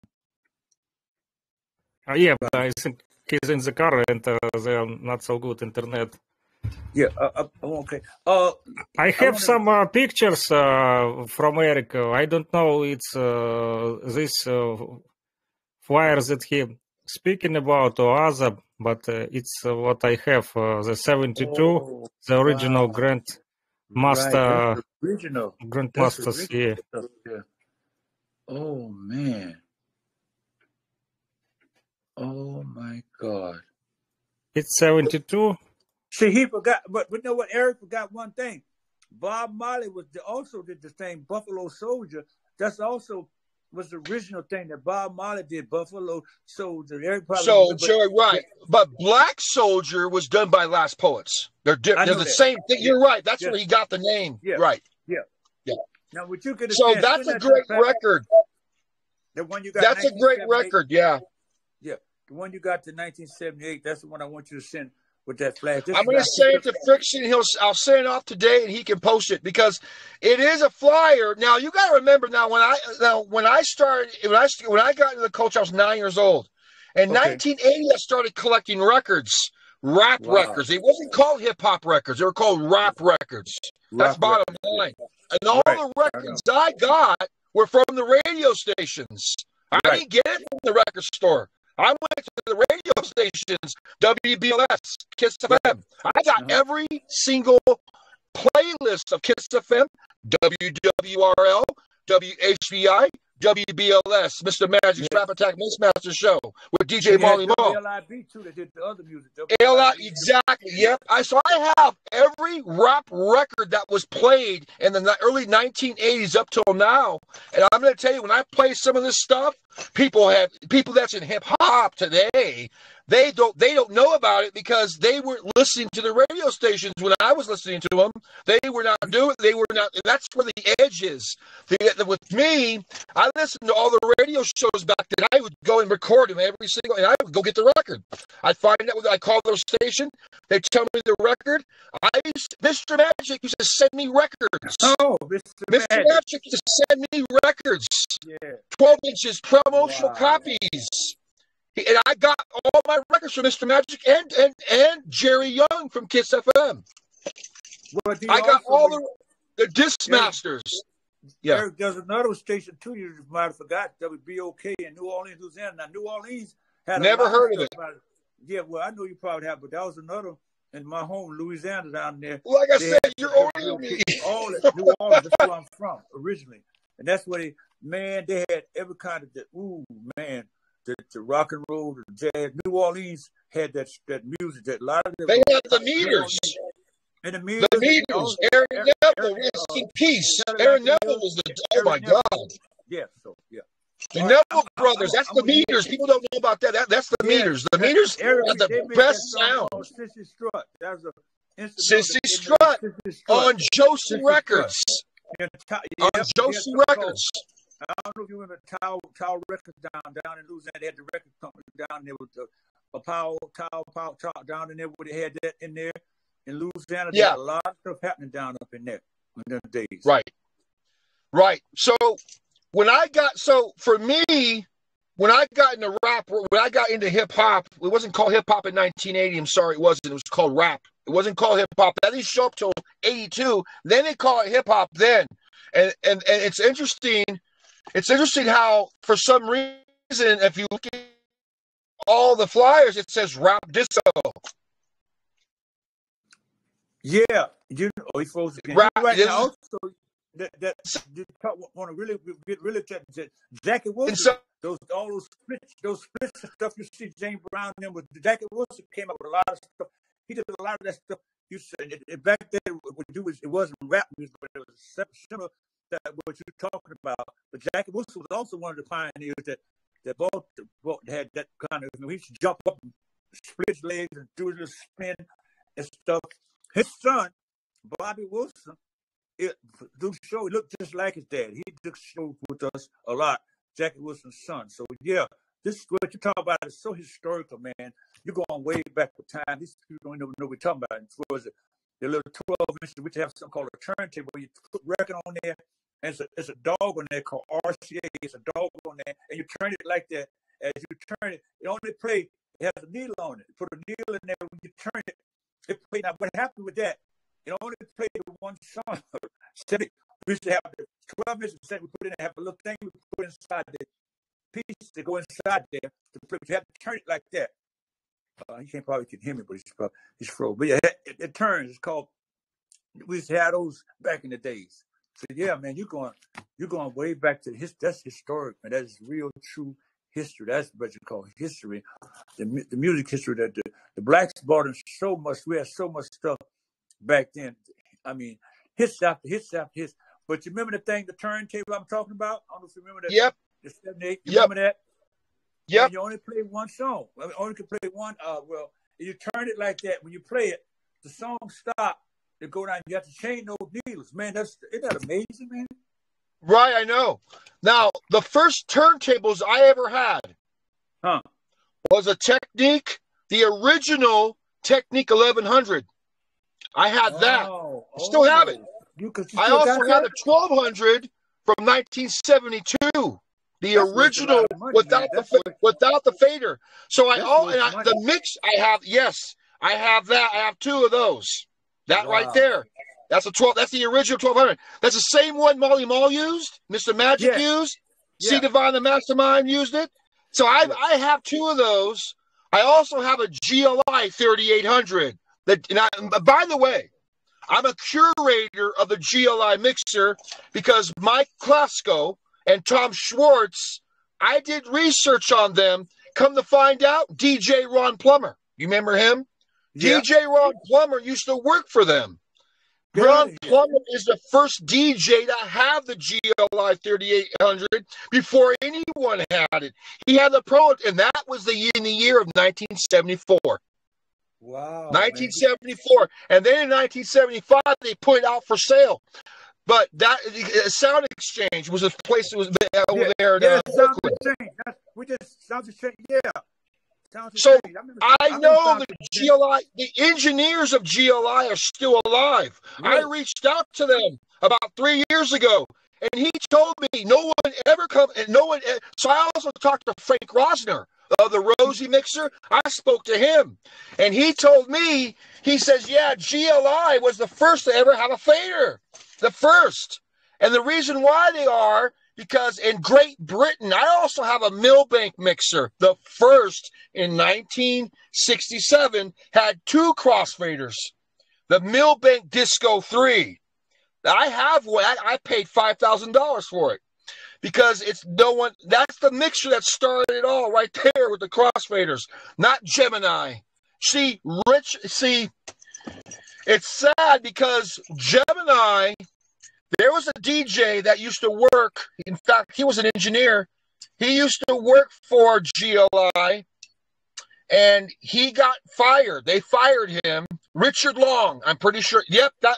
So that Gemini mixer right there, that mixer is actually that's a 1978 version right there, that silver one you're talking about.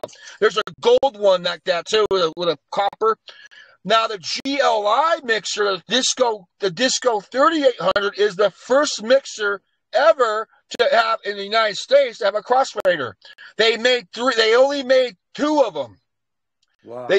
So the mixers that they were using before, Pete DJ Jones, rest in peace, the first DJ ever to play in the Bronx. Ever.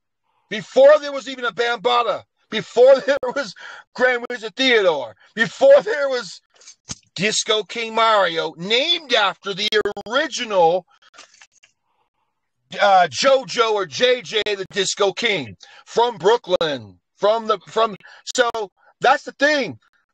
These guys were already DJs in 1967. I have a clip. I'm going to send it to Fricks. I have a clip in Brooklyn where they're DJing in the park in the 1960s, and they're playing James Brown. And there's a whole block party, and they're playing James Brown records already.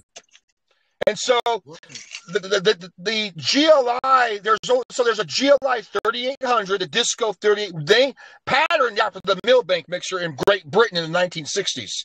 So that's where they did. They went to the radio. They went to a show. Mike Klasko and Tom Schwartz went to Great Britain for a DJ seminar.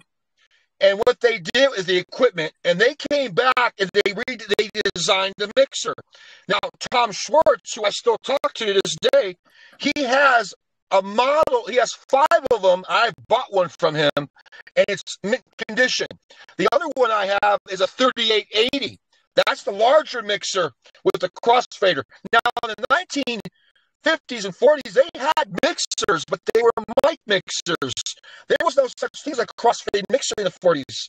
They didn't exist. They were rotary mobs. Frank Rosner told me, and I was talking to Frank Rosner, of the Rosie mixer. Everybody talks about that. That's the first mixer.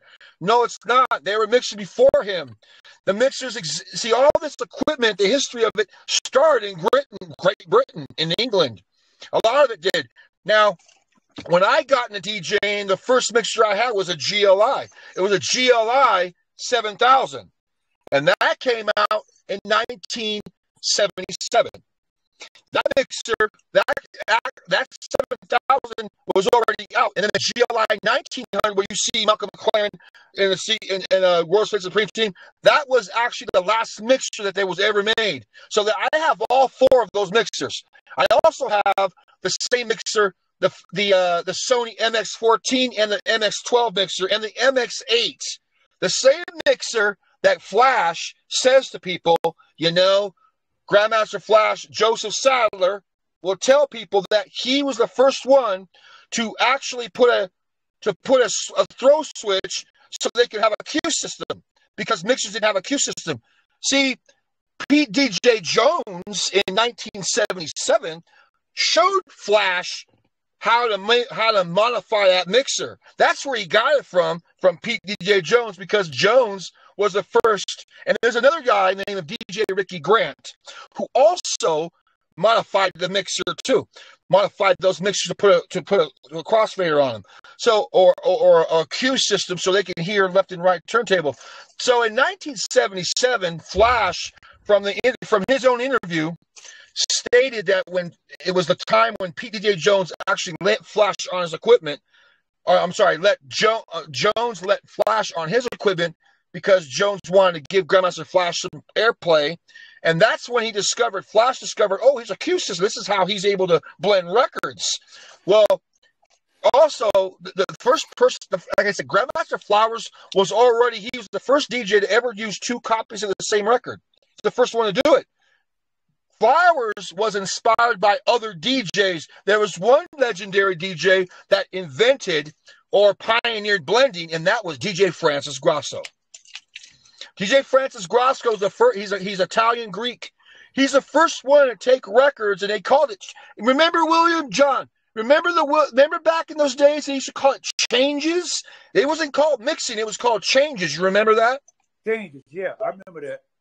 They call it changes, and then Paul McCartney and the Beatles would change up, and even Jimi Hendrix would do it.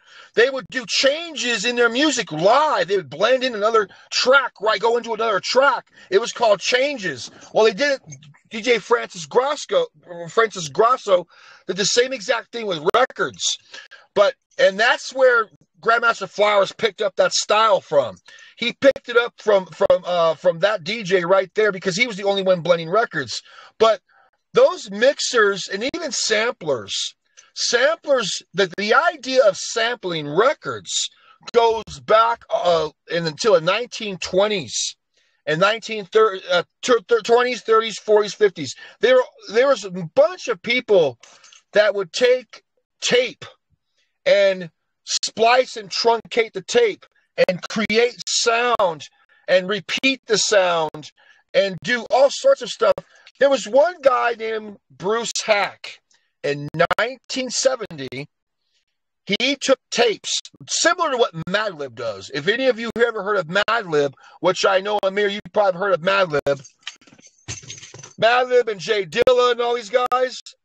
Rest in peace, Jay Dilla, one of the dopest producers that ever stepped in and changed the sampling trend, and that's for sure. It used to be DJ Sub Rock of KMD. That was Zev Love X's brother. That guy was also a genius too. And a lot of my style of sampling comes from David DMX. Not DMX the MC, but David DMX, who was the first to loop records. He was the first to loop records. And then you had David DMX and Curtis Blow were sampling back then in the early 1980s. They were already doing that.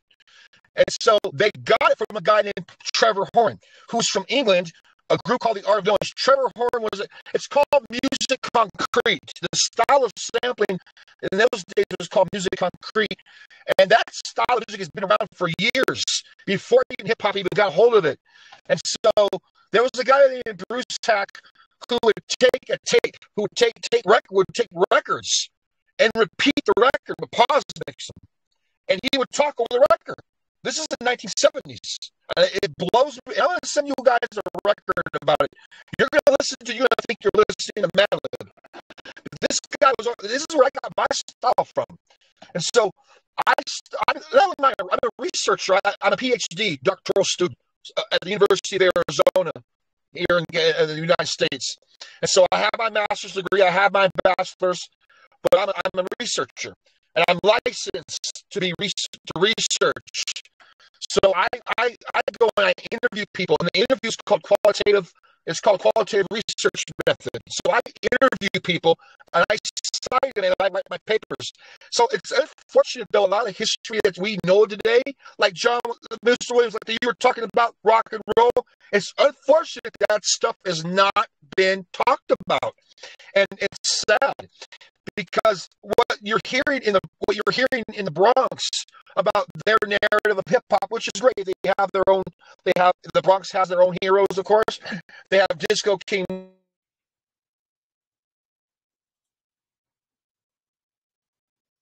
I think he froze again. Yeah. Every time the brother's about to start speaking truth, he gets cut up. You see that? You notice that? That's amazing. That's amazing. I know you want to ask Eric some questions when he comes back home. So I want you to flow to him. Let him ask Eric some questions. I feel his energy. So when Eric comes back home, I listen to you at Wmcjltv, and I understand that I will not less know about hip hop. About music. It's so deep story, it's very, very deep history, Mr. Williams, before Eric is back to us, please tell us about your medallion. Eric started speaking about it in the beginning. He said that you from the ancient times, because he saw your medallion. What it's about? The one at the bottom, this is the office that $1,000 even before the cost ever came. The represents this is the woman in the bottom, the man holding up, and the other slip here. This represents the 30 degrees of knowledge, and also in the change here the Egyptology, and what some people say books of the dead. I don't like to say books of the dead, but our ancestors and the power that we have now that we don't, a lot of us don't know that represents. So that's something that's very, very historical. It comes from the books, ancient time books of dead, all those books that you have, and also this other one that shows you about to also represent Enoch. Enoch, as you know, Enoch was one of the person who the Creator took up and went up into the ships. He transferred him up there, and he went and kept him. He didn't die, keep his whole body up. So represents that. That represents what I'm doing. Okay, thank you. But today we also have Wmcjltv, and maybe Wmcjltv speak about the phases of the Dragon Year, like we planned before the show. Yeah. So, going into that, so the pre-understanding of how it works. So most people only understand, like, this whole 12 sign things, and they're always trying to figure out, like, all right, what makes this New Year so significant? Well, thanks for asking. There's a thing that certain cultures, they utilize certain planets. And then, like, when it comes to, like, culture and things of that nature, a lot of cultures around the world, no matter who you are, each one of these cultures uses a specific planet to dictate or move what they need to happen in their realm, whether it be government, whether it be the surprising parts of culture, rather it be just just living daily life. So for this particular topic, we're talking about the Chinese New Year's and how they developed the system. Well, the system is derived from the planet called Jupiter. A lot of people see Jupiter in the astrology realm as a planet of abundance or a planet of knowledge, things of that nature, because of its representation with its sign known as the Sagittarius or Pisces in ancient times. But in this case, it's also in their sector, Sagittarius represents the rat. Because they have this whole story, you can all look it up if you ever have the time. They have a story of how their zodiacs came into being, starting with Sagittarius being the rat, going all the way back to the pig, which is Scorpio, and so on and so forth. So in this case, Jupiter is basically making its way through each and every sign of the zodiac, and then in an astronomer's point of view, it doesn't line up to what they use, but everybody uses this 30 house or 360 degrees type of knowledge, so I'm just keep it simple. So in this case, this particular sign or this particular planet is going to be in what is called the sign of Aries, which they will call the dragon.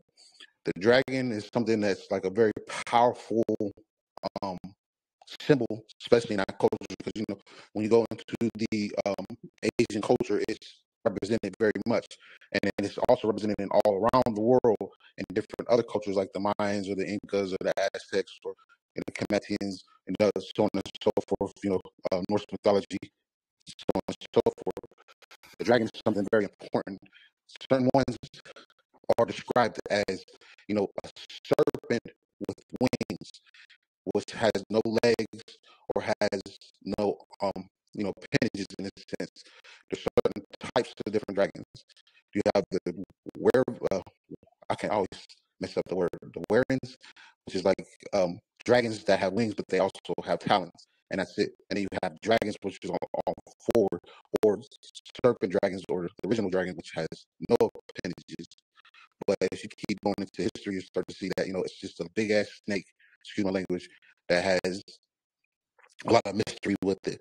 And then sometimes when you look at it, a lot of the culture, from what I know to represent it as, is that they got it from the Egyptian or the Kemetic deity known as Tower Earth. Tower Earth is basically the hippopotamus goddess with lion paws and a crocodile on his back. So when people start to really look into where they get the dragon, that's where they get it from. So moving forward. So now you have this planet of abundance and a sign which represents personality or not necessarily personality, but in its direct sense, it's basically a leader. So you have a planet of abundance being placed in a sign of leadership, or one of the first signs of leadership, as our culture basically subscribes to. For what I put it as, is that it's basically in the zone known as the Kemetic god, known as Khnum. And when you start to look into Khnum, you understand that this is the individual who is described as, modeling human beings out of clay. When we all understand where that story comes from, when it comes to dealing with Adam and so on and so forth. So what I want to speak about is, from everybody's point of view, is that when it comes to your most powerful quality, your leadership quality, what is it that you yourself are going to apply this year of one of your best qualities?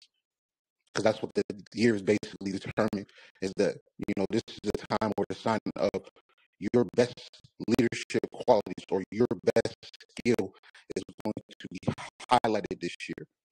So from everybody's perspective, what would be your best quality or your best skill trait or your best leadership skills, and where do you see yourself Well, I have putting it to at? say wisdom and knowledge. I want to do wisdom, knowledge, and understanding. That's my goal, is to get both power and wisdom, knowledge, and understanding, so I can help my people. When I say my people, I mean people in general, just help people to rise up. That's what I want to have. Wisdom, knowledge, and all I ask was wisdom, knowledge, and understanding. Of course, I want to be healthy, but wisdom, knowledge, and understanding, that's my goal. That's just fine. And then also to add to it, during their astrology, right?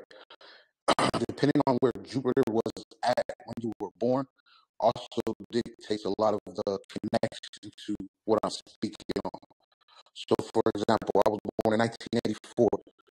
So, me being born in 1984, Jupiter was in Sagittarius. So, for me, mine's in the sign of the rat. So, you have the sign of the sign of the rat being influenced by the sign of the dragon, if that makes sense. So it's like, but the rat is more so people see them as, good business players, good businessmen. Basically, kind of sneaky. They get what they want because they model it off the rat type thing. So it's like as we go on through the program, I'm going to do my best. Like if y'all tell me the year, and I'm just going to look it up, and then I'll tell you what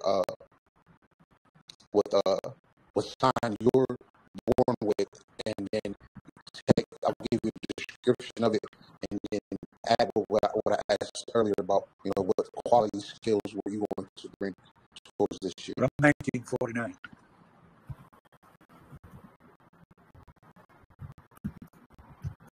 Did you? Yeah, mine is 1979. I just put it in the chat.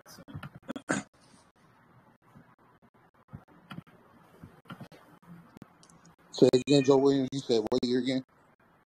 1949.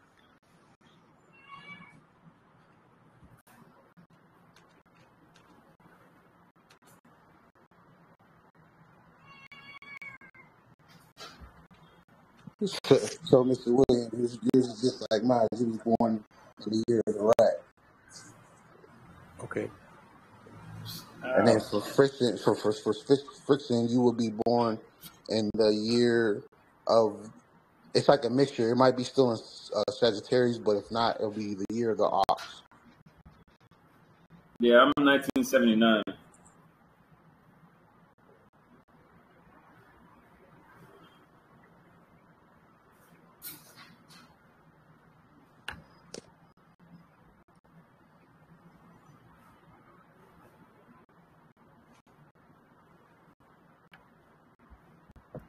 Dang, it's yours is hidden in my.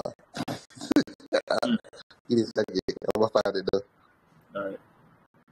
It's like the year of the sheep or something. Maybe. What you said, 1979? Yeah. Where you at? You like my brother? He's also 79. Friction, what's yours, Friction? I'm 85. I'm most young. 85, yeah. 1985.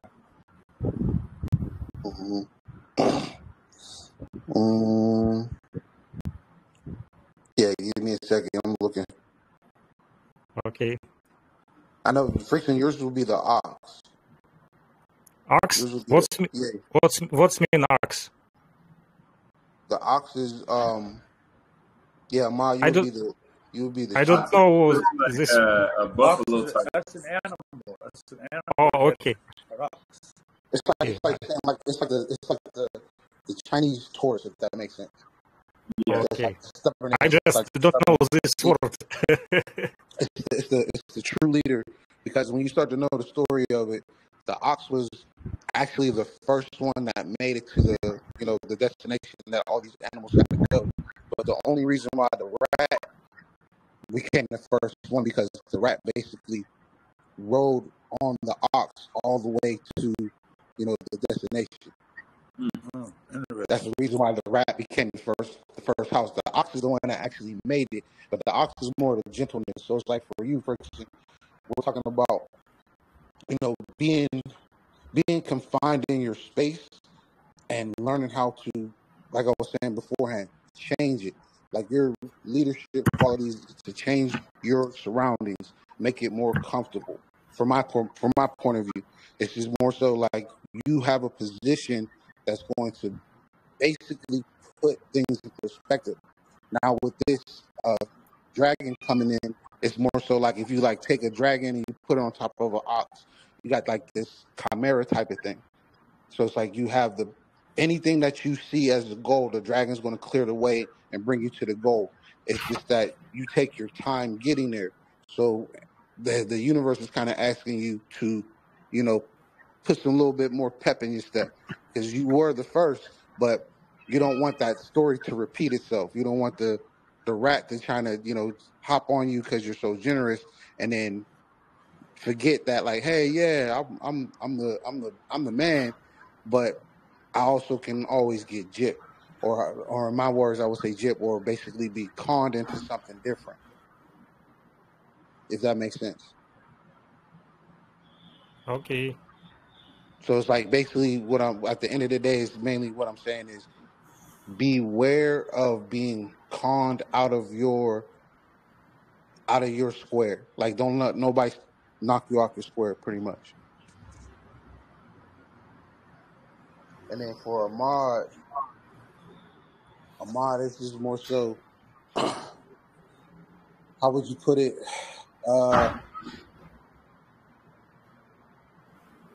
If you were in a field, right? Because we're gonna take the animal first. You're in a field. You're sheep. You understand that there's wolves and all kinds of things that's out there. As Yes. the sheep, how do you stand your ground to make your life comfortable? So, for example, like, you know, you see all this good grass and things of that nature.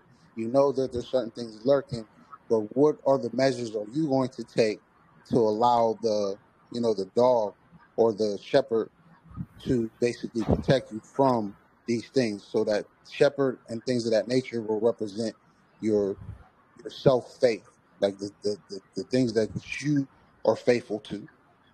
Mm. So what are you Okay. going to do to protect that? Protect your, like, you know, protect your space. Same thing like with the ox, but it's more so the ox is like slow moving. The sheep can go, you know.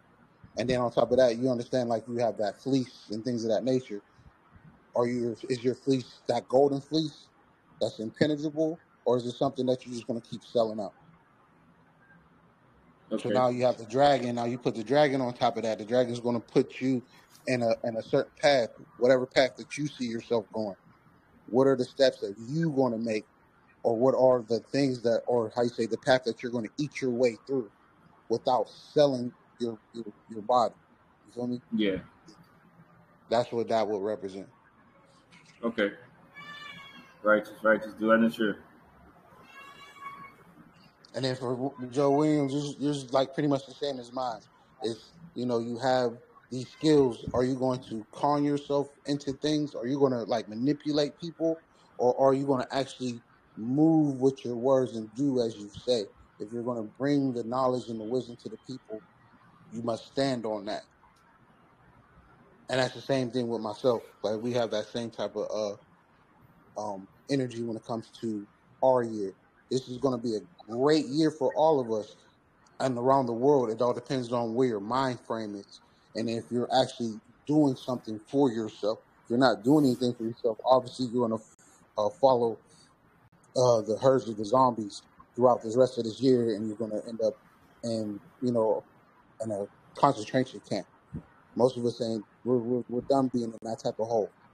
We have all these things that we as a collective have brought together, but we also have to remember that we are individuals, and we all do need to make sure that we are good so the rest of the foundation stands. Or how they say, well, that's right now, we're four pillars. And then if one pillar crumbles, the rest of them's going to go. The whole platform's going to go. Well, I'm hoping for the north, south, east, and west angels to protect me, so that wisdom, knowledge, and understanding, you and I are the same on the same level, so I can be able to ride and move forward and to say and do the right thing. I need the protection from north, south, east, and west for that to happen. Or how they say, use your gift of charm. Like your gift of charm is definitely going to get you where you need to go when it comes to that protection. You feel me? I understand. Okay, today also, like I understand, we plan discussed about the 4-year-old girl who was shot by some people, right, Mr. Williams? Oh yeah. That was Thursday, June. That was George Floyd, 4-year-old great niece. She was shot in her bed while doing a tragic attack.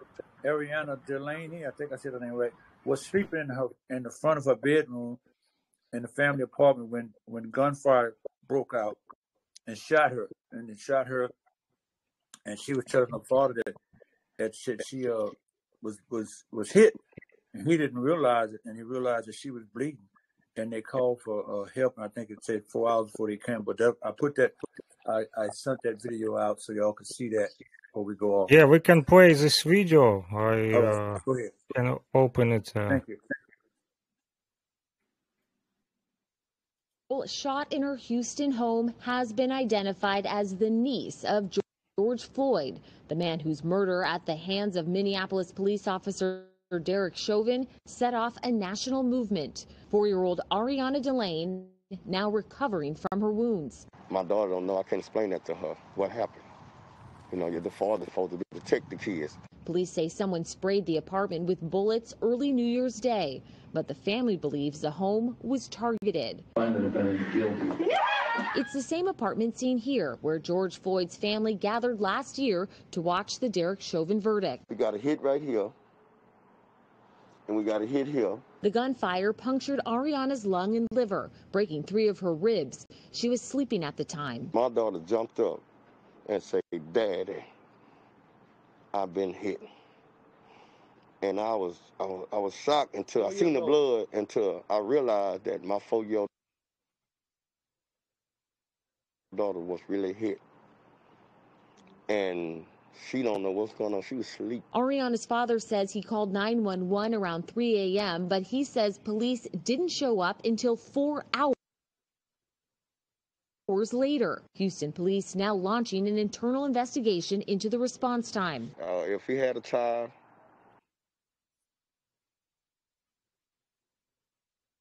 that's the only way he gonna understand how he really feel. Ariana had surgery and is in stable condition. Police do not yet have any suspects. Okay, that's all. I'm sorry. So what that sounds like is the police, ordered a hit. Damn, bro. Yeah, the police ordered a hit on the house, and they just didn't want to respond. That's why they responded so late. Especially given the whole situation. Sounds like exactly what that was. Yeah, you're 100% accurate, my brother. 100% accurate. Yeah, it's like, and if you look what the things that happened as of recent, right? Like, if you look at the date, they said that this happened around New Year's, right? And then on top of that, the time frame, was a couple of years though. But however, it's that whole notion of like seeing what's going on. So we had the whole court thing about domestic violence with the actor known as Jonathan Majors. And then from his verdict, pretty much in the minds of the people are set to, the reason why a lot of the Afro, Negro, colored African Americans, however you want to put it, are afraid to reach out to the police. Then you had something of this nature that happened before this case even happened. Then people are not aware of that a young woman who around the same time the court case was going on, a young woman in California called the police. She asked for help because her significant other, the person that she was dealing with, was, she got fed up with the abuse. Once the cops arrived, they shot her dead in front of her child. Then you had this young lady, then you have this young lady that we just watched. And it's not even a similar manner, but this young woman got shot. This young child got shot while she was sleeping. So it's like the trauma that's been going on for the last couple of years. And then just that whole situation with his death as well, with George Floyd's death as well, and a whole bunch of other people's who have fallen to this corrupt way of giving out law. The real question is for me, that I've been asking myself is, what type of narrative is really being pushed when it comes to the people who are so-called supposed to, protect us, and then on top of that, the people who are supposed to bring law, but have so much corruptness in their system that they continue to allow these particular events to just keep going with, specifically in the cultures of African Americans. Well, my thing is, before I speak, I want to say that we have no men to stand up, because it's black on black crime. So many blacks don't know who they are, and in general, they killing each other like flies and stuff. And we don't have no. We have what you call house niggas and Uncle Toms and Oreo cookies that wipe out powerful nation, and people that try to lead and do things, they kill us off right away. So we need leadership. We need men to stand up, because the women is our queen, and the children are Mukmanuns, Mukmanan, the boys and girls. Peace and blessing be upon the little girl that got shot. But we need to try to stand up as men. That's the problem that we have. Don't talk about the money and the land and property and real estate right now. Let's talk about the men powers, as you said earlier, woman, about us being able to trap the rat, being able to do stuff, and for ICE, for North, South, East, and West. But we need more men. I don't know how long I got, man. I'm up in age now, but we need more men to come out and stand up. Don't be afraid, man. What man gonna go out and stand up and do things? They'll go get high and put stuff in their nose and smoke drugs or whatever that stuff they smoke. They don't go it for not even real reefer, but they giving stuff and jumping off out of windows smoking that stuff. But I'm saying we need some real power, strength for the men. Thank God for Makuva Ali and people like Malcolm X who lived, and all these people, Shaka Zulu, and all these people that was teaching things, and Bob Marley, all this. And anybody comes out, the Black Panthers, anybody, Honorable Louis Farrakhan, all these people who come out to do things to help, but we need men. They need somebody with them. We are on the platform. Look who's just us four. We need some powerful people to come with us. These men should come. These people wouldn't come to your house and shoot you. And if they wasn't killing one another, they killing one another like flies.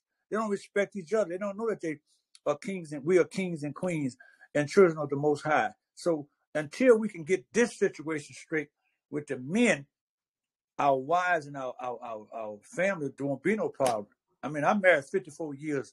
That wasn't easy for me. Raised all the kids. My oldest son is 56. It wasn't easy for me. But what I'm saying, Romatil, we need some men to stand up, and they won't break. They won't be shooting us and killing you if you don't kill yourself and respect one another. We don't even respect each other. This is the thing we need to do for the children. The future is our boys and girls, like I said, that's coming behind us. We need to save these babies, man. We need to save these babies, because if we don't stand up as men and teach our women how to do stuff and do things, because the women are ready, but they need the men. The men are afraid to stand up. So what can we do? I wrote a song called "What Comes Our Children Not Drug Free." It ain't playing. People ain't playing. They don't want to hear stuff like I'm writing song "Beautiful Land." Y'all probably ain't never seen a video I wrote called "Beautiful Land." It talks about heaven in the rig. I wrote a song called "Revelation Time." Those jobs get you down. All these things I put out. I had to do it because they listen to a preacher, a song, and music. They listen to that. So I had to figure out how to do it. But I don't know how long I'm gonna be here, man, to do this thing. But I'm saying what we need, though. So I'm gonna let the platform go. I know we gotta go, but we need some men to stand up and be men. This is the main part. Nobody won't be killing us if we don't kill each other and do things and respect one another. I yield my time now.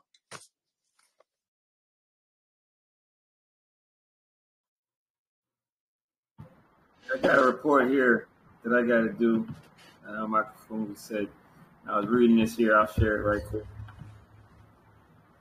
So this year, I was reading, and I'm not surprised. They were saying that archaeologists discovered a lost city, a huge lost city in the Amazon, which, I'm not surprised because the Amazon is a huge place. It spans from Brazil, the coast of Brazil, in the northeast of South America, all the way to the middle of Ecuador. So this society that they found is actually found in the Ecuadorian part of the Amazon.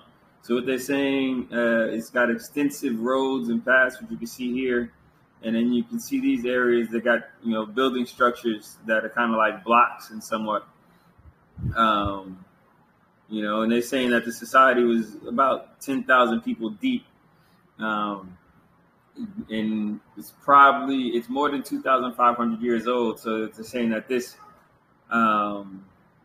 discovery basically challenges the narrative that Europeans give to most people, which we know, everybody in this program, we all know that narrative is basically just a lie. But yeah, this is one of those things that actually, they're saying that helps prove that. And it's saying that it was actually larger than the structures of the Mayans, quote unquote Mayans. But all the buildings and ceramics and tools were a little bit different. So they weren't actually pyramids. They were more like rectangular and square structures. You talking about like But step that's pretty much all pyramids? they have about it.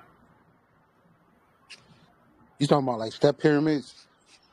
No, not even step pyramids. They were just like they were kind of like Earth ships, like the new Earth ships made with hyper adobe. Oh. Like small huts. Well, not really too small, but they're 20 meters.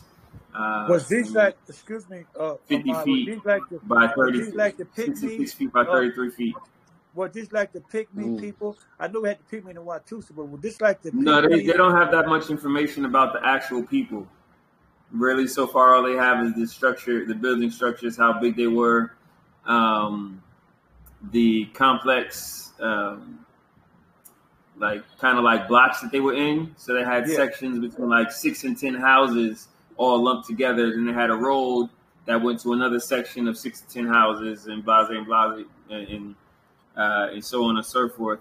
And then they had a central area, a central plaza that all these small groups led into. So it was kind of like you had the structure in the middle, which might have been the meeting hall or the spiritual structure, and then the roads that led out to the other groups. Let me ask you a question, Ahmed. Do they say how tall because according to the structure I'm looking at, they say that the structures were 66. They don't. Let me see if they give a height. They're 2 to 3 meters high. Okay. So about 9 feet, 15 feet high. Okay, so that's the size of the. That had to be that would have to be the size. I'm assuming now. I'm looking at it. I'm guessing that the people that built it had to be within that range. I'm saying in terms of height. You understand what I'm saying? Yeah, possibly. I'm talking about the realistic standpoint. Now I could be wrong, unless it was extraterrestrial type being, but I'm saying, and according to what I saw, it had to be within that range. That's all I want to say. I mean, if the structure is 3 meters high, that's about 15 feet. Right. And back in those days, they wouldn't try to build something that was extremely higher than their own heads. Right. So yeah, they were probably pretty tall. Right. That's what I'm looking at. What's so crazy though is that I was always taught that the Amazon, or just that particular area of South America, a lot of it has not been explored yet, and it's mainly, from my understanding, it's mainly because of the different. I call them Pokemon. It's like a side joke for me. The different type of Pokemon that reside in there, because there's so many different like killers. Like just by watching the Animal Planets and things of that nature, they have a lot of animals that have some crazy defense mechanisms. And it's like my whole thing is like they never explored. Like there's that one hole, like the big old hole that's out there too, somewhere in I think it's by Ecuador. Like there's this big hole that leads to something, and people have yet to explore that because of what they're afraid that's already in there. Like they already know that something's in there. Like in my mind as a child, when I was learning about this, I'm like, yo, that's where Godzilla and them live. Like that's how they come out and start these hurricanes, and we thinking they're hurricanes and stuff, and no, that's them. That's some actual kaiju's freaking moving and destroying stuff for us and flooding us and things of that nature. And they all come from there or the Bermuda Triangle or just all these Yeah, different locations. And then for them to actually have the balls to actually start really trying to explore and just be like, it is what it is. And then for them to see a structural, a city, they call it a lost city, even though nothing's lost, but you yeah, know, it's a city. Like if you really listen to what Ahmad's saying, it's like they had a whole civilization in yeah. plain sight, It was like a and we town, all man. thinking, It felt like a town. yeah, yeah. And most people, like when we look at all these structures and stuff, well, we're too used to seeing this, or we're too used to seeing these type of pyramids, or modeling things off the t- uh, the tier trails or the Native Americans or Indians and things of that nature, or modeling off of people that we can see every day. But when you start to truly look around the world, like there's so much that we can be exploring in a way, and it goes back to the leadership part. My thing about it is like this, and I'm probably not the only one that thinks this way, but I think I'm probably the only one that thinks this way. It's like for us to all be humans, what are we fighting each other about? Like for real, like it's all these indoctrines and things of that nature. But for us to be humans on this planet, why are we fighting each other? What is the main reason for fighting each other? Because it's Yeah, like if we were to keep fighting, it's just going to be a vicious cycle. As us being humans, we all live, breathe, eat shit, and everything else in this realm. But it's like, how are we going to evolve when we can't even just work with each other, like truly work with each other? We all understand that there's a lot of famine. We all understand that there's a lot of different tribes, and we hold dear to tradition. But at this time in time, in the age that we're in, tradition is something to learn from as like morals, but traditions is no longer needed in this time. What's needed in this time is that we the powers that be and things of that nature, or just the people themselves, when they realize like they are the power, when they realize that, they'll understand that like all we got to do is say, not necessarily say no. They're gonna do whatever they can to put us in order, but as the million people versus however many um, thousands or legions of people, we outnumber them pretty much like point 0.5 to a billion. And in seeing things of that nature, to see like a civilization that's in a place that people are literally afraid to go in, for them to actually do it, it just speaks volumes to me. Like it can happen, but it's probably not gonna happen in this lifetime. And it's like my whole thing with the children is that and it's something I hold dear from a saying that the great uh, master teacher Bobby Hemby said. It's like Mr. Joe we, Williams, you need to open your microphone. Sorry, Ramtev, I see that Joe Williams trying something said, but microphone not open. Yeah. go ahead. Yeah, please speak, Joe Williams.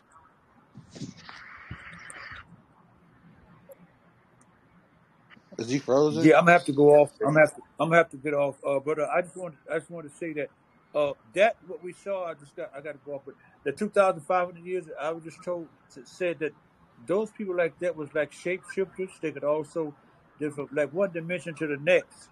In that time, we yeah. still have those people. They still have those. Now our body, what we see is the flesh. We have a spirit soul that lives within us that's not from here. But those particular beings that you see on, I'm looking at that. I got to get off the phone, but Yeah. some of And, those and, people and what was said in this article is that not only that this society was from at least 2,500 years ago, but it says that this particular society had also been there for at least 1,000 years. Okay. All right. Yeah. All right. Okay, guys. I think we can finish today our production. If anyone have some comments, please speak. No, I'm good. Okay, thank you very much. See you next Thursday. It was World Media Coalition Jazz Lovers Television. Like always in Thursday, we have productions in Telegram. platform also. We have Odyssey channel. Find us there, watch us there, and also watch us and find us on the Roku channel. Okay, love you guys. Take care. Peace, peace.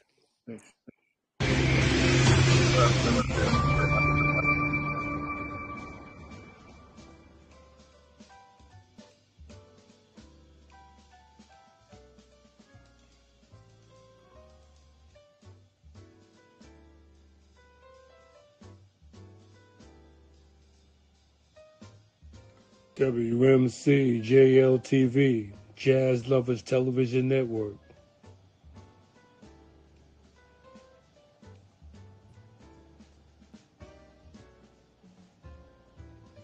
Arts, culture, and entertainment with fine news and business.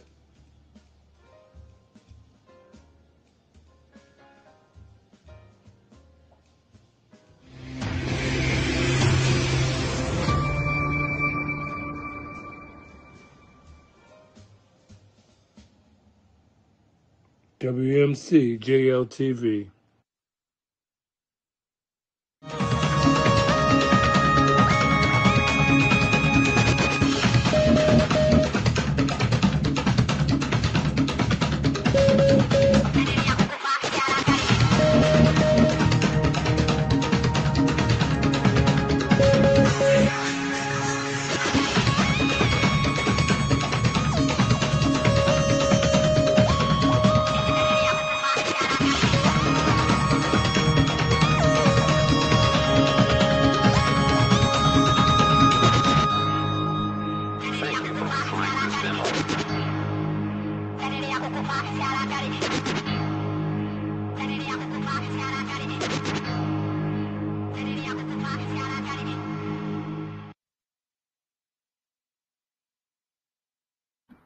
Nice work.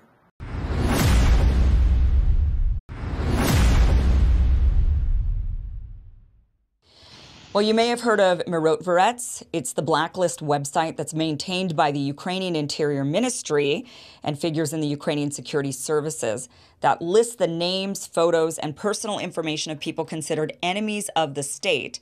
Now, many people on the list are critics of the war. That would include Americans like Roger Waters and Scott Ritter. There's journalists on the list, and even children.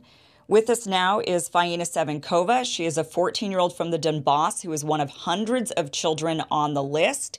She is joined by Mira Tarada from the Foundation to Battle Injustice, who will interpret for Faina and also discuss more about this horrendous list. This list has been considered a kill list. So though it is not technically supposed to be to eliminate people, that is exactly how this list has often been used. And when people are killed, a lot of times over their faces, there's red block letters that essentially say liquidated. What's really interesting is that this list, Wmcjltv, that word actually translates to peacemaker, although it doesn't really seem very peaceful at all. Faina, thank you so much for joining us and being here on the show today.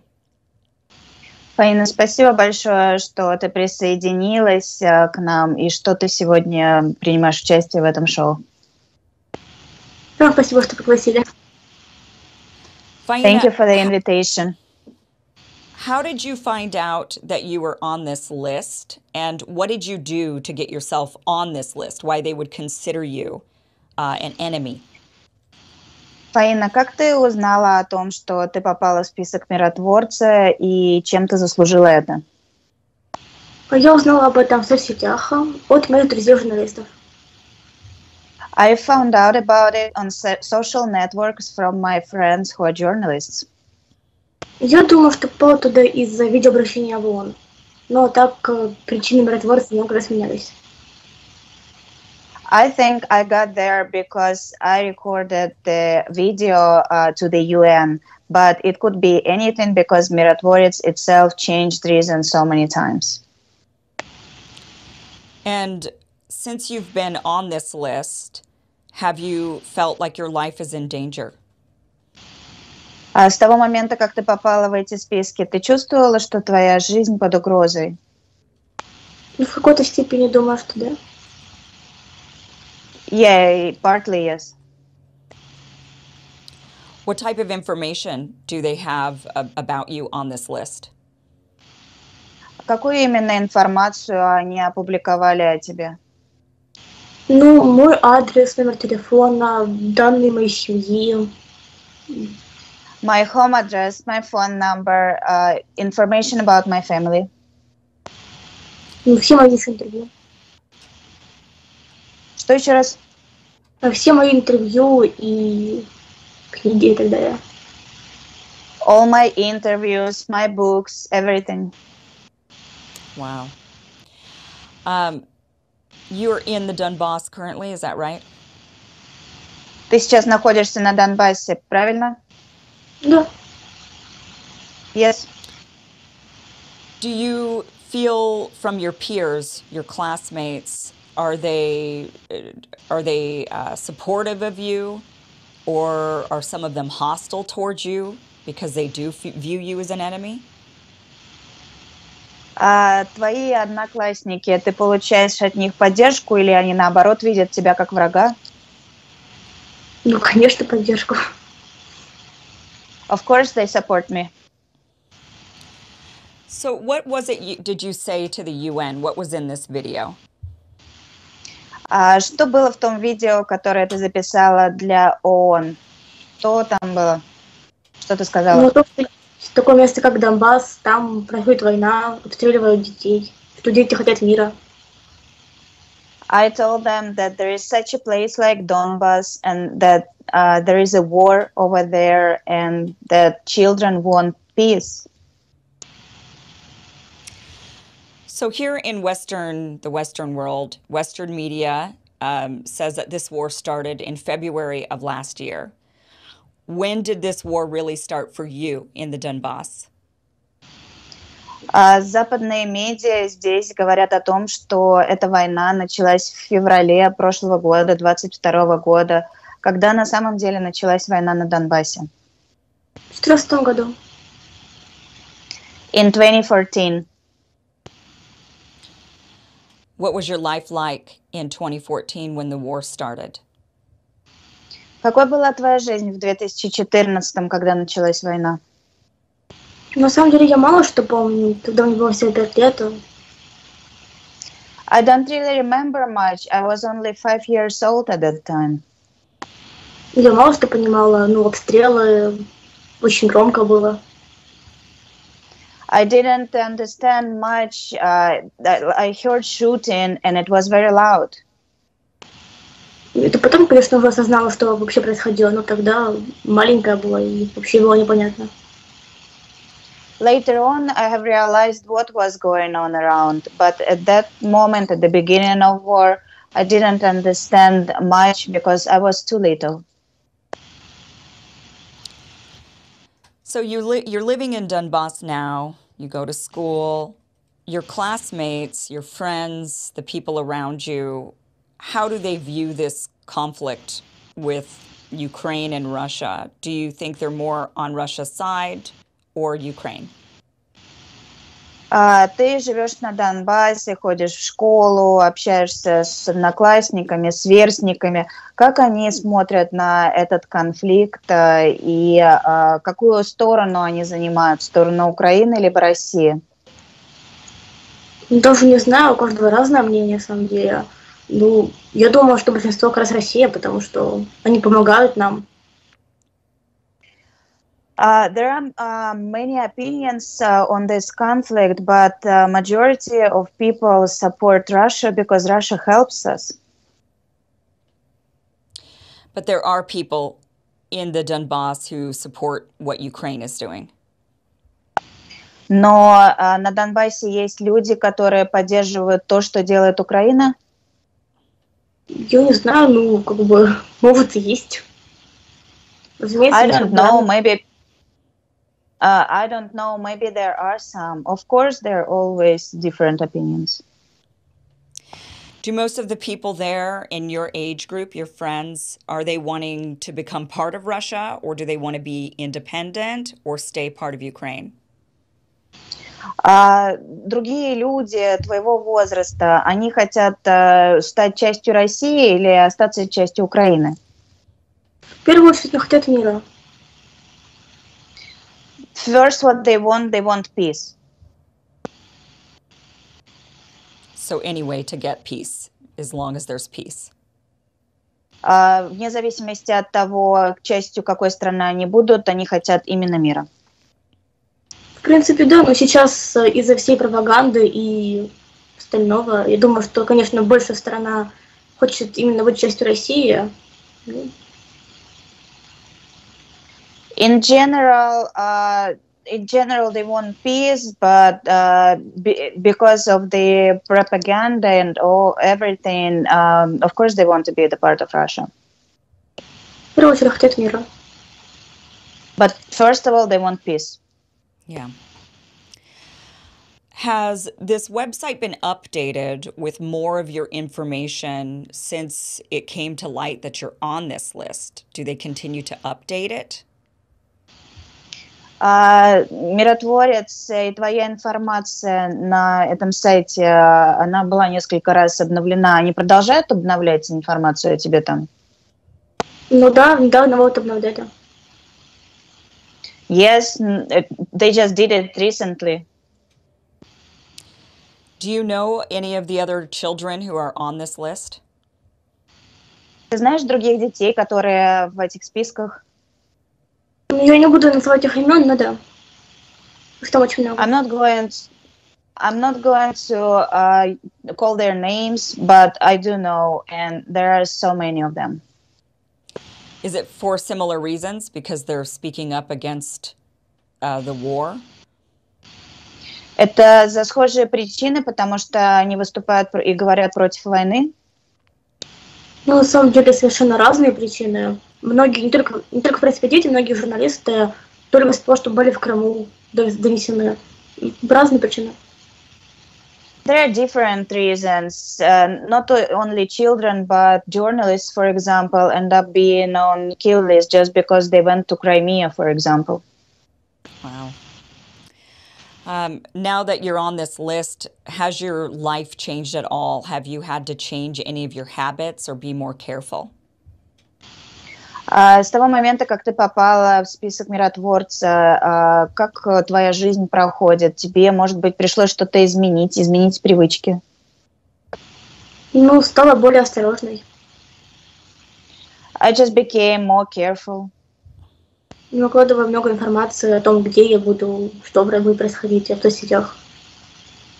I don't publish a lot of information about where I'm going to be at and what's going to be happening in social media. Are you worried about using a cell phone? Ты волнуешься, используя телефон? Ну, в принципе, да. Yes. I'm sure your parents are very worried. Are they worried about you and your safety? Я уверена, твои родители очень переживают о тебе. Они волнуются о тебе, о твоей безопасности? Разумеется. Of course. What do you want Americans to know about this conflict, about this list? What sort of message do you have for Americans? Что бы ты хотела, чтобы граждане Америки знали об этом конфликте, не граждане Америки, американцы, об этом конфликте и о миротворце? Какое бы ты передала им сообщение? Ну, в первую очередь, это мир, это самое главное. Ну, First of all, it's the peace, it's the most important. Наверное, часто проверять разные источники в новостях, не верить всему подряд. And check the news sources. Don't believe everything what you see. То есть составлять свою точку зрения по поводу этого конфликта, основываясь на разных новостях.